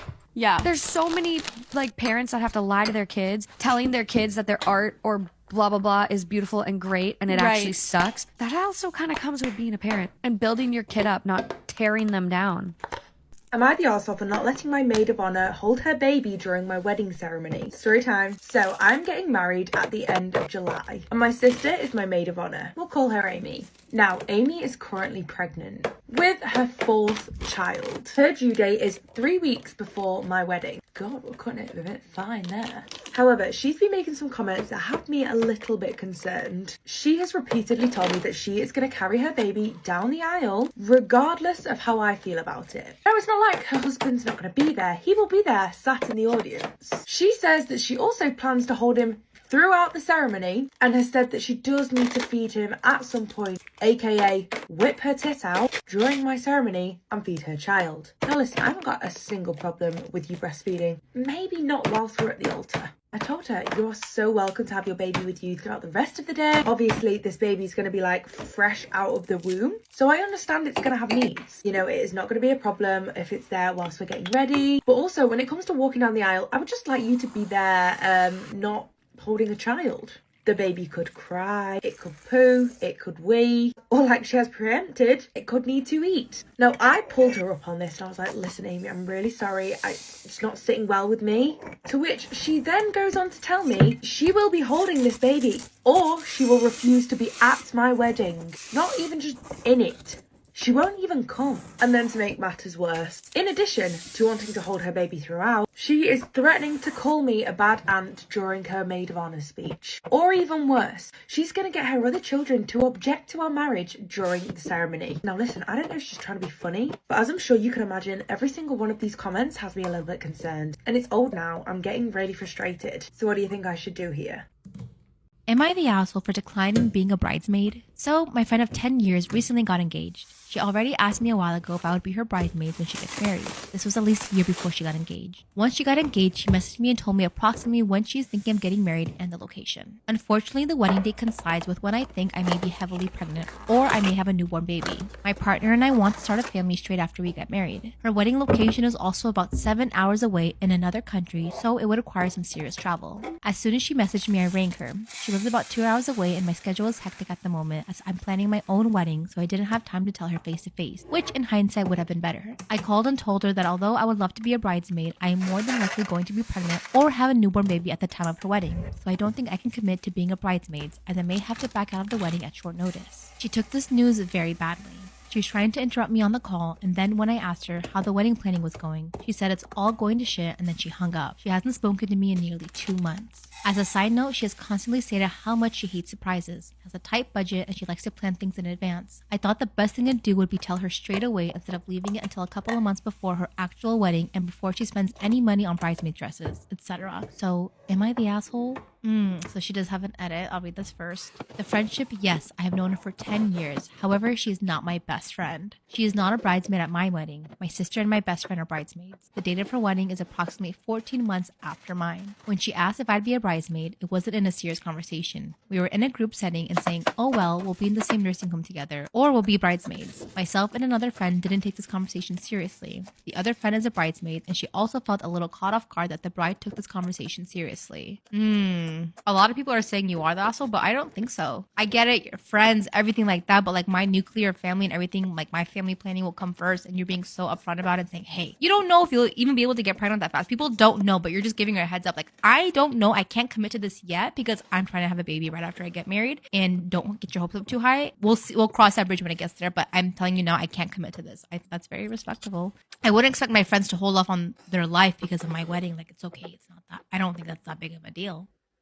Am I the asshole for giving my husband an ultimatum and telling him I will leave him if he doesn't stop acting like he's God? My husband and I have been married for 4 years, and we have 2 children. When we first met, he told me he was an atheist. I didn't really care. I was born into a Catholic family, but never really practiced. So religion was never a part of our relationship. But over the past year or so, he has shifted. At first, it started with him saying he is questioning our existence, and that led to him believing that there may be a higher power. It ended with him believing he himself is actually God. No. Oh, I thought this was like one of my exes who just acted like he had a God complex. Wow.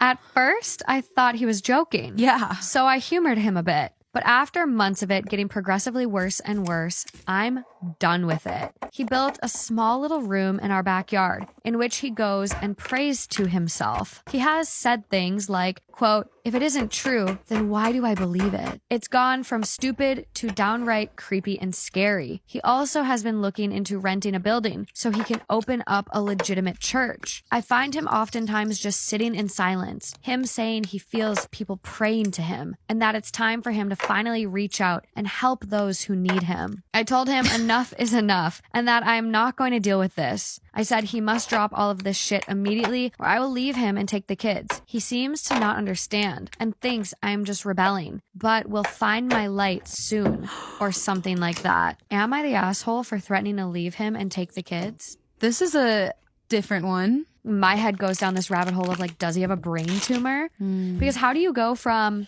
completely normal atheist to all of a sudden, I am God, I want to buy a church, I can hear and feel people praying to me. This is like not normal. It's almost like he was so atheist that when he started to think maybe there is a God, he's like, well, why not it? Why not me? Why not me? I am God. I God. I God now. What does he say here? If it isn't true, then why do I believe it? I believe unicorns are real. I don't have proof. Am I the asshole for telling my 27 male fiance, 28 female, that my theoretical hall pass would be her sister? I've been married with my fiance for 5 years. We rarely fight and we have a lot of trust for each other. She and I are going to be married in a couple of months. We have an inside joke together that we're allowed to F whoever we want the night before our wedding. We're both very aware it's a joke and it's not something we really want to try. We haven't said actual names during the joke yet, but she was curious. She said she knows exactly who she would sleep with. I asked her who, and she said I'd have to tell her mine first. And to be honest, I had never really thought about who. But when she asked, the first person that came to mind was her sister, who is 5 years younger than her. I know this is probably effed up. I rationalized my thinking that since her sister looks like a younger version of her, it's like I just want to cheat on my fiance with my fiance when we first met, which now I realize sounds pretty awful. I didn't say and said I don't really know. She didn't believe me for a second and kept asking. At one point she jokingly said, who knows, I might be able to hook you up with her. I guess she could tell on my face that I felt bad about who I thought. She said it's okay because it's just a joke and she wouldn't be mad. I, against my better judgment, blurted out her sister's name. She stopped smiling and asked me, what the F did you just say? I went into panic mode and said the name of a celebrity. That didn't help the situation. She was unbelievably upset that I said her sister. I tried to give her my rationalization and that only upset her more. She was near tears and told me that I was such an asshole. I told her that she said it was a joke and that she wouldn't be upset over whoever I said. She said that hers was her hot high school teacher back from when she was 17 and she couldn't believe that I wanted to F her sister. Until last night I slept on the couch because of it and she's still sour to me about it. I've talked to some friends about it. My close friends that are women said that I'm an asshole. My guy friends said I wasn't an asshole but that I'm stupid. Am I the asshole? And the consensus here is you are the asshole. Because what's wrong with you? You knew in your head that it was wrong and you just couldn't help but say it. The amount of time you had to think about that in your brain before you actually let it come out of your mouth is insane that you didn't just lie. I found out my sister's secret and it destroyed everything. Story time. A little bit of background here. I have a sister who we will call Amy. Now, I've been dating this guy who we will call Steve for about 2 years. Listen, I really thought this guy was the one. And Amy always said that she liked Steve. She's like, oh, he's such a sweetheart. But slowly but surely, Steve started to change. He got more distant, and then Amy started acting weird. She'd never answer any of my calls, and then even if I text her, she'd be like, sorry, I'm busy. One night, Steve was supposed to come to my house for dinner, but then he decided that he was going to bail last minute again. And as you can imagine, at this point, I'm over it. I was so sick of his shit, so I decided that I was going to go over to Amy's house and I was just going to crash there. I grabbed a bottle of wine and I was out the door. Now, when I got to Amy's, it was a little bit strange. I knew for a fact she was in because her car was in the driveway, but none of her lights were on. Thankfully, I had a spare key, so I let myself in. And to be honest, my first thought was that like, oh, she's probably on a Zoom call. This is when I heard a man's voice coming from her bedroom. Not just any man's voice, Steve's voice. My stomach was literally in my shoes. I could hear them laughing. She'd laugh and he'd laugh and he'd laugh and she'd laugh. I could feel the vomit rising. And when I got up to Amy's bedroom, the door was ever so slightly open. And what I saw will be burnt in my brain forever.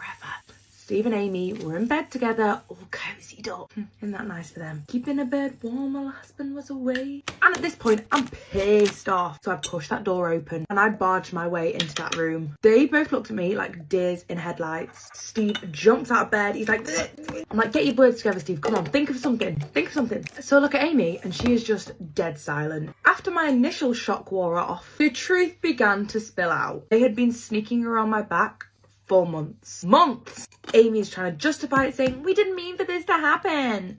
At this moment, I just come to the conclusion that I cannot deal with this right now. It's just too much, too quick. So I left to try and process what I had seen. Little did I know, it was about to get crazier. A few weeks later, Amy calls me and drops the absolute bombshell of the century. And that was that Amy was pregnant with Steve's baby. Yep, just let that sink in for a second. And at this moment, I'm thinking, this cannot get any worse. But it did. A few weeks later, Amy calls me and tells me that her and Steve are moving in together, and that the only reason that she was calling is because she wanted my blessing to do so. Well, my blessing wasn't important when you were sucking his... Like, really? Are you kidding me? I did what any normal, unhinged person would do. Every single little ounce of dirt that I had on the both of them and sent it to everyone. And I mean everyone. Our parents, Steve's boss, Amy's co-workers, and then I even sent it to their landlord because now they live together. And let's just say they've been having a rough couple of months. You think we're done? Here is the absolute kicker. The ultimate plot twist in it all. About a month after my revenge spree is really hard to say, I get a call from Steve. Turns out Amy wasn't even pregnant at all. She just lied so that Steve wouldn't leave her. So now they are both just miserable, unemployed, and living in an absolutely tiny one-bed apartment. For suspecting my wife of doing something awful at her friend's bachelorette week in Mexico. She spent virtually $0 and took no pictures. I'm in the middle of probably the biggest crisis of my adult life, and I can barely think, so I apologize in advance if this comes across as really weird or rambly. My wife went to Mexico last week for a friend's bachelorette party, and aside for the plane ticket, the hotel, and the first day's food and drinks, she didn't spend a penny all week. I mean, on the credit card, it's as clear as day that on Monday, up until about 9 p.m., she was buying dinner, stuff at the hotel shop, drinks at the bar, souvenirs, and then at 9 p.m., she didn't spend another cent the entire week until she was at her layover airport in Dallas. She says it's because her friends took over and paid for everything. I guess this is plausible, but it's still giving me a funny feeling. What's worse is that my wife is a person who posts her entire life on Instagram and TikTok, mostly Instagram. But if she does anything from getting a latte to picking up the kids at school, she will post it either as a picture or as a story. The last thing she posted on TikTok was a trend of people jumping into their vacation from the airport, and after that, her social media is blank. I was kind of keeping an eye on it because I was excited for her to go on the trip, and again, I guess it's plausible, but it gives me a funny feeling. When she got home, I said I can't wait to see all the pics that she took, and she blew me off. She said that she just didn't feel like taking pictures that week. She has been incredibly distant, and last night she said that she just felt like sleeping on the couch because the AC hits better. This is 100% true, but I swear I heard her talking on the phone in the middle of the night. When I got up to check on her, I accidentally tripped over the dog and made a huge racket, so when I got downstairs, she appeared to be asleep. I brought all this up to her this morning and said I'm not accusing her of anything, but all of this put together is making me feel uneasy. I wasn't trying to bait her or fight with her. I just wanted to get my feelings out on the table. She said, "You're a major fucking asshole for bringing this up on her first day back at work." I said I wasn't trying to pry, just communicating with her, and she said, "Your communication is prying, and I'm not discussing this with you ever again." Oh. She then took the kids to summer camp and left. Am I the asshole? And there's edits. Okay, so updates. So I realized that her text probably synced to her iPad, so I just checked. It took me a while to figure out the passcode, but I did. But there was an iMessage at 9:15 that night that she got to the resort from a number with no contact info that said, "Okay, I'll meet you in the lobby." Is the app you said Signal? I look up Signal and it's kind of like WhatsApp. Oh, the iPad doesn't have Signal on it. Oh. Edit number 2. If you've been following my comments, you've seen that my sister is coming over and she's an insane internet sleuth and is relentless when it comes to this cheating stuff. She also scares me a bit, so I'm hoping this isn't a mistake. I'm going to probably stop responding for a while so we can talk and she can do her own thing. I'm numb, but she can do this. Thanks for everyone in the nice comments and the reality check. It's not looking good. And then there's a final update. It's pretty quick. She cheated. Oh, of course. Yeah, easiest thing. That was a given. Man. My sister was able to get lots of info from this real estate guy, and my wife denied it at first, but then admitted it. Sorry it took so long to update, but I'm numb now. I took care of the house full time and my husband worked. I was building my own business as well. About 4 months ago, my husband lost his job and I had just opened my business, which was booming. So I took care of the bills. I was also taking care of the house and cooking. He would leave things dirty behind, clothes on the floor, wet towels too. I kept nagging him all the time to clean up after himself and he would just say, sorry, but nothing changed. I got fed up and told my husband I would start charging him $10 for everything I had to clean up behind him. I managed to make $150 and told my husband he owed me that. And we had a fairly big argument. He still gave me the money as I wouldn't back down. AITA for charging $10 for cleaning up after him. How many things can this woman do at once? She is keeping the place spotless, cooked, did the grocery shopping, and built her own business, which turns out is merely booming. Someone sent me screen caps of him sexting. Apparently he'd been emotionally cheating on me with a few women for some time. Once the 4-year mark hit, I got into therapy and realized I had no romantic feelings for him. He also couldn't keep a job, didn't cook, didn't clean, didn't grocery shop, didn't have a license or a car. I was his mom, not his girlfriend. So I broke it off. I felt really guilty and started second guessing my decision to leave because he got so depressed. A week later, I got a call from his work. He'd been in a serious work accident. I dropped everything and ran to the ER. When I got there, his family made it clear I wasn't welcome. I had to fight to even be able to see or talk to him, but I stayed. It was determined his leg needed to be amputated. I cannot fathom the losses he had. While he was drugged up, he told me he didn't want me there. I drove back home. He told me that I should have fought to be there for him, even if he and his family told me they didn't want me there. AITA. Isn't that inappropriate for me to stay? Literally, if you guys are asking me to leave, that would be so inappropriate. Right, she would have looked insane.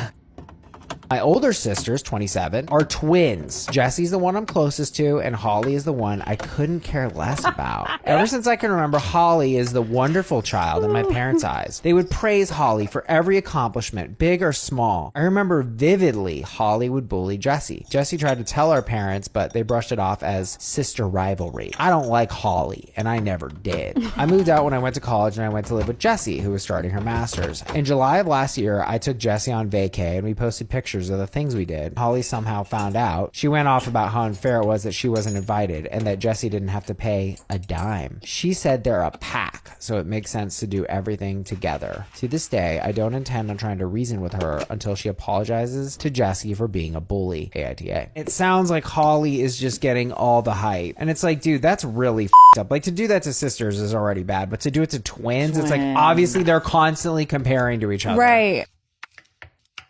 I, 27M, have 9 siblings, a biological twin brother, and 8 adopted siblings. When our parents had us, my mom also had a hysterectomy. They weren't ready to stop with us, and they were at a very comfortable place financially, so they decided to foster and adopt. Our relatives were always against adoption. We cut all of them out. We started to reconnect with them after my mom's brother passed, and we had somewhat of a relationship. I got married to my beautiful wife 2 weeks ago. My parents and my siblings were at the front table with my in-laws. I put the extended family tables a little far from us. They complained and asked, why don't we have the front tables? We are much closer to you as blood, you know. This boiled my blood. I kicked all of them out immediately. AITA, you're telling me that 8 of my siblings, you're closer to me when you literally wouldn't talk to me because of them? All the way off, and then I would just have a glass of champagne and dance the night away, honey. My daughter just contacted me after 17 years asking if I want to meet my granddaughter. I'm in my 60s now. I was married to my ex-wife and we had a daughter. Our marriage was going through its ups and downs, but I was really close with our daughter. But as our marriage was going through its difficulties, I made a huge mistake I still regret to this day. I started having an affair with my coworker. She was in a violently abusive relationship at home. We became friends at work and things just escalated from there. She got an out from me, but got the support she needed to file for divorce from her husband, who is currently in jail now. The affair went nowhere and we called it off shortly after, but I was glad that she got out of her abusive relationship and that she was safe. But when my ex-wife found out about the affair, things expectedly didn't go well. She lashed out and said a lot of horrible things about me to our daughter, who was 15 at the time. I admitted full fault with the affair, but even after the divorce, I sensed that the distance between me and my daughter was growing, until one day my daughter said that she wasn't going to speak with me anymore. She was going to cut me off from her life forever. And that was the most painful thing anyone has ever said to me. And I begged her to please reconsider. And I still remember that day. But time passed on. My daughter kept her word. And after trying to connect with her for the first year, I gave up. I found out from one of my mutual friends that my ex-wife married a great guy. And I was happy because I was hoping that would remove the hatred from my ex-wife, and my ex-wife would advise our daughter to at least rekindle a relationship with me, but that never happened. I moved states a year later. I'm at peace now, but still have some aching sadness. I have retired. Both my parents have passed away. My brother passed away tragically a couple of years ago. To be honest, I'm waiting for my turn. I only have a dog and my sister left. A couple of hours ago, my daughter called me on my phone. I haven't spoken to her in 17 years, but I instantly recognized her voice. But I didn't feel anything. No happiness, no sadness, just indifference. She was crying a lot on the call, and we got caught up on life. She's married, and she has a daughter who's now 12. She apologized for cutting off contact, and she says her mom asked her to reconnect with me, as her mom felt guilty about how everything played out. She said she really wanted me to meet her daughter, and her daughter was constantly asking about granddaddy, but I wasn't feeling anything. After we caught up on everything in her life, I told her I don't care about her or her daughter, and to never contact me again, and then I hung up. Was I the asshole? So, update. Look, I was extremely drunk last night. The words which came out of my mouth weren't the best, and my comments on my post weren't great either. Seeing how everyone said I was the asshole, I decided to call my daughter again an hour ago. I didn't really expect her to pick up the call, but she picked up immediately. I apologized for last night, and she said there was no need to apologize. I then sent her a link to the Reddit post on messages, and I told her I know I was the asshole, and thousands said so too. She again said that I wasn't the asshole, and she started crying again. I told her she's free to come to my house anytime over the next 4 months, because after that I will be leaving the country with my sister and our dog. Our parents left us a nice farmhouse in their home country, and we'll be spending the rest of our lives there. I sent her my address on messages, and my daughter said she'd come with her husband and daughter by the end of next week. She asked if she was welcome to stay there for multiple days, and I told her that she could stay there for however long she wanted, as our house was spacious enough. Filing for divorce because my husband over-tightens all the jar lids. His over-tightening jar lids has been an issue since we were just visiting at my house when we were dating. First, it started with things that he used, and then over time, it became every damn glass jar with a metal lid. He tightened them so much that I couldn't open them without assistance. It wasn't a huge deal if he was there, but if I was alone, it was so annoying. More times than I can count, I've opened a new jar of something because I couldn't get the jar open. It's been a reoccurring cycle for over the past 5 years. It's just a thing that would escalate until I had a major meltdown and freaked out, screaming, frustrated, and seemingly crazy because it's just a lid. Then it would get better for a while, and then it would slowly become an issue again. Just getting worse and worse until I reach a breaking point again. Sometimes I'd literally feel insane for being upset over jar lids. He initially claimed that he did it to keep food fresh. After many arguments about it and my insistence that I don't believe it keeps anything fresh, even if it does make things last longer, I don't care if it means I can't eat my freaking food when I want. I'll just replace things that go bad because they're closed normally. Then the excuse was that it's a habit. So about a month ago, my husband had a family emergency and had to travel out of state for 10 days. First day he's gone, I discover a jar that I can't open. I was annoyed and was going to the store to buy new pickles when the neighbor said hi and to let him know if I needed anything. While soon-to-be ex is out of town, I said here and got the jar, which he opened. The next day I saw him outside and asked him to open another jar. He offered to come in to open all the jars, and I agreed, and he came in, he went to the fridge and opened all of the jars except for 2, which he even couldn't open. I thanked him profusely and told him I'd bake him some of his favorite cookies later in the week. He laughed and said it's no big deal, and after confirming that I wouldn't be upset if the remaining 2 jars were destroyed in his attempt to open them, he took them home to his garage to open them one way or another. He said that he heard me screaming about over-tightened jar lids a few times over the years, and he's really pondered if I was crazy or if my husband was really over-tightening the jar lids. Nail polish. He said, you know this was intentional.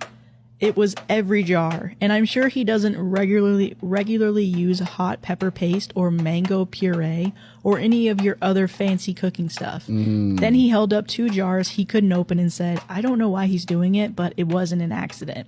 And he left.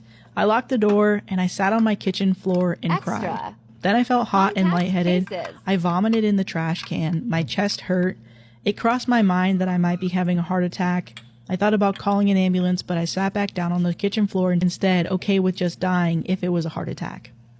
Later, the neighbor came back with the open jar of hot fudge and apologized that he couldn't save the figs. He said he broke the jar trying to get it open. He also apologized for what he said about my husband doing it on purpose. I assured him it was okay. I couldn't sleep that night. Tossed and turned all night. I call out of work. By 10 a.m. I realized that I couldn't stay married anymore, and I made an appointment with a lawyer for the next day. There are literally no other issues, no cheating, no abuse. We have a good sex life, both have good jobs, nice house, no financial issues. He was absolutely blindsided when he came home, and I told him I wanted a divorce. He still won't admit that he tightened the lids on purpose. He suggested we go to marriage counseling, but I refused. There is no point. I just literally can't get past the goddamn jar lids. I still feel a little bit crazy about that. I have no idea why he would tighten every jar lid so tightly that I couldn't open it.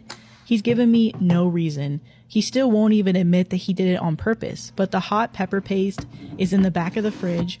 I use it only when I make Indian food. It's behind other things. He's never used it. It's nothing you could put in food without cooking it. The pepper paste could not have been an accident. It couldn't have. Maybe he put mango puree on his toast or his oatmeal, but the pepper paste could not have been an accident.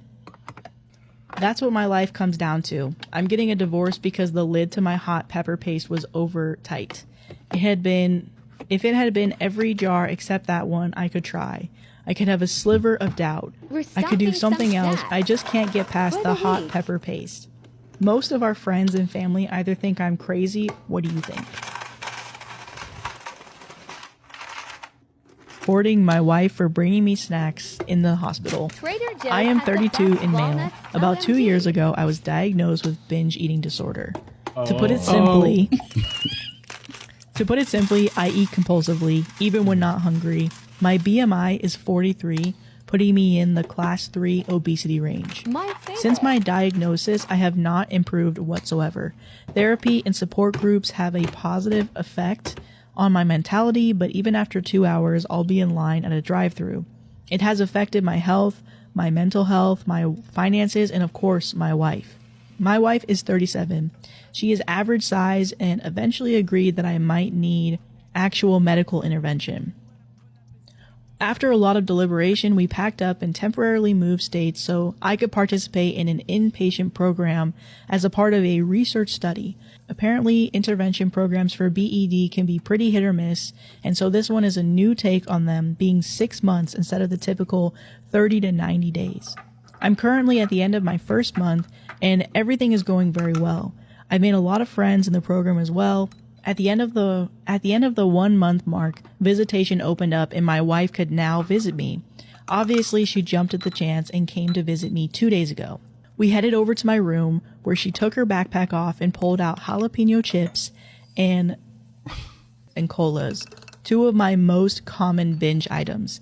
At first, I freaked out, but then she explained that I deserved a break and went into detail about how much trouble she went through to smuggle them through. I immediately shouted for a nurse who forcefully removed the products from her hand and then escorted her out of the building with a full team. My wife has now been completely banned from the premises, and she's furious at me. The nurses and doctors have expressed nothing but gratitude and told me that had I indulged, I would have instantly been removed from the program. One thing that my wife said that made me think she had a point was instead of telling her to put the snacks away and take them home, I went for the nuclear option of calling other people. I know that her bringing me snacks was objectively wrong, but was my reaction over the top? So for not making my wife choose between me and her affair partner. As soon as I found out, I moved on and filed for divorce. Counseling is not on the table. An open relationship is out. I'm not interested in having anything to do with her again. She tried saying that if I asked her, she would have chose me. Gross. I don't want her. Some of our friends think I should have fought for our marriage. I offer to sleep with them or their wives to see how they feel about the situation then. No one has taken me up on my kind and Christian offer. I'm paying my half of the lease on the apartment. There are 4 months left. In the meantime, I'm going to work and spending my time off at an all-inclusive resort. It's cheaper than getting an apartment for myself. Am I the asshole for not trying to save our marriage? Am I the asshole for not making my wife choose between me and her affair partner? As soon as I found out, I moved on and filed for divorce. Counseling is not on the table. An open relationship is out. I'm not interested in having anything to do with her again. She tried saying that if I asked her, she would have chose me. Gross. I don't want her. Some of our friends think I should have fought for our marriage. I offer to sleep with them or their wives to see how they feel about the situation then. No one has taken me up on my kind and Christian offer. I'm paying my half of the lease on the apartment. There are 4 months left. In the meantime, I'm going to work and spending my time off at an all-inclusive resort. It's cheaper than getting an apartment for myself. My female 53, soon-to-be ex-husband Roger, male 47, whom I forgave for his affair, came home with a baby 4 months ago. His girlfriend, 22, could not handle it anymore and brought the baby to him at work and left. To the best of his knowledge, she's in Spain. I allowed him to stay so long as I didn't have to do anything. Well, about a month ago, Roger had a heart attack. It didn't kill him, more's the pity, but he is very weak and incapable of doing anything for himself. Since he isn't up and about, he cannot care for his child. He also cannot drop off and pick up his son at daycare. I have been helping, but I'm done. My kids are fully grown. I shouldn't be having grandkids anytime soon. I do not have any desire to care for a baby. I told Roger that I want a divorce. I contacted the mother's parents. I know the father through friends. I said they had until Friday to come and get their grandchild, or I was calling Child Protective Services. They just left with the baby, but they scolded me for being so cold towards a baby that had done nothing to me and no harm. I viewed the child differently. Roger is recovering and I will be moving out. The house is in his name, but I have never contributed to it. I have the equivalent of 22 years of rent and interest put away, And as per our prenup, my savings are my own. I work and I don't need anything out of this marriage except for myself. My kids tried telling me to stay to help their father, and I said they're welcome to come over and help him with cleaning himself and the baby. Both declined, what I felt was a fair offer. I do not feel like I am acting badly. However, Roger, our children, his child's family, and a few mutual friends think I am. Perhaps writing this out and seeing their responses will give me clarity. My birthday was yesterday, and my husband invited his best friend Matt and his best friend's pregnant girlfriend Jane out for a barbecue. They live 2 houses down from us. It was only us, our 3 children, and them here, and their 3 kids. I spent about $90 on hamburgers and hot dogs.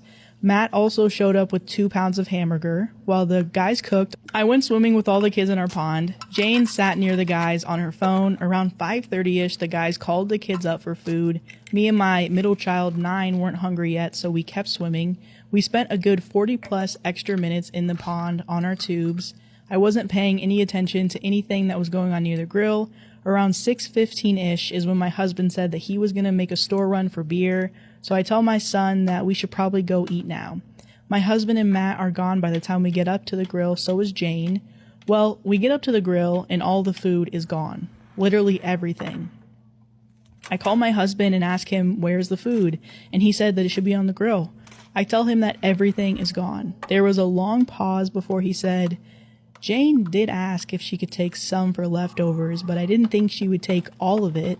He then tells me that there was at least 8 burgers and 10 hot dogs left, as well as macaroni salad when he left for the store 10 minutes prior.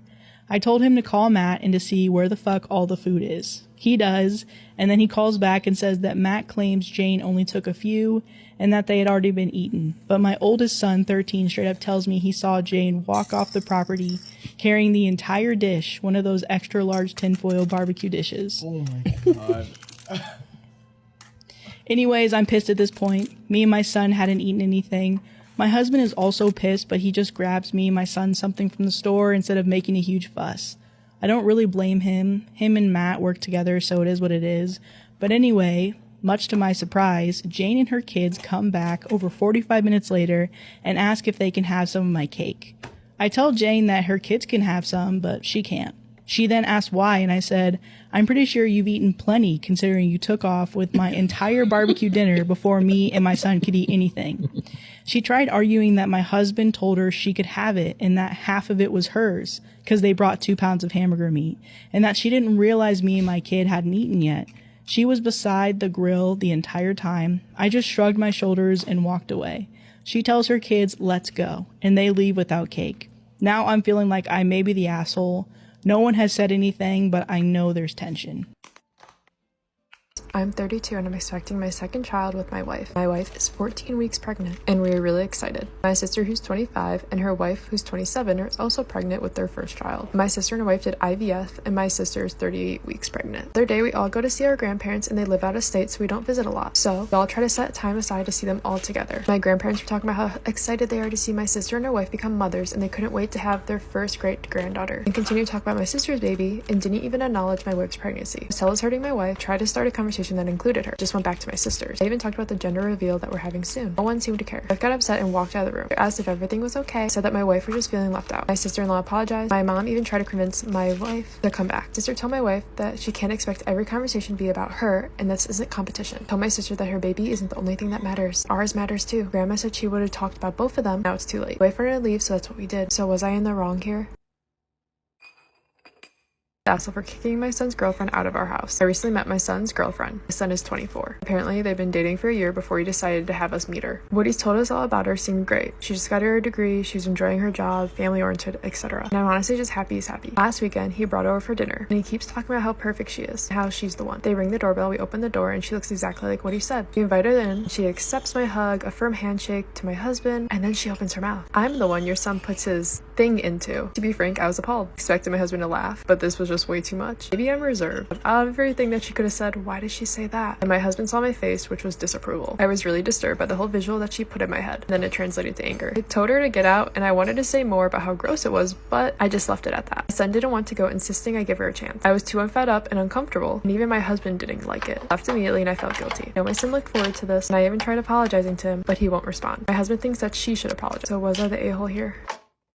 For calling my guy friend creepy for getting mad that I swiped left on lots of guys. I'm 28 and recently in a really good place in my life for the first time. I'm financially stable and have a great career. I'm fit and have various passions. So I decided to start dating seriously. I even started using a dating app for the first time. I was hanging out with a couple of my friends at the beach the other day and started using the app. I swiped left on just about all of the guys with an occasional match here and there. Turns out one of my guy friends has been closely watching the whole time, and he got up and started going through some crisis. He asked me if I'm seriously judging the guys on the pictures before anything else, and I said hell yeah. He said I literally rejected 99% of the guys who seem perfectly fine, and that's unreasonable. I was confused by his sudden outburst and told him that he's crazy. He said that he's not crazy, he thinks that I'm crazy, to dismiss his views just like that. I didn't even know what to say, but I just told him he's creeping me out a lot. Well, as soon as he heard the word creepy, he accused me of using slurs against him and making him look bad. And he legit said that I called him the equivalent of another bad word. So am I the a-hole here, or is my friend overreacting? For telling my husband that I would have never agreed to have his child if I knew he would go back on our agreement. I, 36 female, am a neurologist, and I absolutely love my patients and my job. I believe there's no greater honor in life than being able to help others. The road to my medical degree was not easy, and it was paved with many rejections. I was a troubled teen in high school, and I didn't get accepted into any colleges my senior year. I had to work my way up, starting with remedial classes at my local community college, and when I finally got into medical school at 26, I was absolutely thrilled. I met my husband, 37 male, in my third year of medical school. We've been married for 4 years now. My husband works in marketing, and I make 3 times his salary. From the beginning of our relationship, I was very upfront that I was unsure about having biological children. My dream was always to adopt from foster care, and my husband seemingly understood this. However, after his friend had a baby boy last year, he began to really press me on having children. I was initially very against this idea because I was just beginning my career. I wanted to wait a few more years before revisiting the topic of children. In August of last year, I found out I was unexpectedly pregnant due to a condom breaking during sex. I was initially considering an abortion, but after many heartfelt conversations with my husband, we decided to keep the baby, and he would quit his job and stay home until our daughter was old enough to start preschool. There were several factors that went into our decision to have him stay home with our daughter. One, I made significantly more money than him, so financially it just made more sense. 2, I'm in the first few years of my career as an attending physician. After 4 years of med school and a 4-year residency, I'm just starting to practice on my own, whereas my husband has been in his career for 15 years. I was very clear I had absolutely zero desire to stay home and be a housewife. I respect stay-at-home moms, but my work is my life, and I would go crazy at home all day. That just isn't a lifestyle I want whatsoever. 4, finally, I'm not comfortable putting my child in daycare until she's old enough to express herself verbally. I was a victim of SA when I was young, and I just do not trust people enough to leave my daughter in the hands of strangers when she would be unable to report abuse/neglect. Our daughter is 9 weeks old today, and I'm preparing to return to my practice in a few weeks. This weekend, I left my husband alone with our daughter while I attended a medical conference out of state. The conference was amazing, but when I returned home, my husband began acting weird. Today, when our daughter was napping, I pressed him to tell me what was wrong. He absolutely broke down and said that he doesn't think he can do this. He expressed how trapped, alone, and overwhelmed he felt all weekend. He now wants me to extend my maternity leave and is talking about trying to get his job back. This made me freak out, and I asked, well, what will we do with our daughter now? And he responded by suggesting that I leave my practice and work from home. I said absolutely not, and he suggested daycare. At this point, I just lost my shit and I screamed, if I knew you were going to go back on your promise to take care of our daughter, I would have never had your child. I know I completely overreacted, and I would never trade our daughter for anything. I love her so much, but I'm so upset with my husband, and I'm not sure how to move forward at this point. I, 32 female, was at a water park this last weekend with my husband, 32 male, and my daughter. We were in one of the pools practicing swimming and keeping to ourselves. There was a group of teen boys there, and while I was working with my daughter on swimming, one of them came up behind me, and I felt a tug on the strings of my top, untying it. I spun around and saw this 15 to 17-year-old with a smirk, and I slapped him. This quickly caused a scene. The park staff got involved, as well as the boys' parents, who were livid at me. My husband and another lady saw it happen and confirmed that he really did grab my top. There was also cameras around the pool that kind of show it. Wasn't the best angle, though. The boys' parents threatened assault charges, and I threatened sexual assault charges. Come on. If they decided to go that way. Eventually, we were both asked to leave and haven't heard anything back since. My husband still thinks I overreacted a bit, which I don't. Am I the asshole? Am I the asshole for slapping a teenager? I, 32 female, was at a water park this last weekend with my husband, 32 male, and my daughter. We were in one of the pools practicing swimming and keeping to ourselves. There was a group of teen boys there, and while I was working with my daughter on swimming, one of them came up behind me, and I felt a tug on the strings of my top, untying it. I spun around and saw this 15 to 17-year-old with a smirk, and I slapped him. This quickly caused a scene. The park staff got involved, as well as the boys' parents, who were livid at me. My husband and another lady saw it happen and confirmed that he really did grab my top. There was also cameras around the pool that kind of show it. Wasn't the best angle, though. The boys' parents threatened assault charges, and I threatened sexual assault charges. Come on. If they decided to go that way. Eventually, we were both asked to leave and haven't heard anything back since. My husband still thinks I overreacted a bit, which I don't.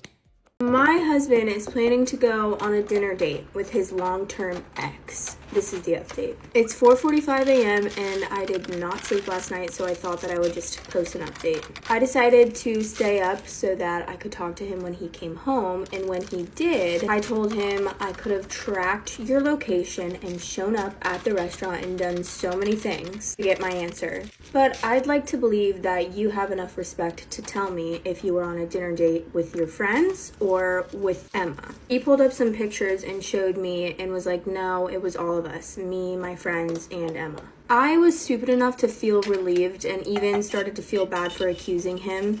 And then he told me to sit down because we needed to talk. He said that after he saw Emma at the gala, he could not stop thinking about her. So he decided to take Monday and Tuesday off and spend the whole day with her, while I just thought that he was at work. He went on about how strong their connection was, how they couldn't stop talking, and how he enjoyed so much being with her. My husband is planning to go on a dinner date with his long-term ex. This is the update. Then he told me that I'm a sweet woman, but he never felt that spark with me. He said that at dinner, Emma was laughing and having fun with everyone, and it felt like old times compared to me. When I'm at dinner with them, I'm pretty quiet and uncomfortable with all of them. So he said that it's best if we go our separate ways, and I asked him if they slept together, and he just didn't reply. So I asked again and again, but he still would not answer me. At this point, I was just so upset, and I asked him why he married me when he wasn't over his ex, and he said that he thought that I was the one, but these past 2 days have just made him realize that we have no spark. He kept going on and on about how sweet I was and how I'll find someone too. I told him to shut up. And I said, Emma knew when you were going through your cancer treatments and she wasn't there for you back then. Like, why didn't she give you a call? At that point, he just went quiet, and I feel so stupid for ignoring all of the red flags in the beginning of our relationship and wasting 6 years of my life with him. My next step is finding a lawyer and finding my own place. Today's secret comes from listener Claudia. Hey guys. Never did I think I would actually be writing to you, but I desperately need your help. I've been happily engaged to my fiance, let's call him Brody, for 3 years now. To cut to the chase, Brody and I are madly in love with each other. We also get along with each other's friends like a house on fire. Since meeting Brody, I've gotten to know his best friend, who I will refer to as Doug. Doug has always been around, and we've formed a really special friendship over time. Doug and I are extremely similar, we act the same, share all the same interests, and even have almost identical birth charts. Recently, Doug moved away to another state with his girlfriend of only 2 months, who were already off to a rocky start before they left. 2 months in, Doug is not happy. He's been messaging me every day about the situation and that he feels like he needs to break up with his girlfriend, but isn't sure how. Anyways, this is where things get icky. It was a Saturday night and Doug was messaging me, asking for relationship advice. He was so sick of arguing with his girlfriend that he booked a last-minute one-way ticket to see his family without even telling her. On this particular night, Doug had also been drinking quite a bit. He's always been known as the type of drinker who will start crying over how much he loves his friends and family after a few too many. That's me. Yeah. I do that. And it seems like this was one of those nights. We were probably chatting for 3 hours on and off until I dropped Brody off at a concert with his friends that night. After Brody had left, he started to say things like, I want to say something, but I won't. Oh. Amongst our conversation. I was truly, truly hoping that they were like best friends. And that was it. Fuck! Out of nowhere, Doug sent me a message on Instagram. It was an extremely detailed message of Doug confessing his love for me. And essentially pointing out that he and I want the same things in life. He told me that he will always want me and that this is why he purposefully sabotages his relationships. Whoa. And told me that he will always be waiting for me if I ever consider leaving Brody. That's so intense. That's so intense. I felt sick to my stomach. I didn't know how to respond. And after a while, I just replied with a simple, haha, you're hilarious. That would be wild. Because I just... Oh, dear. I love deflecting. That's amazing. LOL. Anyway. I didn't say anything more to Brody about it and truly thought that by the morning when Doug was sober, everything would be just fine and that it was just the alcohol talking or some kind of joke. But when I got up in the morning at 6 a.m., I already had another Instagram message from Doug. Doug confirmed he wasn't joking and that he was sorry. He said he feels awful for not only putting this on me, but for feeling like a terrible friend to Brody. He begged me to keep it to myself and to just forget about everything he said. My question to you guys is... I caught a man living in my basement. Disclaimer, this is a scary story. 12 months ago, I was finally able to escape my abusive husband. I literally had to hide from this man. We went through a horrible divorce, but the judge ruled in my favor because I had so much evidence. At the time, all I wanted to do was go back and live with my parents. My parents are the most loving, logical, reasonable people I know. And after being in a relationship with my husband for 4 years, receiving all the abuse that I did, I just wanted to be with them. So I moved back in with my parents and everything was fine. Soon after that, my parents told me they wanted to retire and move to the Philippines. But I knew that I didn't want to go there, so I decided to stay in the US. That meant I had to find my own apartment. What I ended up finding was a cute little cottage outside of the city. I even decided to quit my job and to start writing. And I knew that I could afford to live off of my savings. I was living that cottagecore life. I even bought clothes, I was baking bread, was even making my own cheese. Life was too good. Felt like I was living in a fairy tale and something bad was about to happen. But I could never even dream of what was about to happen to me. One day I came home to find my door open. Part 2 is up, you have to go watch it. I caught a man hiding and living in my basement. Disclaimer, this is a scary story. Now that I was living in my cottage, I felt completely safe. One day I went to pick some berries. I know it sounds like a fairy tale. When I came home, my front door was open about a foot or so. My stomach dropped because I knew that I had locked the door before I left. When I opened the door, everything looked normal inside. So I decided to calm myself down. I called my parents and I told them what happened. They told me that maybe the wind blew the door open or that maybe I just simply forgot to lock it, which all of that could have been true. The following day, I was making a strawberry shortcake. I went outside to my garden to pick some mint, and that's when I happened to look at the basement window. It had a full handprint on it. This didn't scare me immediately because the lady I rented the cottage from, she said that nobody had been down there in years. I grabbed the flashlight and opened the door to the basement, and that's when I smelled something. Intense body odor. The most intense body odor you could ever imagine. And that's when I knew there was someone down there. I walked halfway down the steps, and when I pointed my flashlight to a corner, I saw a man sitting in a squatting position, and I knew who that was. It was my ex's best friend.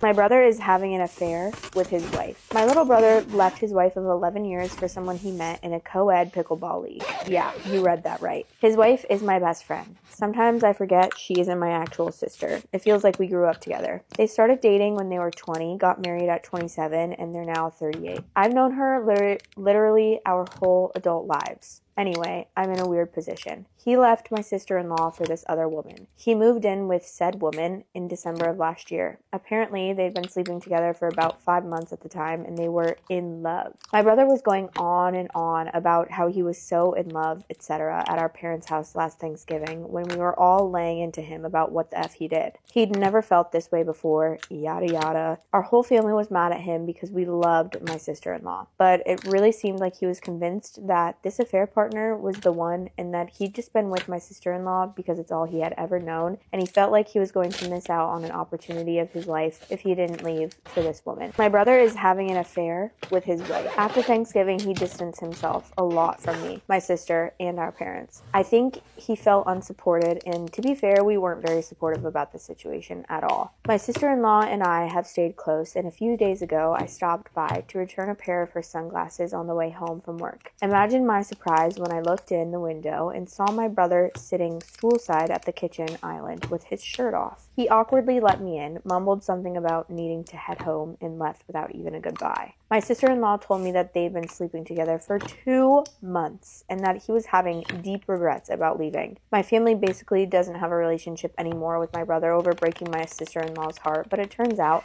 that they are now sneaking around too. I don't even know what advice I'm looking for. This is such a messy situation, and I just needed to put it out into the internet for people to ponder and share opinions, advice, and feedback. What the actual F? Girl, don't take him back. Men always want what they don't have.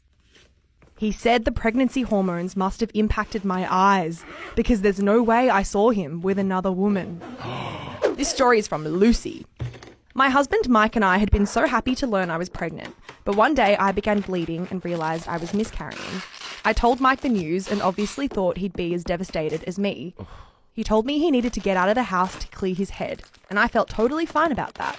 We were both in shock and needed to process. He didn't tell me where he was going, so I looked on Snap Maps just to make sure he was okay and somewhere safe. Not Snap Maps again. No. Snap Maps told me he was at a local park. As time passed, I thought, wow, he's been gone for a while. I hope he's not struggling too much. I decided to buy him a coffee and go sit with him to comfort each other over the loss. I drove to the park where I saw him with his work receptionist. I was in my car and he saw me. We made eye contact, but I decided not to cause a scene.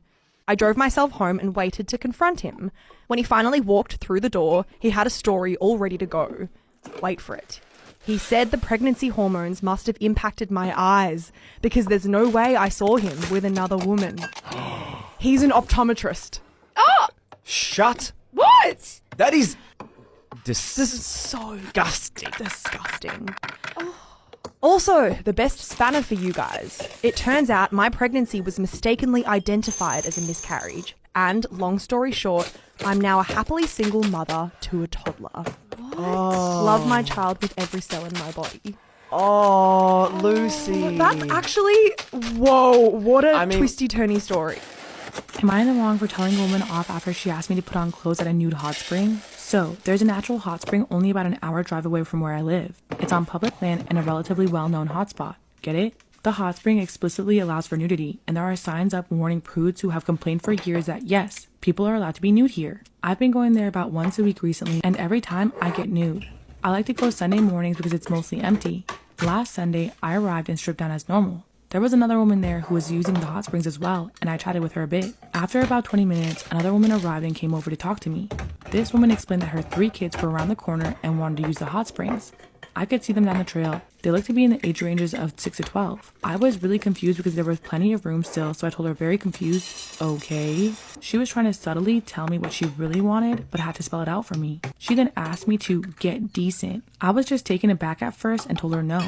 I wasn't done using the spring yet, and I only had the clothes I was going to wear back home. She then told, not asked, me to leave so her kids could use the spring. This pissed me off, so I told her to go F herself, and we argued for a bit. She ended up storming off. The lady who was in the spring got out and told me that I'm an a-hole, so I called her the B word. I left about 20 minutes later and saw that the woman and her kids walked back to their car. I waved at her and said to enjoy the hot springs, and she flipped me off. While I was really angry in the moment, I'm starting to feel like I got dragged down to her level and made an ass out of myself. Opinions? I typically don't talk about a wedding that I've recently photographed, but I have to talk about the wedding that I photographed tonight. Okay. Immediately when I walk in tonight to photograph the wedding, the vibes are off. Normally, brides are very involved in their weddings, and they were very involved in the planning. And so they know everything, and they're kind of my go-to person whenever I have a question. Not tonight's bride. She kind of had this like attitude of like, I just want to get this over with. She didn't know where anything was when I would ask her. She didn't know the order of the reception. She was just very like aloof and unaware. However, there was this other woman, and I think she had something to do with the church. It kind of felt like it was her wedding, like she had planned the entire thing. And so it quickly had to shift from asking the bride questions to just asking this random woman that I think was involved in the church. So that was the first weird thing. Second weird thing is normally brides are either excited or nervous on their wedding day or a combination. This bride was neither of those things. The closest emotion I can describe her as being is sad or empty, which I have never seen before on a wedding day. So it kind of had some flags going off for me. Now the groom, he felt pretty normal. He seemed eager to get married. He just kind of seemed like a normal groom. Fast forward to the ceremony, and I'm standing up front near the groom so I can get his reaction, and then I can get the bride walking down the aisle. The first thing I notice is the bride is walking herself down the aisle. So I'm not sure where the dad is or what has happened to her father, but he was not walking her down the aisle. Middle of the aisle, she just stops. Dead in her tracks, stops in the middle of the aisle. Everybody starts looking around. It's super awkward and uncomfortable. I'm sitting here wondering if this is like part of the ceremony, like maybe they're gonna say a prayer before she gets to the end. I don't know. The groom is looking at her, like willing her to just finish walking down the aisle. Like he just has this look like, don't embarrass me. And she's standing there and she just looks like she's having this internal battle. So immediately I'm worried about her. That is until a random dude shows up, right? He shows up and says he will be taking her. As you can imagine, the groom was not happy to hear this. I've never seen this in my career, so I'm not really sure what to do. I'm the photographer, right? But do I photograph something like that? So anyways, the guy takes the bride and no more wedding. That was it. I don't even know if I'm supposed to edit these photos. My boyfriend told me that I ruined our entire relationship because of my period. Me and my boyfriend have been dating for 2 years, but we don't live together. We don't live together because I really just don't want to live with him and his roommates, and I won't let him move into my house because I live in a tiny studio apartment behind my landlord's house. This space just honestly is not big enough at all, and I grew up in a small house being the only girl out of 5 brothers. I know that men don't like to hear about this stuff, okay? My dad and my brothers would make me throw away my lady things in the outside trash, and I was never able to talk about it. They would all tell me that I'm not allowed. When I know that I'm going to be spending time with my boyfriend, I will use a disc because it just lasts longer. And when I know that I'm going to be alone at night, I just use reusable underwear. I wear them because honestly, they're so much more comfortable. It makes me feel like I don't have to worry about leaking while I'm tossing and turning at night. It makes me feel better about knowing I'm not going to get toxic shock syndrome. My boyfriend took a weekend trip to Vegas and I knew he wasn't going to be around, so that's why I decided to wear my period underwear because I just wanted to be comfortable. And I guess something happened with him and his friends where they had to end up coming back early, but he didn't want to tell me because he wanted to surprise me. I went to bed on Saturday night at 9 like I usually do, and sometime in the middle of the night he came and he snuck into bed with me. My boyfriend told me that I ruined our entire relationship because of my period. I guess when he got into bed, he saw and felt my period underwear and he literally freaked out. He was saying that I was so disgusting for just laying there in blood. I got up and I went and showered, and then I changed into my disc that I usually wear when I hang out with him. And when I got back into bed, he just ignored me. He turned the other way and didn't speak to me. I went to work the next day and I didn't hear from him all day that day. And then the day after that, he ended up coming over and he basically told me that All he can think about when he thinks about me is that I'm just a child wearing a diaper. He asked if I used diapers and I said no, and he just didn't believe me, and he said that I was really rude for not telling him about this fetish that I have. He went on to say that I'm a horrible girlfriend for not telling him about this and that he wasted all of his time and energy on our relationship. I tried to explain to him why I used them when he's not around, and I know that they're not attractive, obviously. I told him that I would stop using them altogether because I really love him and I don't want to lose our relationship. He told me that he'll think about it, but first he wants me to talk to my doctor to see if I can get on a birth control that just makes me stop having my period altogether, because now when he thinks about me having a period, it grosses him out so much. I told him that I really don't want to change birth controls because I like the one that I'm on. He said that I'm the asshole because I'm not just doing a simple thing that could fix our relationship. I made an appointment with my doctor on Friday, but I really just want to know if I'm the asshole for this. My bestie told my parents that I'm not a virgin anymore. This all happened 2 years ago, but I'm still getting punished by my parents. And I'm 19 years old now. 2 years ago, I had so many boys chasing after me. Everyone in my class knew that I wasn't a virgin. My bestie, on the other hand, she had been with half of the guys in our class and a lot of the guys in school. I never judged her for that, but I knew that that's not what I wanted for me. I wanted to save myself for somebody that I was in love with. So my parents made me swear that I wouldn't do it, but I was crushing on this boy really hard. And one day he came up to me and starts talking to me. Something inside of me just ignited. I knew that this was the guy that I wanted to do it with. Of course, I couldn't date though, so I had to lie to my parents. Him and I started hanging out almost every single weekend. First, he just grabbed my hand, kissed me on the cheek, but eventually he started kissing my neck and doing other things. And there were so many times I had to tell him to stop, but my bestie was trying to convince me to just do it already. And you'll never guess what I did next. You have to go to part 2. My bestie told my parents that I'm not a virgin anymore. This is when she started pressuring me into just doing it with the guy that I had a crush on. At this point, I knew I wanted to, but I also didn't, you know? I had been saving myself for the person that I loved. And even though I liked my crush, I didn't love him. The way my crush and my bestie were pressuring me, I gave in. After it happened, I was not happy. I didn't like it, and I felt like he was just doing it to do it. And then he stopped talking to me. When I told my bestie it happened, she started laughing. That's when she confessed that she had told him to pressure me. I started to cry, and then she apologized and swore that she wouldn't tell anyone. But by the time I got home, my parents were waiting for me. She had told them everything. My parents took me out of their will, and they punished me. And then my bestie told me that I was not better than her anymore. I keep telling my parents I'm traumatized, but they don't believe me. I think I need therapy. I feel betrayed. Wife is convinced that she is pregnant, even though every pregnancy test, store-bought and medical, comes back negative.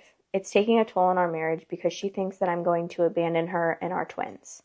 This is all over the place, but I really need help. My wife and I, male 42, have been married for 2 years, together for 15 years. All this time, we had either not decided to have kids or had problems getting pregnant. After some medical testing, we found out that it was near impossible to get pregnant due to some medical issues with her. We were thinking of adopting when one day she came home and told me that she was expecting. Of course, I was super happy. A week later, we had an appointment at the gyno, and she had some blood drawn. The test came back negative, and of course, I was devastated, but she wasn't. She claimed that she was pregnant and that the doctor was wrong. We took some store-bought ones, and they all came back negative. My wife is in complete denial. Now she claims we're having twins. She is buying them clothes and decorations and is pressuring me to start with the nursery. I am at a loss and I don't know what to do. My inaction is making her believe that I want to leave them and that I'm going to doom my wife into the life of a single mom. What the F is even happening? I love her, but I don't know what to do. Edit, I forgot to add. I have tried talking her into therapy, but she accuses me of gaslighting her. Little update/edit number 2. Thank you guys, you really helped me out. Yesterday was a bad day and you helped me get clarity. I've had a chat with our doctor who will now be handling this with us. I would like to thank most of you with useful advice, and hopefully I will be able to update with good news someday. But an FU to those that said I should divorce her because she is crazy, and an extra FU to the guy that used this post to push his anti-abortion agenda. Update, my wife is convinced that she is pregnant even though every pregnancy test, store-bought and medical, comes back negative. It's taking a toll on our marriage because she thinks I'm going to abandon her and our twins. She was convinced that we were going to a pregnancy checkup. Things got really bad when we began talking to the doctor. He was really tactful when talking to my wife. He tried to explain to her that it was medically impossible that she was pregnant. We tried to show her tests, the ultrasound we did the day before, but nothing. She got more agitated and began to cry and scream at me for making her look like a crazy person. She began bouncing back and forth and holding her head with both hands. We could not calm her. She went in a full-on panic attack. She could not breathe. The doctor laid her down and tried giving her some medicine for her to relax, but it did not help as he didn't have the necessary tools to treat a panic attack that was that bad. She had to go to the hospital where they took care of her, did an EKG to exclude that she was suffering a heart attack. At that point, I really had no other option than to inquire about involuntary commit, so I could not do it myself. I needed my doctor's statement that she was a danger to herself and others, and he had to initiate the process of an involuntary examination of 72 hours. After that, we will have to submit a written statement to the court to determine whether or not she can stay there against her will. So far, I've submitted all her posts in both Facebook groups, as well as the test we did with the timestamps when possible. My wife is 2 days into the 3-day examination, and I have no contact to her. When I last saw her, she was furious with me. She said I was taking away her freedom, which I am. I felt horrible, dirty, and useless. She is so mad at me. I feel like I'm abandoning her, and I don't know how she will ever forgive me for this. I love her with all of my heart, and I'm afraid of what will happen if the courts decide that I can't commit her, how our life will be affected. I feel like I failed to protect her. At this point, I'm just rambling. Sorry for the long post. I guess I just need to vent because I have no one else to really turn to that wants to listen.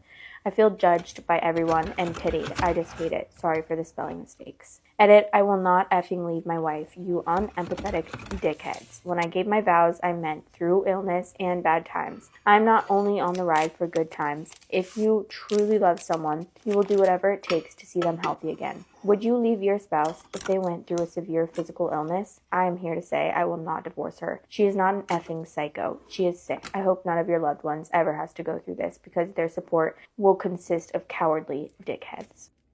A bride is going viral on the internet because her maid of honor booked her wedding on the same weekend as hers. Not only was it the same weekend, but it was the day after the bride's wedding. For context, this bride had her wedding planned for 2 years. So you can imagine her surprise when her friend texts in the group chat that she booked her wedding venue, and it happened to be the Saturday after this bride's Friday wedding. So immediately, some drama breaks out. The bride's first course of action is to ask her maid of honor to step down as maid of honor, as she doesn't think she'll have the ability to plan her own wedding and be, a good maid of honor. After all, a ton of planning goes into being a maid of honor and organizing. Bride and maid of honor were very close and they shared the same friend group. A lot of the bridesmaids and groomsmen in the first wedding, the original wedding, were asked to come be bridesmaids and groomsmen in the second wedding the day after. All of them immediately started expressing some concern about being able to afford to be in 2 bridal parties. Not to mention the time commitment of being in 2 bridal parties on the same weekend. To really top matters off, the friend/maid of honor ended up using some of the same vendors as the bride. Specifically, the florist and the photographer.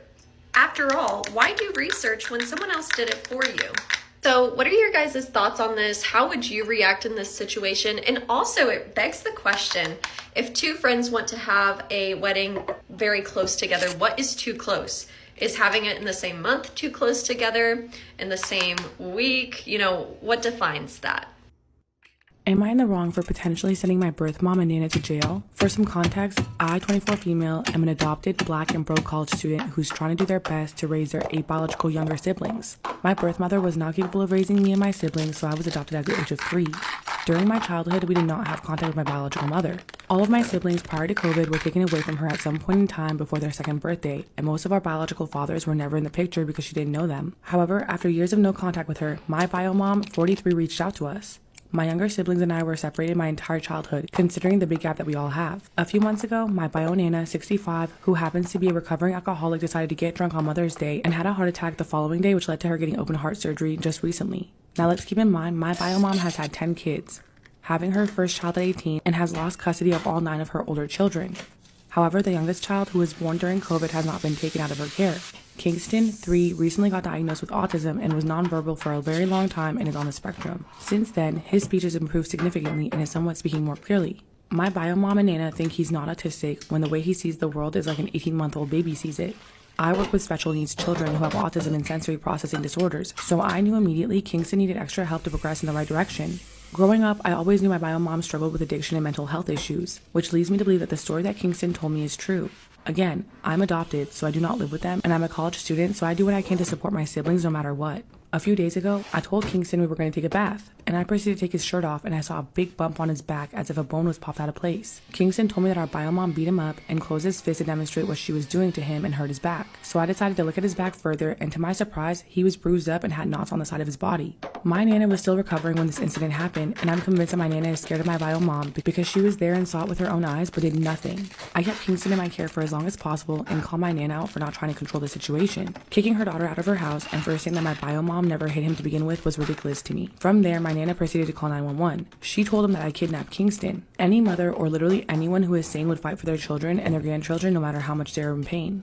Granted, my Nana had surgery, but she was able to move and walk around. Not only that, she called 911 on me, her granddaughter, to say that I kidnapped him when she could have called 911 to tell the authorities her daughter was beating on her child. Words were said, hands were thrown, and everything went left with my bio mom, and because she's on drugs, she doesn't even remember hitting him and claims that I'm lying on her, and that Kingston was just playing with markers in her makeup. Any sane person would know that a child cannot write on their back, and having bumps on their body such as this does not come from makeup and markers. Since then, Kingston has not been back to my house, but he's being well taken care of by my auntie. She was granted temporary custody until I graduate college. We go to court in October. I don't feel bad about how I reacted to my biological mother at all, but as far as my Nana goes, am I in the wrong for going off on her knowing that she is not fully recovered from her surgery yet?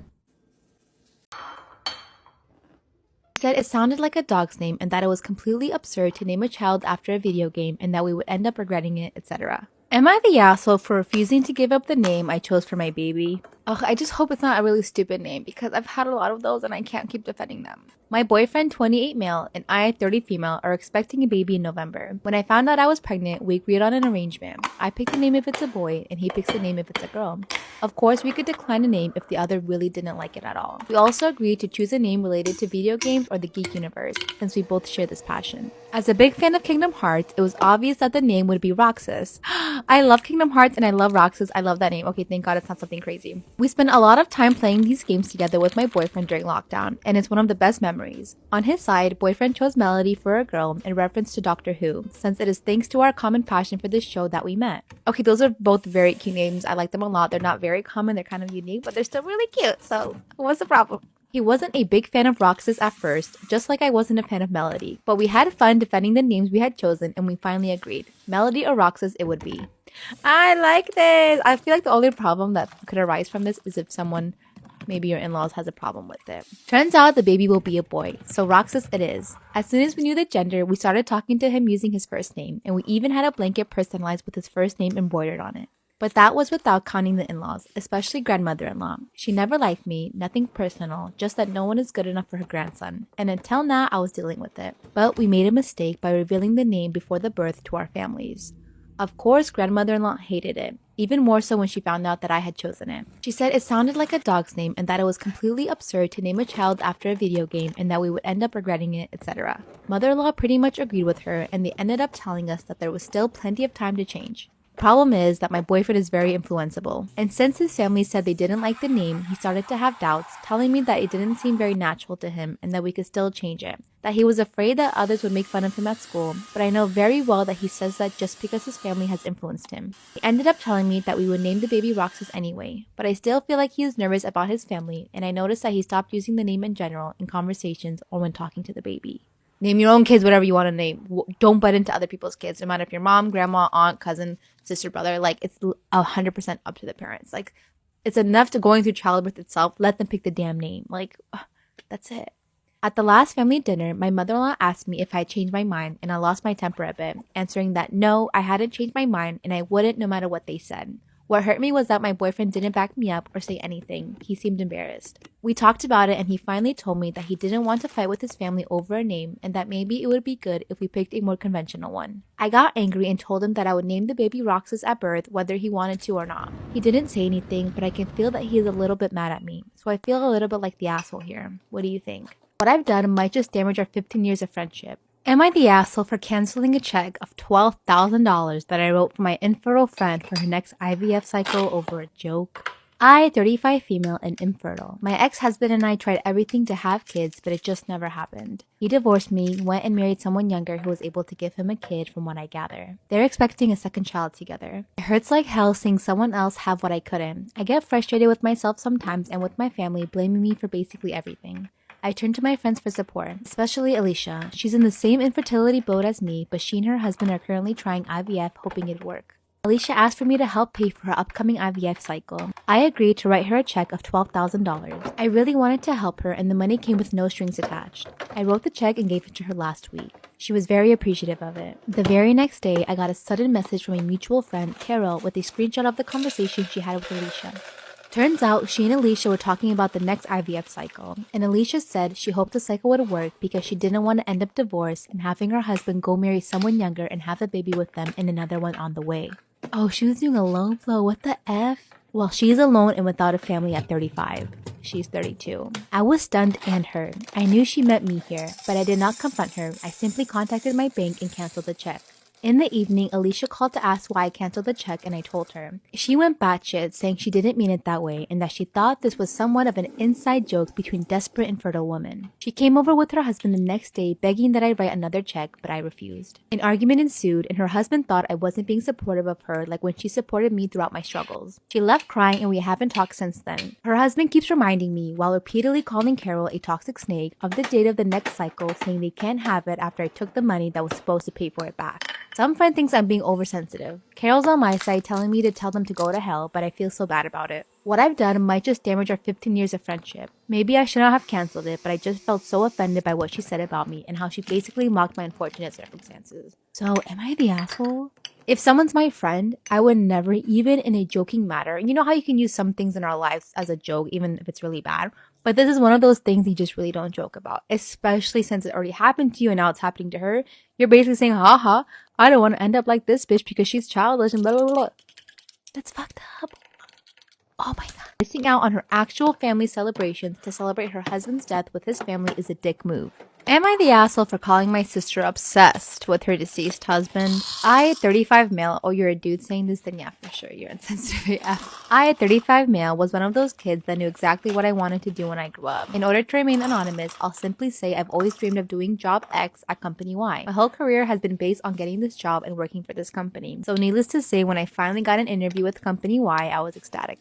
After a very lengthy interview process, I received a phone call yesterday letting me know that I had gotten the job. I was so excited, I immediately called my parents, who were so proud of me. My dad suggested that we go out for dinner to celebrate at our family special occasion restaurant. They wanted to take me and my sister Megan, 33 female, out to celebrate this achievement. I was riding on cloud 9. I called my sister to tell her the news and the dinner plans. She congratulated me but told me that she wouldn't be able to come. My mood immediately dropped and I asked her why not. She told me that she had plans already with her deceased husband's Miguel's family. I explained to her that this was a serious achievement that had taken a lifetime of work and that I had finally achieved my dream. I told her that I needed her there to celebrate with me. She congratulated me again but told me that this was a very important family celebration and she simply could not miss it. For context, Megan and Miguel were married for a few months before he passed. It was really tragic and she has my deepest sympathies. I understand how important he was to her, although I don't exactly agree with how she handled his death. You cannot judge other people on how they deal with that kind of stuff. It's traumatic. It fucks you up. I understand her sorrow and sadness, but don't agree that she should be missing out on celebrating my achievements because her husband passed. She can and does more than any other day of the year, but this is a once-in-a-lifetime achievement. I got my dream job, and she of all people should know how much that means to me. You're acting like she's missing your fucking wedding day. It's literally a dinner for congratulations. Why don't you guys reschedule the dinner? Simple as that. She already has prior commitments. It doesn't work for her. If you really care that much, change the dinner date. You're acting like, well, it has to be this day. My dinner for me getting a job as a grown-ass adult. I have to have dinner today. Calm down, like be accommodating, compromise. This is the part where I may be a bit of an asshole. No, you've been an asshole so far in this post. I called her out and said that missing out on her actual family celebrations to celebrate her husband's death with his family is a dick move. I told her that she couldn't spend the rest of her life obsessing over Miguel and that at some point she needed to move on. Her obsession with him was ruining our relationship, and once again reiterated that I needed her to be there with me tonight. Obsession? What is wrong with the obsession? She's grieving. She actually laughed at me and said that of course she was obsessed with him. Duh, it was her husband. That's why they got married, because they're obsessed with each other. Life or death, like you're still gonna always love that person. What an inconsiderate piece of shit. She said a few other hurtful things before she hung up the phone. My parents and I ended up going out for dinner, just the three of us. Today my sister texted me and said we could go for dinner this weekend if I apologized for acting like such an ass. But I honestly don't think I should have to when she missed out on my thing. She also said some hurtful things and doesn't seem to think that she's in the wrong at all. So I want to know, am I the asshole? Plus, it was just a one-night stand, and Mark felt very guilty for it. Am I the asshole for telling my best friend that she's partly to blame for why her boyfriend cheated on her? I, 28 female, have a best friend, 28 female, let's call her Dana, who used to date this guy, 30 male, we'll call him Mark. They only started dating a little over 2 years ago, but I always considered them as relationship goals. Always acting so sweet around each other, with Mark being so caring and funny, I always thought Dana was very lucky to have him as her boyfriend. Ooh, starting this off, you really like the guy and the girl's supposed to be your best friend. Like, wow, she's so lucky. You're supposed to be like, no. He's lucky to have her, so you're kind of like Team Mark already. Yesterday, however, I got a phone call from a crying Dana telling me that she and Mark broke up after she found out that he cheated on her. I immediately rushed to her place to comfort her, still quite in disbelief that someone like Mark could do such a thing. When she finally calmed down, she told me that Mark confessed to having a one-night stand with one of his coworkers and he was too guilty to hide it from her. He tried reasoning with her, but she was having none of it and ended the relationship right there. As she should. Don't tell me you're trying to tell her to stay with the cheater. She then started talking about how that asshole tried to guilt trip her into staying with him by telling her that he only cheated because she was working all the time and felt emotionally neglected by her. And now, here's where I could be the asshole. I intervened and told her that maybe Mark has a point. She tends to be a little workaholic. She then glared at me and asked if I'm seriously taking his side. I said, I'm not taking any sides. I'm just saying that maybe you're partly to blame for the relationship problems that resulted in Mark. Plus, it was just a one-night stand and Mark felt very guilty for it. Oh my god, you are not condemning his actions. Oh my god. Just a one night. Mark feels very guilty for it, otherwise he wouldn't have confessed. So that means it's okay? This girl sounds like a pick me girl.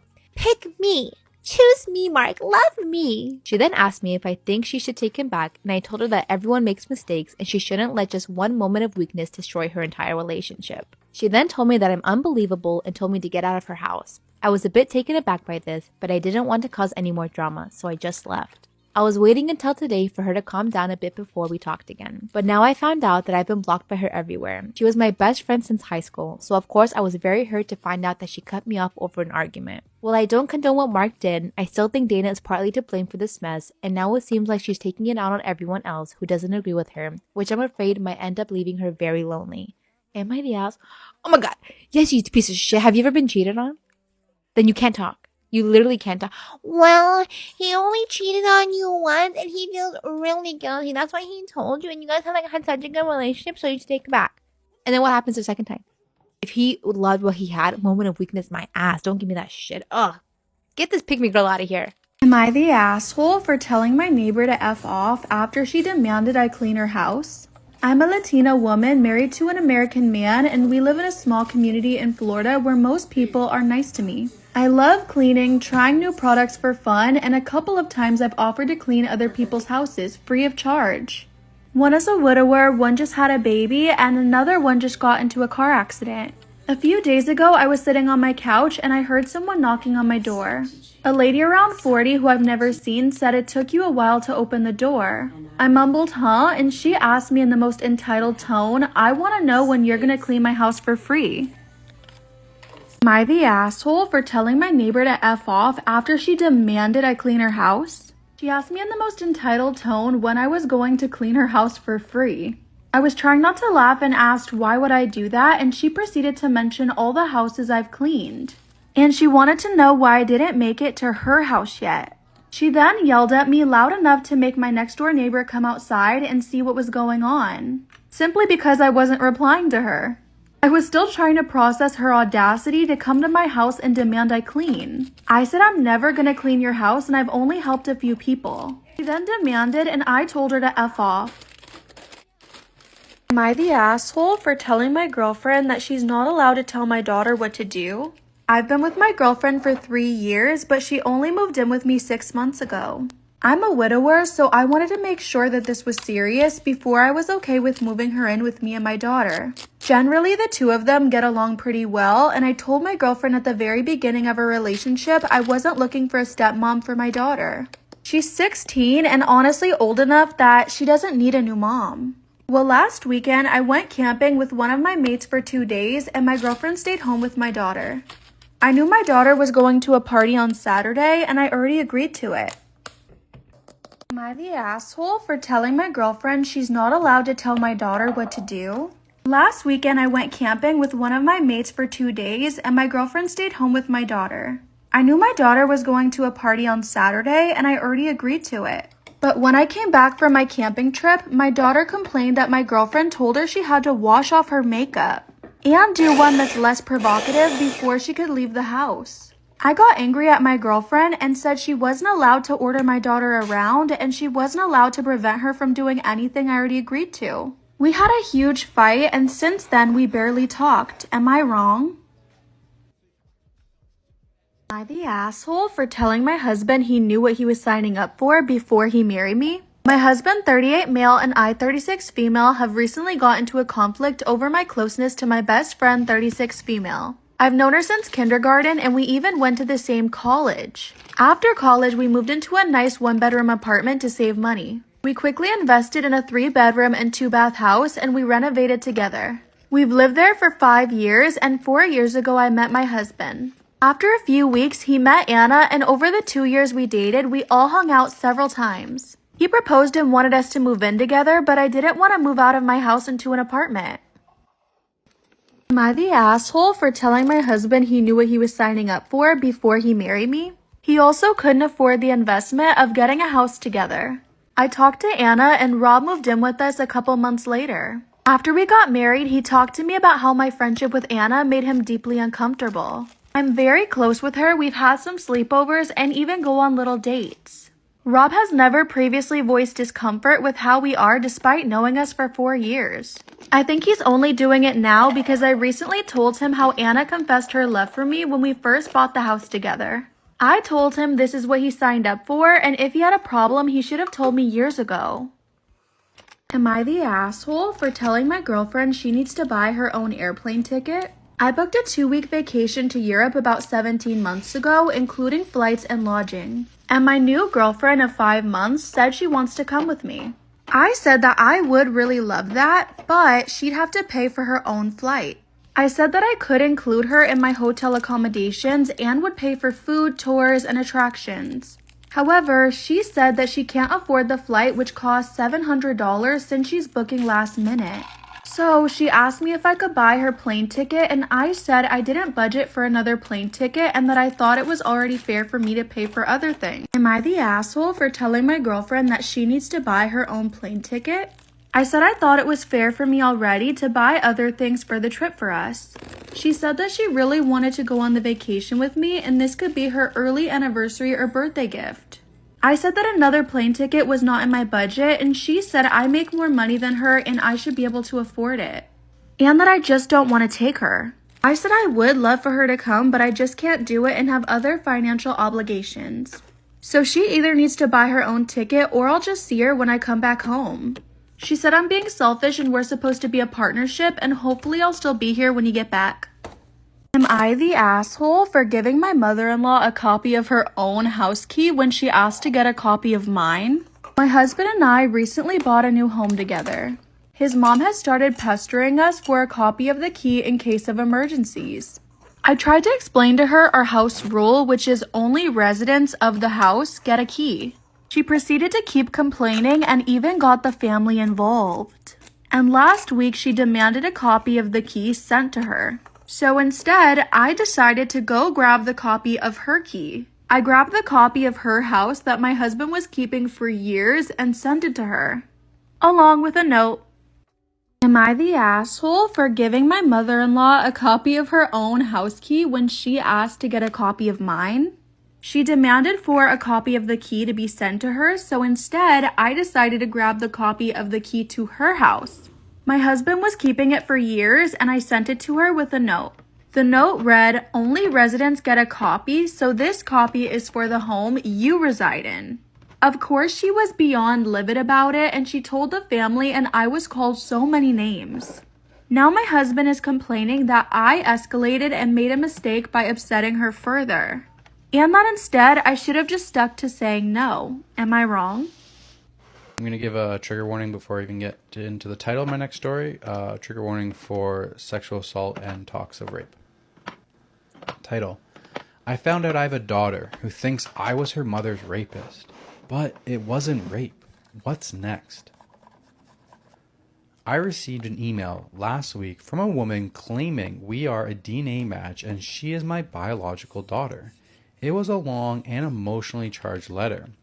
She said she knew she was a child of rape, and while she had no desire to form a relationship with me, she wanted me to know that she existed and to understand the pain and anguish I had caused her and her mother and grandparents. The letter was gut-wrenching. I was shocked but also skeptical. I have been married for 25 years and I have 3 great kids. I have never raped or abused a woman ever. I thought this had to be a prank or a scam. I had done a home DNA ancestry testing 2 years ago and it had not shown a child I was aware of, but when I logged into my account, there she was. I did some sleuthing and figured out her mother was a woman that I had dated for about a month during our first semester of college in the mid-1980s. We broke it off mutually and remained friendly. The very last night of the second semester, we hooked up at a dorm party and went to my room and had sex. It was a casual hookup, and I remember it was 100% consensual and very passionate, also unprotected. Afterwards, we went back to the party and had a great time dancing and mingling with friends. We both went home the next morning for summer break. Terry didn't come back to college the next year, which I gave little thought to since we weren't close and hadn't bothered to communicate all summer. One of the reasons Terry and I were incompatible was religion. She was Catholic and I'm Jewish. I was not religious, but she had grown up in a strict household. My suspicion is that when she discovered she was pregnant, she told her family she had been raped, rather than admitting to premarital sex with a Jewish ex-boyfriend. But who knows, maybe she had other reasons.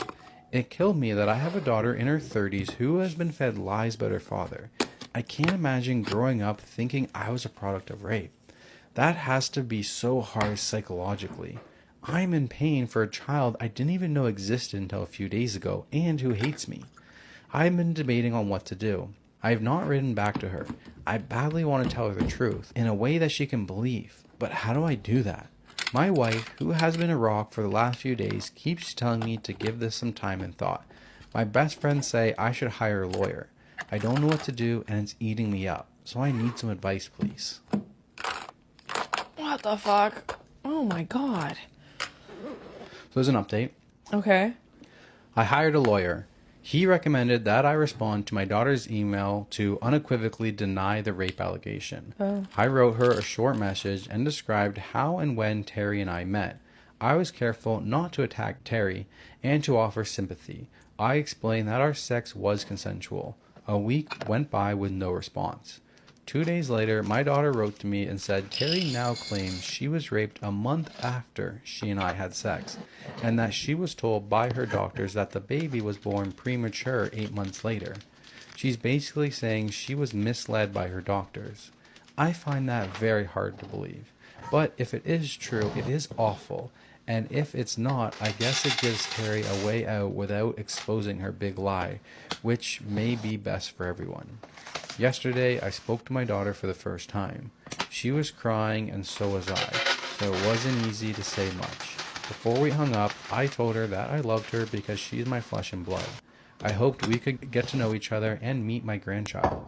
She sobbed so much after that. She said she's been waiting her whole life to hear those words. My wife and I told our kids about a week ago. They are teenagers and they took it very well. All 3 are interested in meeting their new sister and niece. My wife, my beautiful, caring, bestest friend ever, she's been nothing but supportive. She has offered that we invite my daughter and granddaughter to visit over the Christmas holidays, even suggesting we pay for the airfare and offer them our guest room. My daughter is going to call me again tonight and I'm going to propose she come, or offer to fly to her if she's more comfortable. We have a lifetime of catching up to do. Meanwhile, as for Terry, I feel like my daughter and I were robbed. I don't really want to dwell on it. She hasn't reached out to me and I don't plan to either. Although I'm prepared to be cordial if she does and to listen to her story and be open-minded. Damn. Okay. My dad is a ghost, literally. So my dad died suddenly 3 years ago. His dog viciously killed him. What? His own dog. Yeah. He had the dog since he was a puppy. They slept together every night. Oh. His girlfriend and him got into an argument and the dog turned on him and bit his ear off. Oh. I'll spare you all the details, but the dog basically ate half of my dad. The police shot the dog when they found it attacked. You're like actually us on this one. This is a real post. The police shot the dog when they found it attacking his dead body in the garage. Well, where was the girlfriend just ran away? Like, where was she at? No mention. We're fixing the house up to get it rented out, and the electrician swore he saw a ghost in the garage, and he had no knowledge that someone died there. His voice was shaky when he told me. So I guess my dad is a ghost. Any help here? Can he see me? Is he stuck? What is happening? Also, my dad came home from the hospital to that house. It was my grandparents, and he lived in it after they died. He loves that house and was deeply attached to it. I'm a skeptic, but now I'm sold.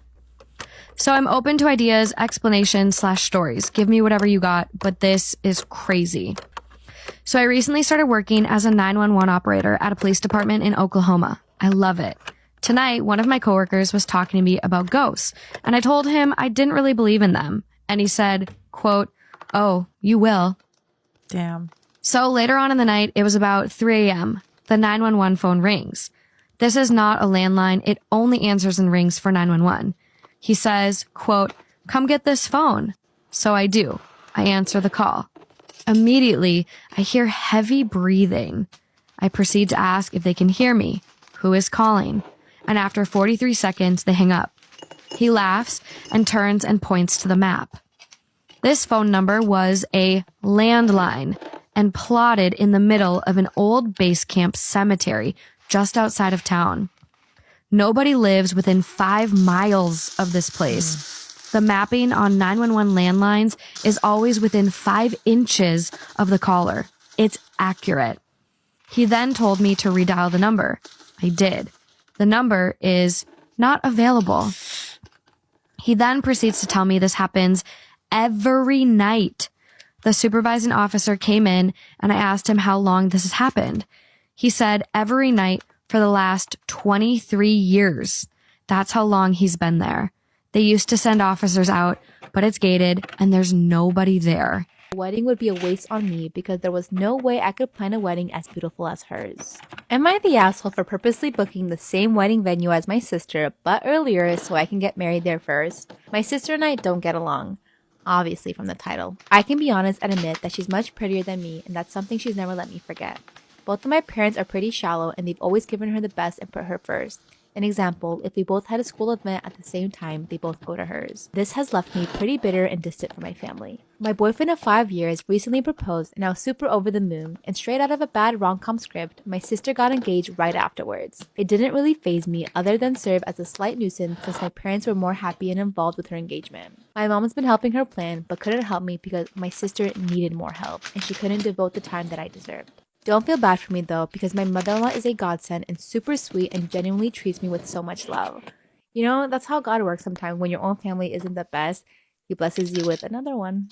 Anyways, what really pushed me over the edge was when my sister told me that she booked her wedding at my dream venue. I know it sounds so annoying and cheesy, but I really cared about this location. It was sentimental to me. My grandparents got married there, and I've talked about wanting to get married there as far back as high school when I was just daydreaming. Swear to God, my sister doesn't give an F about my grandparents. When I brought it up, my parents told me to stop being petty. In a fit of actual pettiness, I ended up booking the same venue a month before my sister's wedding. I checked with the venue and there's no way my sister can move the wedding up. They're booked up. And if she changes the venue, she'll lose her deposit. My mother recently reached out to me and implored me to talk to my sister. I blocked her after the first call where she tried to ring me out. Apparently my sister's really distraught and my mom said the least I could do was try and work something out with my sister, especially over such a huge event. I said no, but my mom said I was an asshole for not even trying to hear her out for being so stubborn and petty. I know my mom is biased, but it got me thinking because I've been pretty staunch about ignoring her calls and some of my cousins have told me that she seems genuinely upset. I'm not sure whether or not I was right or if I'm being a giant asshole by being stubborn. I just want to add that I'm wondering if I'm being an asshole for ignoring my sister,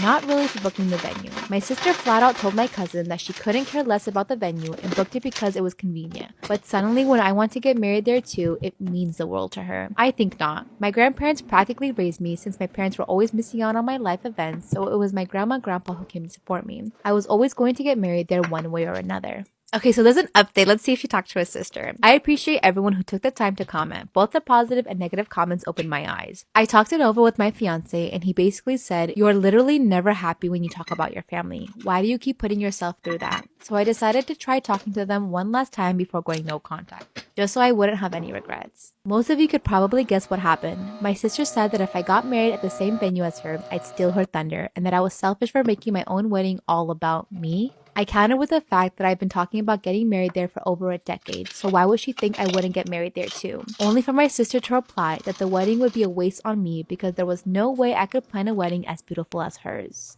Yo, I'm sorry, your sister's a complete bitch. Like, what the F? The final straw was when my parents offered to pay for my entire wedding if I moved it. Yo, dude, why? Oh my god, your parents are assholes too. That's so fucked up. Like, my parents who couldn't be bothered to show up to my engagement party because my sister planned hers for the next day and they need time to help her prep, suddenly wanted to pay tens of thousands of dollars just to make my sister happy. I think that kind of broke me. Long story short, I told them that effective immediately, I was done being their punching bag and that they were no longer welcome at my wedding or in my life. They tried to play the symphony card on social media, crying about how it divided the family, but my grandparents really came to bat for me. They basically made their own post shading my mom, their daughter, saying that they were so thrilled to see their granddaughter, who they raised, get married at their venue, and that my grandpa would be walking me down the aisle. Wow, good for you for having such good grandparents. I'm glad they are able to see through the bullshit that their daughter is putting you through. That pretty much shut up most of my extended family. My cousin also let me know that my sister gave up her deposit in favor of changing the venue, which made me feel like it was proof that was never about the venue and just about taking something that mattered to me. I wouldn't have cared if we married at the same place though. I feel like I made the right decision because I've just felt so much lighter since. My fiance is also happy that I'm happy. Yay! I'm so happy! I'm just sad that you had to go through that kind of stuff. Like, what the F? Ah!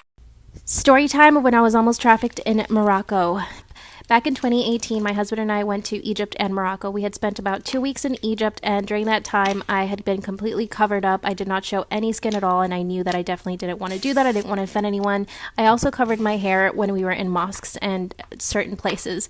We went to Marrakesh, and we stayed at a beautiful hotel called La Sultana, and this was a time that I just wanted to chill. I just wanted to enjoy the hotel, but my husband insisted on going out shopping and like doing touristy things, so we went to the market the first night we got there. It was already a little bit dark, and as we were walking to the market, I noticed a man kept looking at us and following us, and I'm very aware of my surroundings, so I kept looking back, and he was always there. As we got closer to the market, he was still behind us and looking. Come back for part 2 of almost getting trafficked in Morocco. So we're at the market, and this man keeps staring at us and is like 2 steps behind us. I'm totally aware. My husband isn't. He's not paranoid about these things at all because he's a man. I'm a woman.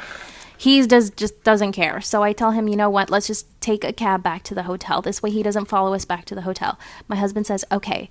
I wave down a cab. We get into the cab, and this man just stares at us really hard as we drive away in the cab. And I tell my husband, are you looking? And he's like, yeah, you're right. I think he might be looking at us. My husband isn't worried at this point at all. We end up going back to the hotel. We have a great night. And then the next morning I wake up and I get my period. So I think I need to go buy some pills. And across the street, there was this little shop. And the lobby at the hotel said, we can go get it for you. And I said, no, it's totally fine. I will go. My husband was at the pool, so I decided to go by myself. And guess who I see when I get to the pharmacy? It's the same guy. Come back for part 3. Part 3 of almost getting trafficked in Morocco. So I'm inside the pharmacy. I spot the guy, and as I exit, he grabs my arm and he says, you're my friend, come with me. A car pulls up, they open the door, and he's to my right. And I'm thinking, what in the world? I was petrified, and I kept pulling my arm back. I just kept saying no, but he was like blocking my way. Then I turn to my left and I hear someone yell something like in a different language, and I say to myself, this is either someone trying to help me or trying to get me into the car. So I push past that person, and then I feel someone yank the hair out of my scalp. Like, I'm running, and like they were clearly trying to hold me back by my hair, and I run past by them. I go to the hotel. I tell a receptionist, and she explains to me that at that time there was people disappearing, tourists, and they thought it could be linked to human trafficking, and for me not to go outside by myself after that. Of course I didn't. I was super... Storytime, I got my boyfriend back for cheating on me by getting him arrested. It was the summer before my sophomore year in high school, and my sister just got accepted to a college that was 25 minutes away from our house. So I would always hang out with her and her friends and go to parties with them. Well, there was this one guy in her friend group that I really liked, and he was 22. And he also had a girlfriend. But did that stop me? No, because he was really hot. And because we would hang out all the time, him and I were getting super close. We would FaceTime each other all the time. We would hang out even when we weren't with my sister and her friends. Well, the one night I'm sitting at home and I get a call from him. And he's like, my girlfriend and I broke up. I really need someone to talk to. And I'm like, aw, you can come over. I'll comfort you. So he comes over and I comfort him, and then we do the nasty. And the next morning I had to sneak him out my window because my parents would have flipped shit. So him and I start dating after that. And then Halloween weekend comes up. And I go to a party with my sister and our friend group, like for part 2. Okay, part 2 about the guy who pretended to be gay in high school to get closer to all the girls. So like I said, we all lift up our shirts, and because we were on FaceTime, we couldn't see if he screenshotted anything. And then the one night we were having a sleepover, and he was really upset that night because apparently the popular boys were making fun of him. Because the only reason why he was gay is because he couldn't get with any girls. So me and my friends thought of a solution, but we were just trying to be nice. And now looking on it, that is the dumbest shit that we've ever done. And we're all like, oh, well, why don't you just say that you did the nasty with all of us? And he was like, well, I don't think they'll believe it, even if you guys said, yeah, you did do it. So we were like, okay, then let's do it for real. So that night, we did the nasty, all 5 of us. So that morning, we all wake up and he's literally gone. He didn't wake us up to say goodbye, which wasn't normal. So the weekend goes past. Monday, we go to school. And in the morning, my friends and I have time to walk around and everybody's just staring at us like for part 3. My husband wanted to open up our marriage, and now I'm dating his boss. So now he wants to close it. Let me start this by saying I didn't mean to start dating his boss. It all happened accidentally. My husband and I have been married for almost 8 years now, and we have always had a healthy marriage and great intimacy life, or so I thought. It came completely out of the blue when my husband sat me down a few months ago and said that he was feeling unsatisfied with our physical connection and he needed something more to be able to be fulfilled.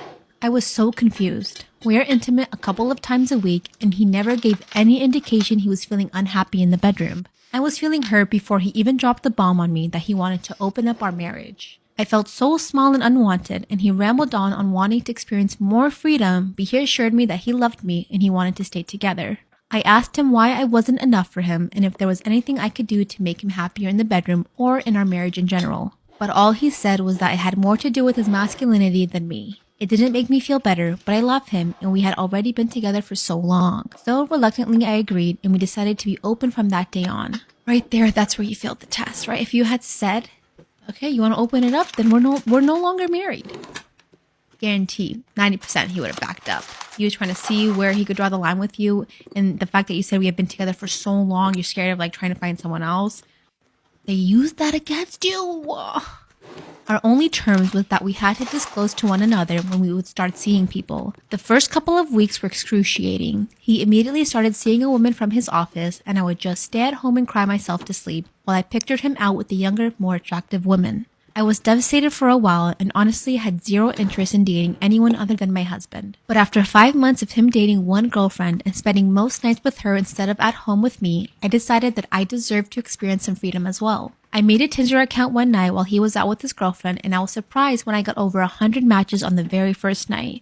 No one was really catching my attention until I matched with this one very handsome older man. He seemed very successful and he was a gorgeous silver fox. I ended up messaging him and we went out a couple of days later. I remembered the feeling of waiting for him at the bar, and it felt nice to have romantic butterflies for the first time in almost a decade. The date went amazingly and we went to see each other and eventually slept together. It was one of the most thrilling, exotic nights of my life. I hate to say it, but he was a much more talented lover than my husband, and I guess because he was older, he had more experience. Anyways, I told my husband about my boyfriend, and he honestly seemed like he didn't believe me. He literally patted me on the head and said, "Aw, good for you, honey," before heading out the door to spend the night with his girlfriend. Things got messy in a way I could never have anticipated. I knew the situation was sort of rocky, but now I truly feel like I'm living inside a soap opera. Yesterday, my boyfriend texted me asking if he left a manila folder in my car the last time we saw each other. I found the folder and he asked if I could drop it off at his job. I was off that day and figured they were important work documents, so I gathered the folder and a little snack, and he sent me his location so I could come drop it off. You can imagine how stunned I was when I followed the address and it took me to my husband's place of work. I had no idea that he and my husband worked together, and all I knew was that he was the head of whatever company he worked for and he held the highest position in his office. He never spoke much about his work, and we just liked to relax when we hung out together. Well, I walked into the office feeling awkward about possibly seeing my husband.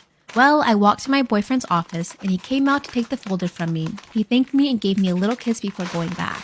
When I turned around, of course, my husband happened to be walking by at that exact moment. He had obviously seen his boss kiss me and realized he had been my boyfriend all along. His mouth made the perfect O shape and there was hurt creeping into his eyes. I felt sort of embarrassed at that moment, even though I had done nothing wrong, so I just said hi to my husband and quickly left the office. When my husband finally got home, he broke down in tears and said how I could do this to him. I reminded him that the entire situation was his idea in the first place, and that's when my husband said that he was willing to close the marriage if it meant I would stop seeing his boss. The thing is, I have real feelings for my boyfriend, and I feel like my husband is being controlling and unfair. I find myself doubting my entire marriage, and I think I might end up having to choose between the two of them. Let me say what happened, okay? He found someone that he liked at work, and he wanted to get a little frisky, and what he did is that he opened his marriage, right? Forced you, manipulated, gaslight you into opening your marriage so that he could be a horn dog, thinking that you would never, ever be with someone. And the fact that you found someone handsomer, more flexible, financially more richer than him, it's killing him inside. It was never about opening up the marriage. It was about him fulfilling his own desires. Now that he's getting a taste of his own medicine, he wants to close it. Bye. This is why waking up late might just save your life. One day when I was in elementary school, my mom and I both overslept, which meant I wouldn't be ready in time to get on the bus. School started at 8, my bus pickup time was at 7, and it was already 6:40 or something. I was still in my PJs and hadn't even had breakfast yet. My mom decided that today we would just tell the bus driver to go on ahead and she would take me to school, which would give me plenty of time to get ready. It's 6:50, I'm in my PJs eating breakfast, and that's when we hear the bus pull up 10 minutes earlier than scheduled. My mom peeks her head out of the door into the foggy morning and waves the bus on. She closed the door and came back inside, but the bus didn't pull away. There's a knock at the door and my mom opens it to find a man in a bus driver uniform. He explains he's a substitute bus driver because the regular driver called in sick and that he's early because he wanted to get an early start on the route. My mom says she's taking me to school because we woke up late. He gets visibly upset and says he can wait a few minutes since he's already ahead of schedule. My mom says that we won't be ready in a few minutes and tells him to go on ahead. He seemed really angry about this, but turned around, got back on the bus and left. But at 7 a.m., another bus pulls up to my house. My mom went out to talk to them and came back looking terrified.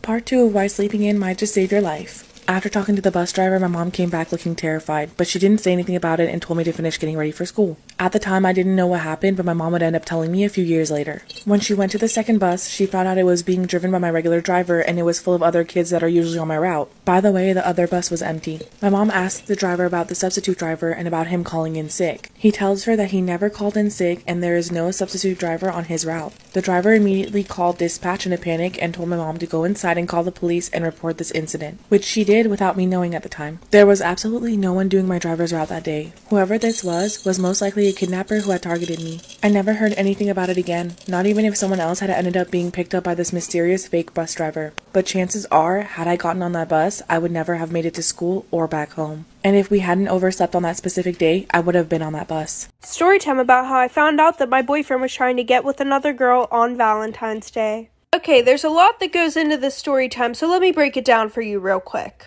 I was a sophomore and my boyfriend and I had been dating for about 4 months now, and he was a junior. Well, there was this girl that he was for some reason obsessed with in his Spanish class. She was a freshman, and I know you're probably thinking, oh, well, how did you know he was obsessed with her? Well, he would Snapchat this girl 24/7. Even his friends told me he was obsessed with her. So I talked to him and I told him I was uncomfortable with how much he was talking to this girl. And he said, oh, okay, I'm sorry, I'll block her. Now, I didn't ask him to do that, but it made me feel more confident in how he felt about me. Well, Valentine's Day comes around, and we didn't talk all day until he came to pick me up.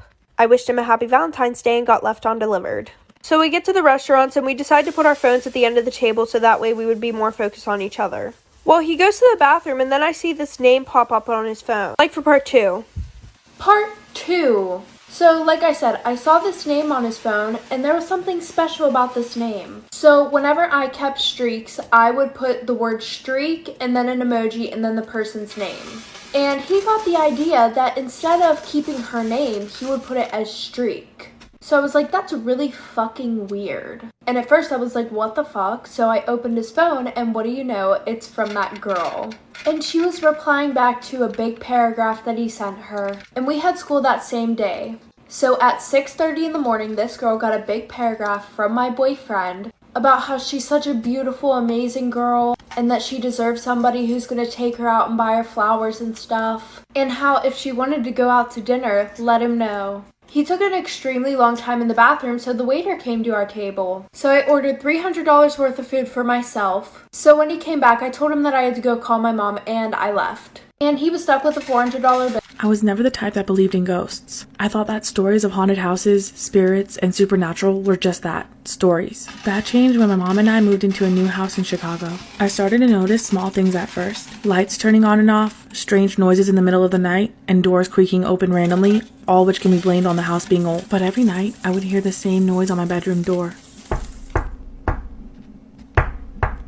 followed by the door slowly creaking open. The first few times, I blamed the old door and the aged hinges, but it kept happening and the knocks kept getting louder and louder. One night, I decided to move my small nightstand in front of the door on the inside of the room, so it couldn't be pushed open easily. Whatever was knocking on my door didn't like this. The taps that night turned into violent bangs. I screamed for my mom to come, and she came rushing into the room, knocking over my nightstand in front of the door. When I told her what was going on, I thought she'd call me crazy, but she just stared at me silently with a shocked look on her face. That's when she told me that she's been hearing the same noises coming from my door, but she didn't want to scare me. What happened next still freaks me out to this day. Part 2 of how I moved into a haunted house. I slept in my mom's room the next few nights, and we could hear the knocking on my bedroom door from her room, followed by the door slowly creaking open. The next night, we decided to leave the door open, and that night we heard nothing. No knocking. Every time we left it shut, the knocking would happen, followed by the door slowly creaking open. We did some research online and discovered that 2 people took their own life in this house over 15 years ago. We asked around and found out the whole story from one of our neighbors. It turns out the boy who used to live in my room was bullied every day at school, and his mother was worried about him. She was always knocking on his door, asking him to keep the door open and make sure he was okay, especially at night before bed. One night, she knocked on his door to say goodnight and he wouldn't answer back. She pushed the door open and found him dead. Our current neighbor came over after hearing the news to comfort the mom, and that's when he found out all the details of the incident. It ended up being too much for the mom to handle, and weeks later, she took her own life in the house as well. I've since moved out of the room and we keep it empty. We never close the door so the mom can check on her son without worry. Here are the story times of all the crazy shit that my mother has done. I say this with all love because my mother is genuinely my best friend, but like the bitch is fucking nuts. Bevy, for example, yesterday I found out that she had been lying about going to therapy for years. Who the fuck does that? And this all started when we were on a family trip to Miami, which like don't even get me started on a fucking family trip to Miami. Like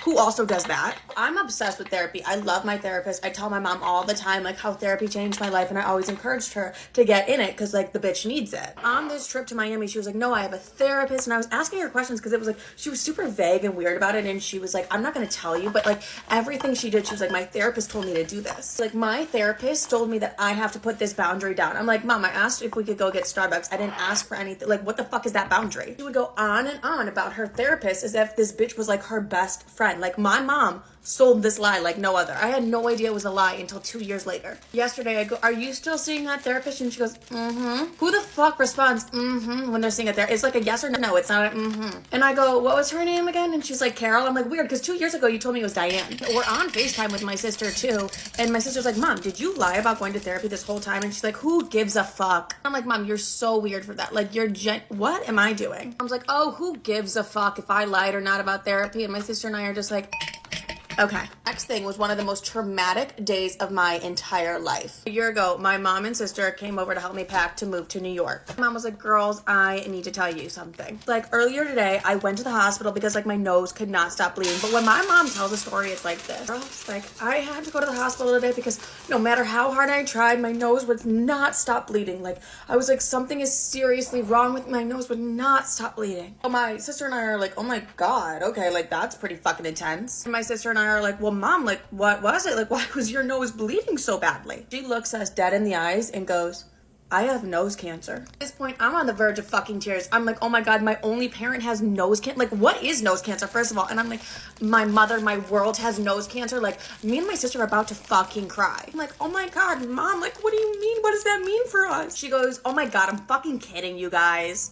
What? My sister and I were like, Mom, that's not funny at all. Like, that's actually pretty fucked up. Like, why'd you do that? She was like, it was a joke. Like, it was just a joke. We're like, you said you had cancer as a joke? She's like, yeah, don't make fun of me for going to the hospital and I won't do those things to you. That whole day, I was like traumatized as fuck. And she's like, oh my God, get over it. I'm like, Mom, you're psychotic as shit. I'm like, I thought I lost my only parent to nose cancer. Go to part 2.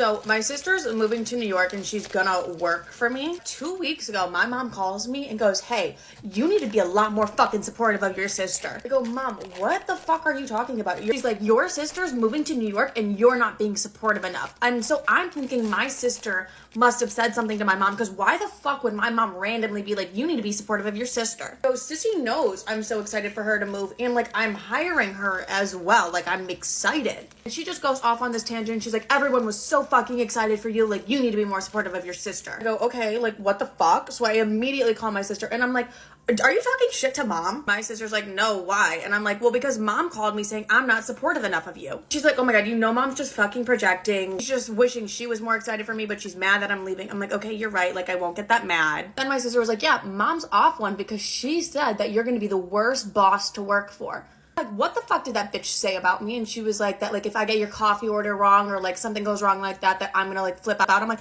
I'm not a psychopath. But my sister was like, yeah, mom was just talking so much shit and just being so rude about not only me being her boss, but like my sister's moved to New York. I call my mom, I confront her, I'm like, Mom, what the fuck are you, like, what are you on? She's like, you know, I'm just sad you girls are gonna be in New York without me. And I'm like, Mom, like, that's not a fucking excuse to be weird. And I'm like, Mom, why did you call Sissy and say I'm gonna be a horrible boss? And she's like, because you probably will be. And I'm like, okay, you're talking too much shit for my liking. I go, you're just jealous because I can't hire you right now. And she goes, yeah. This happens every single time I call my mom. I'll call her with good news, like, Mom, I just hit 500K. She's like, oh my God, Olivia, I'm so proud of you. And then she'll be like, do you remember Bob from down the street? I'm like, no, Mom, like, actually not really. She's like, he's dead. He died. I go, oh my God, I don't know who we're talking about. And she's like, it was cancer. Liv, he died from cancer. Isn't that horrible? I go, okay, you're fucking done. So I had to set a rule with her. I go, like, if when you're calling, we can't talk about dead people anymore because like you ruined my day and it's weird. I don't know these people. Like I don't know Bob or Bill or whoever the fuck from down the street. Like I don't know these people. She's like, fine, Liv, fine. Also this year I'm like, Mom, what do you want for Christmas? Like send me your list. I need to know. This woman sends me a $600 painting. I go, Mother, what is this? And she goes, the brand deals can pay for that one.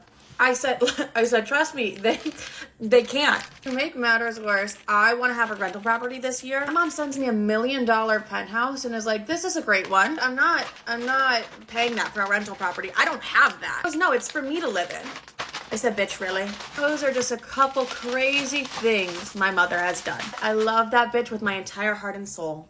Storytime about how my stalker defended me in a fight at a hot dog shop. A few years ago, when I was 19, I got a job at a hot dog shop. It had a phallic pun for a name in a somewhat shady area, and the shop was pretty well known and had some fantastically dark local lore. Rumors that the hot dogs were made out of horse meat, or that we had been closed down by the health inspector and reopened illegally circulated. None of it was true, but people kept coming back for our delicious hot dogs. The community was diverse and sometimes dangerous, but people looked out for each other. One shift, early in the morning, I was working the register when a man comes in. He had long dark hair and thick stubble covering most of the lower half of his face. The shop was busy, he ordered and stepped aside but kept chatting with me. I was used to this. In an area with a lot of nightlife, I got comfortable with drunk ramblings and people hitting on me. I felt safe as long as I was on the other side of the counter. He was talking about how all the other men in the shop were posers and how beautiful I was. He also told me that he's a chef at a nearby restaurant, but I gave him a fake name just to be safe. I started seeing him often. It wasn't uncommon to have regulars, some even on a first name basis, but when my coworkers told me he had come in looking for me, asking for me when I wasn't there, I started to feel uneasy. Part 2 of how my stalker defended me in a fight at a hot dog shop. Every time I saw him, he seemed to be more intoxicated than the last. He'd walk in and say, hey beautiful, or hey pretty girl, so casually as though it was really my name. One night I finished my shift at 2 a.m. and I saw him on the other side of the sidewalk, watching me and waving. I tried not to think about how long he might have been there. My manager walked me to my car that night. Then one Saturday around 3 a.m. the shop was booming. There was a 40-minute wait for french fries. The tiny shop floor was crowded with people who had rolled out of any one of the nearby nightclubs, drunk and starving. A big, bulky man in his mid to late 20s started getting in my face. He had been waiting 30 minutes for the fries he ordered. I kept apologizing, but that just made him angrier. I was desperately trying to plan an escape from my position against the back wall, behind the counter, to the front door where I could get a bouncer's attention. There was no hope. The store was too crowded. That's when I hear a sloppy but familiar voice saying, leave her alone, and my stalker emerges from the crowd. He was only 5'5", but he fronts up against the massive man and they start fighting. Luckily, the commotion caught a bouncer's eye, who ran in and swiftly de-escalated the situation. After that, I got a job somewhere else and moved on.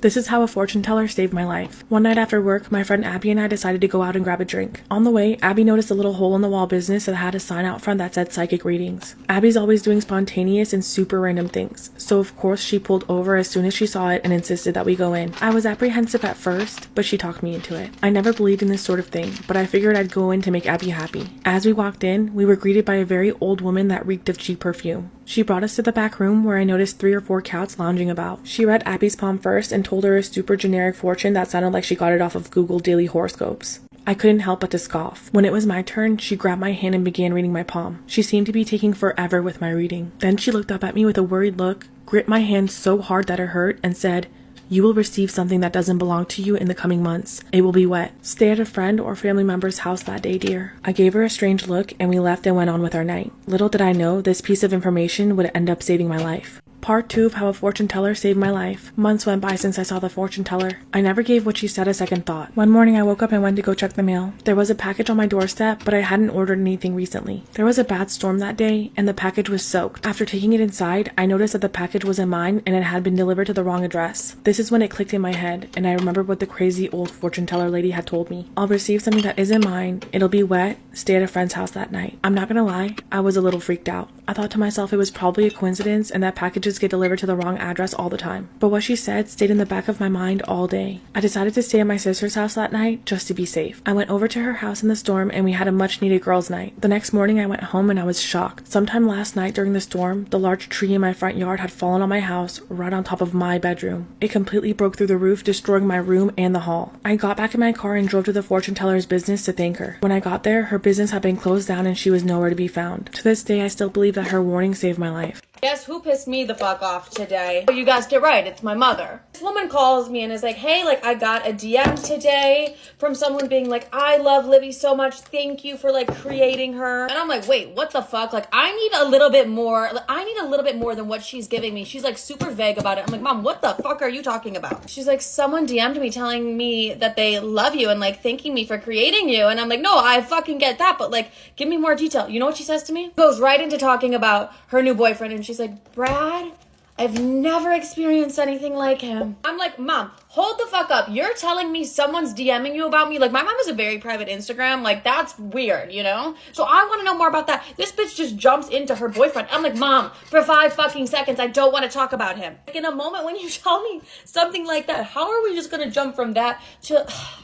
Brad's just been so amazing. Like, I'm sure the fuck he has been. Wait, time out. I smell fire right now, and I'm getting really fucking anxious because, like, fire is one of my biggest fears. Literally, fire and falling in love with, like, another broke man are my 2 biggest fears in this world. That was uncalled for, but not really. So my mom's like, I blocked this guy. I'm like, wait, but go to the messages because I want to see the DM that this random man sent you thanking you for, like, creating me. Like, I want to see this. And I'm like, Mom, go to your messages. Like, I'm like walking her through it on the phone. And she's like, I don't have messages. I'm like, you're the only woman in America whose Instagram doesn't have fucking messages. And then she's like, okay, I found the messages. And then I'm like, okay, so we're going through that. I make her unblock this guy because she blocked him. Because like, I'm like, I just want to see what he said because she's really not giving me like anything. She's like, okay, I unblocked him, but like now I can't find him. I'm like, well, what is his username? And she's like, I don't know. And I'm like, Mom, oh my God. And then I'm like, go back to your messages. And she's like, I don't have messages. And I'm like, yes, you do. And I send her a DM and I'm like, so you can't see this? And she goes, wait, how did you just do that? Like, how did you do that? You guys know how I did the voicemail advice thing for my podcast episode where you guys told me about your problems and I answered it for you?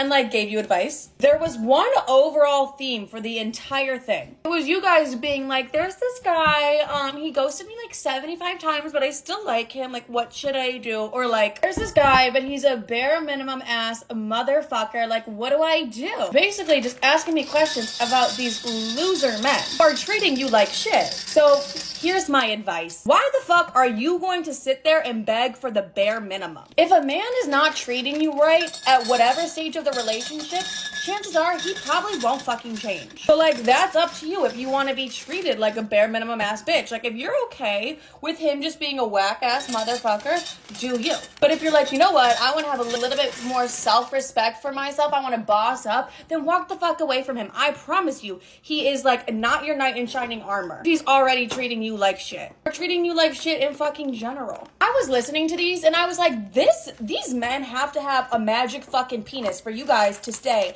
and be treated like absolute shit. Like, absolute, nothing makes sense. Like, he must have the biggest bomb dick entire world, because why else are you staying? Like, I genuinely cannot think of another reason for you to allow yourself to be treated like shit by a whack-ass motherfucker. Listen, I understand being in love. I understand really liking somebody. But, like, do you love yourself? Because it really doesn't seem like it. Like, if you're letting yourself get treated like shit by a whack-ass motherfucker, like, no person that genuinely loves themselves is going to allow that in their life. So I recommend bossing the fuck up, cutting this person out of your life, and once you cut this person out of your life, new and better people are gonna come your way that actually fucking treat you right. You're honestly probably just holding on to the idea of the potential of what this person could be. Like, honestly, there's nothing in this relationship besides hope on your end. Like, I genuinely cannot think of a reason why I would allow someone to treat me like shit. Listen, I've done it before too. I've let a man treat me like shit. You know what I gained from that? A whole lot of fucking trauma that I have to, like,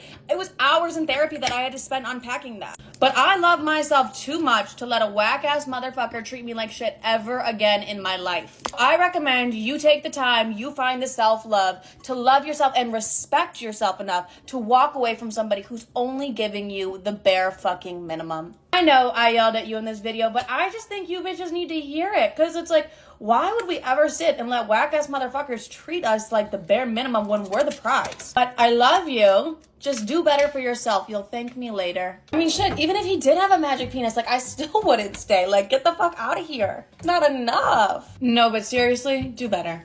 Story time about how I catfished my boyfriend. I'd been dating my boyfriend Ben for around a year. We were really happy and he even moved in with me in my apartment. Everything was going great and I thought he could be the one. However, one day my friend Lacey sent me a screenshot of my boyfriend on a dating app. At first, I was hoping that maybe it was an old account. I didn't want to jump to conclusions if it was from before we started dating. The pictures that he had on the account didn't seem to be recent ones. I wanted to ask him about it, and I almost did. But I had to be sure that he wasn't trying to play me. I called my friend Lacey and told her to super like him on the app. She's really pretty and they've never met, so I knew that he would match with her if he was still active on the app. After a few days, nothing happened. He hadn't matched or messaged her. I was so relieved that I even bought him a new jersey I knew he'd been wanting. I felt dumb even questioning his loyalty until I got an update from Lacey a few days later. He had matched with her on the dating app and messaged her. I was so mad I was seeing red. I was so close to going into the next room and going off on him, but I decided that I wanted to get back at him in a different way. I called Lacey and explained to her that I wanted to set him up and asked for her login information on the app, which she gave me. This is when things got interesting. Part 2 of how I catfished my boyfriend. I downloaded the dating app, logged into Lacey's account, and began messaging Ben pretending to be her. I asked him if he was single, to which he said of course. He was being super flirty and saying some of the sweet things to her that he said to me.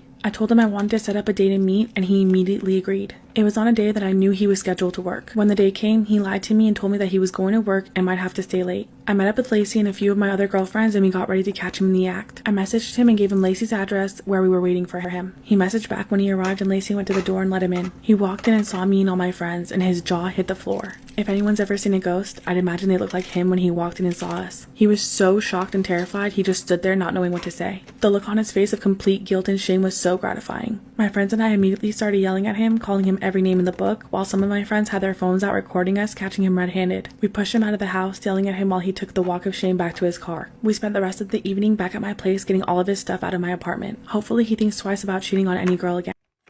My fiance is upset with me over how I rejected another man during a night out. My fiance and I are both in our 30s. We've been together for 4 years, getting married in a few months. I totally adore him, and I think we have a good relationship overall. We go out a lot because we both love music. We have a great community of friends, and we see them pretty often at shows. We were at a show last night, and I was standing with a girlfriend while my fiance was outside with a few guys. For context, I was very much a weird girl in high school, but from my mid-20s on, I'd say I'm pretty conventionally attractive. On an average night out to hear music, I generally get approached or hear passing comments from men 3 to 5 times. Frankly, I'm 33, and it's not something I find very fun or enjoyable anymore. When men are polite about it, I am too, and polite dudes usually take my gentle rejection well, and so that's not an issue, usually. However, that was not the case last night. A guy approached my friend and pointed at me saying something I couldn't hear. My friend shakes her head at him and says no. He seemingly not willing to take the hint, comes over to me and says, quote, "My friend wants your autograph." and points to a guy over by the bar. I laugh because what the fuck? I said, what? And he repeated himself. My friend wants your autograph because you're very pretty. I said, no thanks, I'm good. He asked a third time. My internal polite response clock had run out. I said, okay, $60 cash or Cash App. He looks surprised and then sort of laughs and says, how about we buy you a drink? And I said, price just went up to $100. You still want it? And he shook his head and went back to his friend at the bar. My girlfriend and I had a laugh about what a totally bizarre way to hit on someone that was, and that was that. Later in the night, when we were all together again after the show, my friend told everyone the story. My fiance got really quiet and was kind of standoffish the rest of the night. When we got home, he asked why I hadn't told him about that interaction. Honestly, he has gotten a bit insecure in the past about these things, and we had specifically agreed I would avoid telling him about dudes hitting on me. So I reminded him of that. He was still really quiet and sulky, and eventually I asked him what was going on. He said he didn't like how I handled it. He said it sounded like I was flirting and egging the guy on with my responses. Long story short, we argued about it. We do not see eye to eye on it, and things still kind of feel tense today, but we haven't discussed it further. I understand my fiance struggles with anxiety and can get insecure and worried. I always want to do what I can to support him and remind him I love him, but I don't think I did anything wrong here. Was my response flirty or inappropriate? In my eyes, I was intentionally fucking with a guy who was being pushy and disrespectful, and I'm 100% okay with that. She can't help it. If she's a pretty girl, guys are going to come up to her. She can't help it. Yeah, it is what it is. If there's a guy that's asked more than 2-3 times for a certain thing and she says no and he continues to do it, I think at that point she has every right to do it in whatever way she finds fun. That to me was not flirty at all. To me, that was like it was an asshole move. To me, it felt like a blatant fuck you. Yeah. Get away. I can understand how it can come off as flirtatious hearing the story. Like, why wouldn't you just be like, no, I'm engaged, bye. I'm also the person in the relationship to be like, if you think that crossed the line or came across a certain way, I will never do that again. And I'm sorry that I upset you for that. And I will handle it differently moving forward. Or I'd be like, just ask for more money next time, baby, and just split it with me. Yeah, right? You know what I mean? $1,000. $100. There's the angel and the devil on the shoulders, right? It's the two of you. Yeah. Am I wrong for telling my friend that most women wouldn't marry him and mocking his minimum wage job? I'm a tall girl. I'm almost 6 foot and I'm in my 30s. My friend Ian is around 6'1". I met him sometime back at an event. Honestly, can't remember. And although he's really good looking, he works as a waiter. I, on the other hand, make a lot, to put it mildly. Ian has a girlfriend, Julia, and we were all hanging out at Ian's place yesterday with some other friends. I am a teetotaler. I absolutely loathe alcohol. The others were getting hammered, and they started to make jokes. One of them was about how tall I was and the fact that I'm still single. Ian said he's not surprised that I'm still single because I'm really tall and most men would immediately pass on someone who's tall. Everyone laughed, including Julia. Honestly, I was absolutely startled. When I regained consciousness, I snapped at him. I told him at least I don't work a minimum wage job and struggle to make ends meet. And to harshen the blow, I added, most women wouldn't consider him marriage material. Ian was extremely angry with me and he started trying to argue. The others joined in too, and we had a huge verbal sparring. I told them to fuck off and I left that place. So was I wrong? Bye. My daughter asked how I met her father, and I don't know how to tell her it was through an arranged marriage. I mean, arranged marriage is not a dirty word. You can just tell her. Unless you had absolutely no say in the situation, then I understand why you wouldn't want to tell her, but there's nothing wrong with it. My 36 female husband, 56 male, loves photography. You're 36, your daughter's 18, your husband's 56. You were 18 when your daughter was born. Your husband was 38 when you were born. Most likely you were a minor when you were married. So this sounds a little bit more of a problem, which I see why you have concerns. Okay, sorry, continue. My 36 female husband, 56 male, loves photography and has a lot of photo albums of everything. And our daughter, 18 female, the other day looked at one of them from when I was pregnant with her. And she asked me a question that she had never asked me before. That question was how I met her dad. When I heard her, I froze and didn't know what to say because the day I met him was the worst day of my life. Oh no, trauma.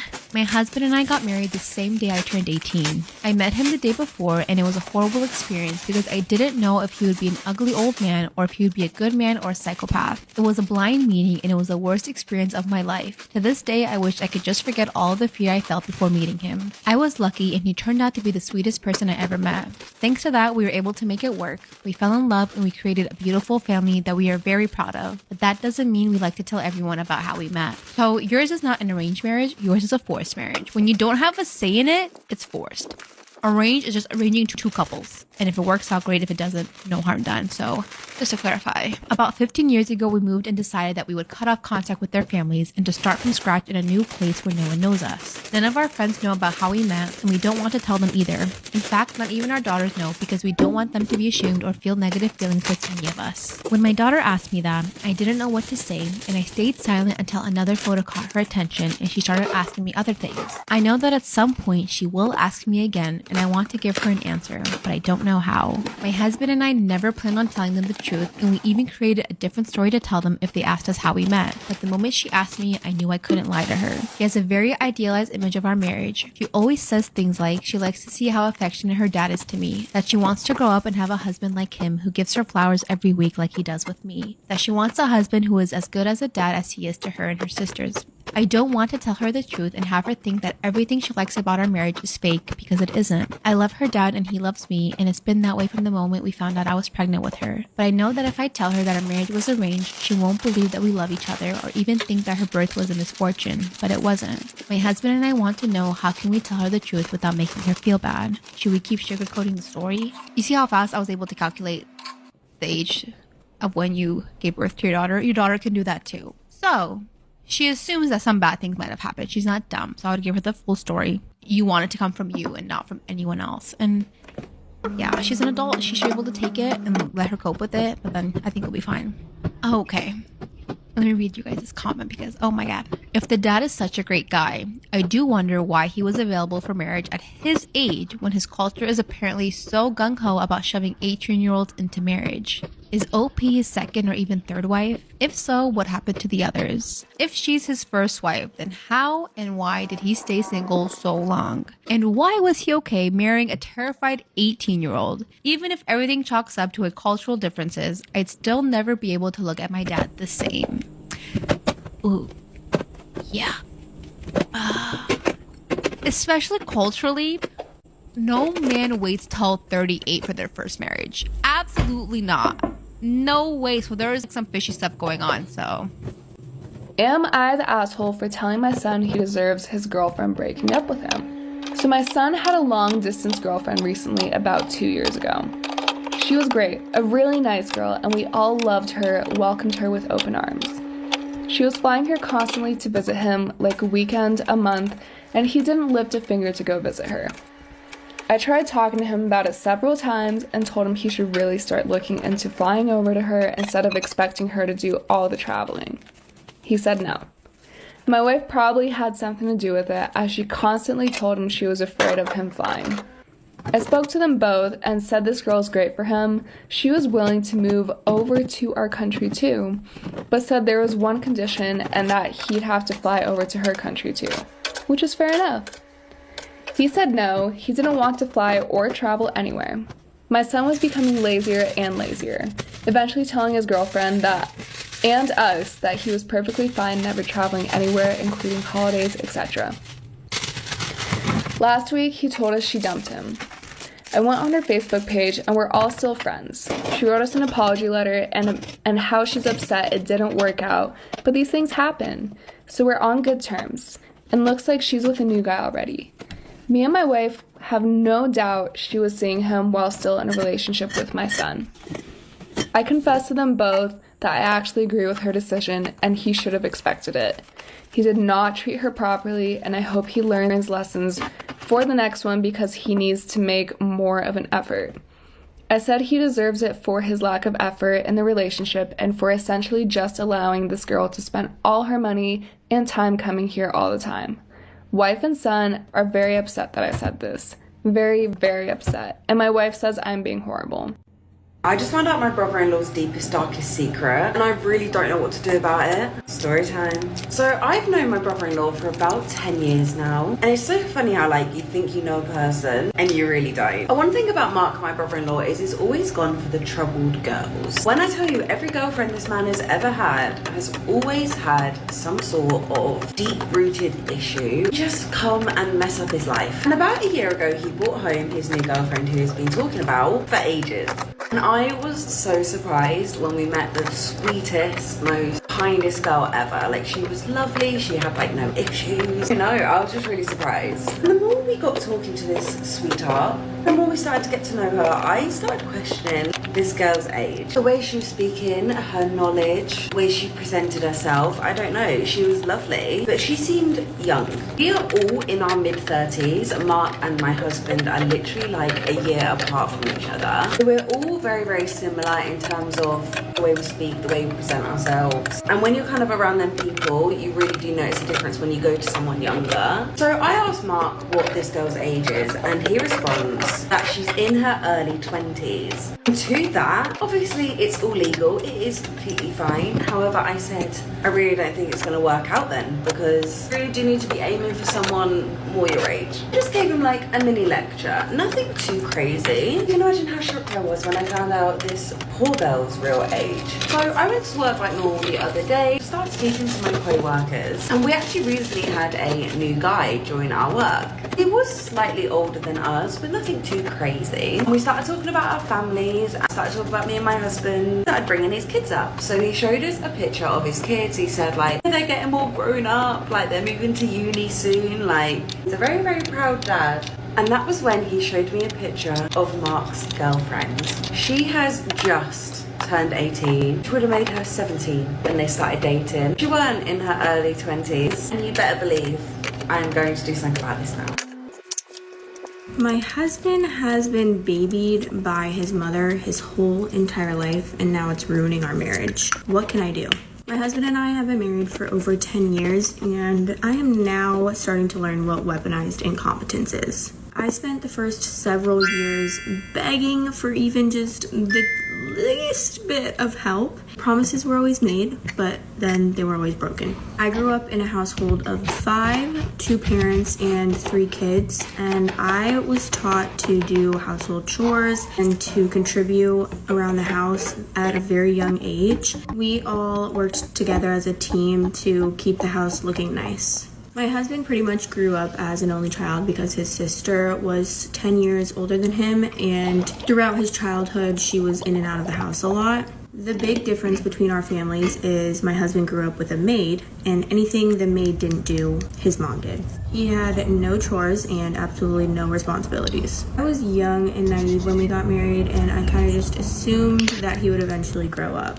That he would eventually share the housework with me and not leave me to do literally everything. I wasn't even expecting 50-50. I would have honestly taken 90 if he would have just done like 10%, but he did nothing, and I mean literally nothing. I didn't want to put up with it, and I tried really hard not to. We literally argued all the time about it. Fast forward to now, have the arguments about cleaning stopped?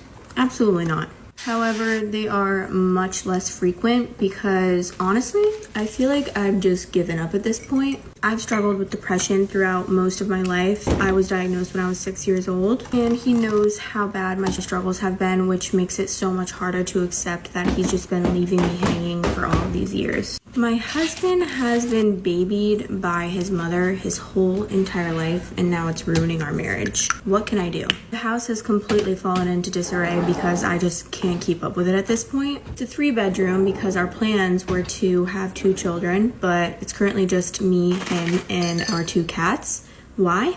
Because I cannot raise a child on my own. I'm married, but in nearly every single way, I feel single. I feel alone throughout everything all the time. Last week, I gave him an empty threat of divorce, and it was empty because I have no one and nowhere else to go. He got up and did the dishes, and I was honestly in shock because that is the first thing I've ever seen him do. Immediately afterward, my rocky confidence of his ability to change was completely shattered once again because he immediately came over to me after doing the dishes, wanting praise for doing them. Now every argument is sounding like, hey, let's not make a Mountain Dew can pyramid next to the bed. Or can you stop shoving food down the drain that has no disposal because now the house smells like rotting food. It always ends with, but I did the dishes. This man got a job from his mom at 16 years old at a business that she owned in a position that she created for him. And she has continuously paid him weekly whether he shows up or not. For the record, he hasn't been to work in a year now, so I don't even want to hear that he has a job and you stay at home because no, he does not. I just feel like I'm in such a bad place now and I don't know what to do. I don't want to leave, but I feel trapped. I just want things to get better, to be honest. I want him to hear me and to actually care about how stressed I always am. I feel like I'm just starting to harbor a lot of resentment and I don't know what to do at this point, so please help.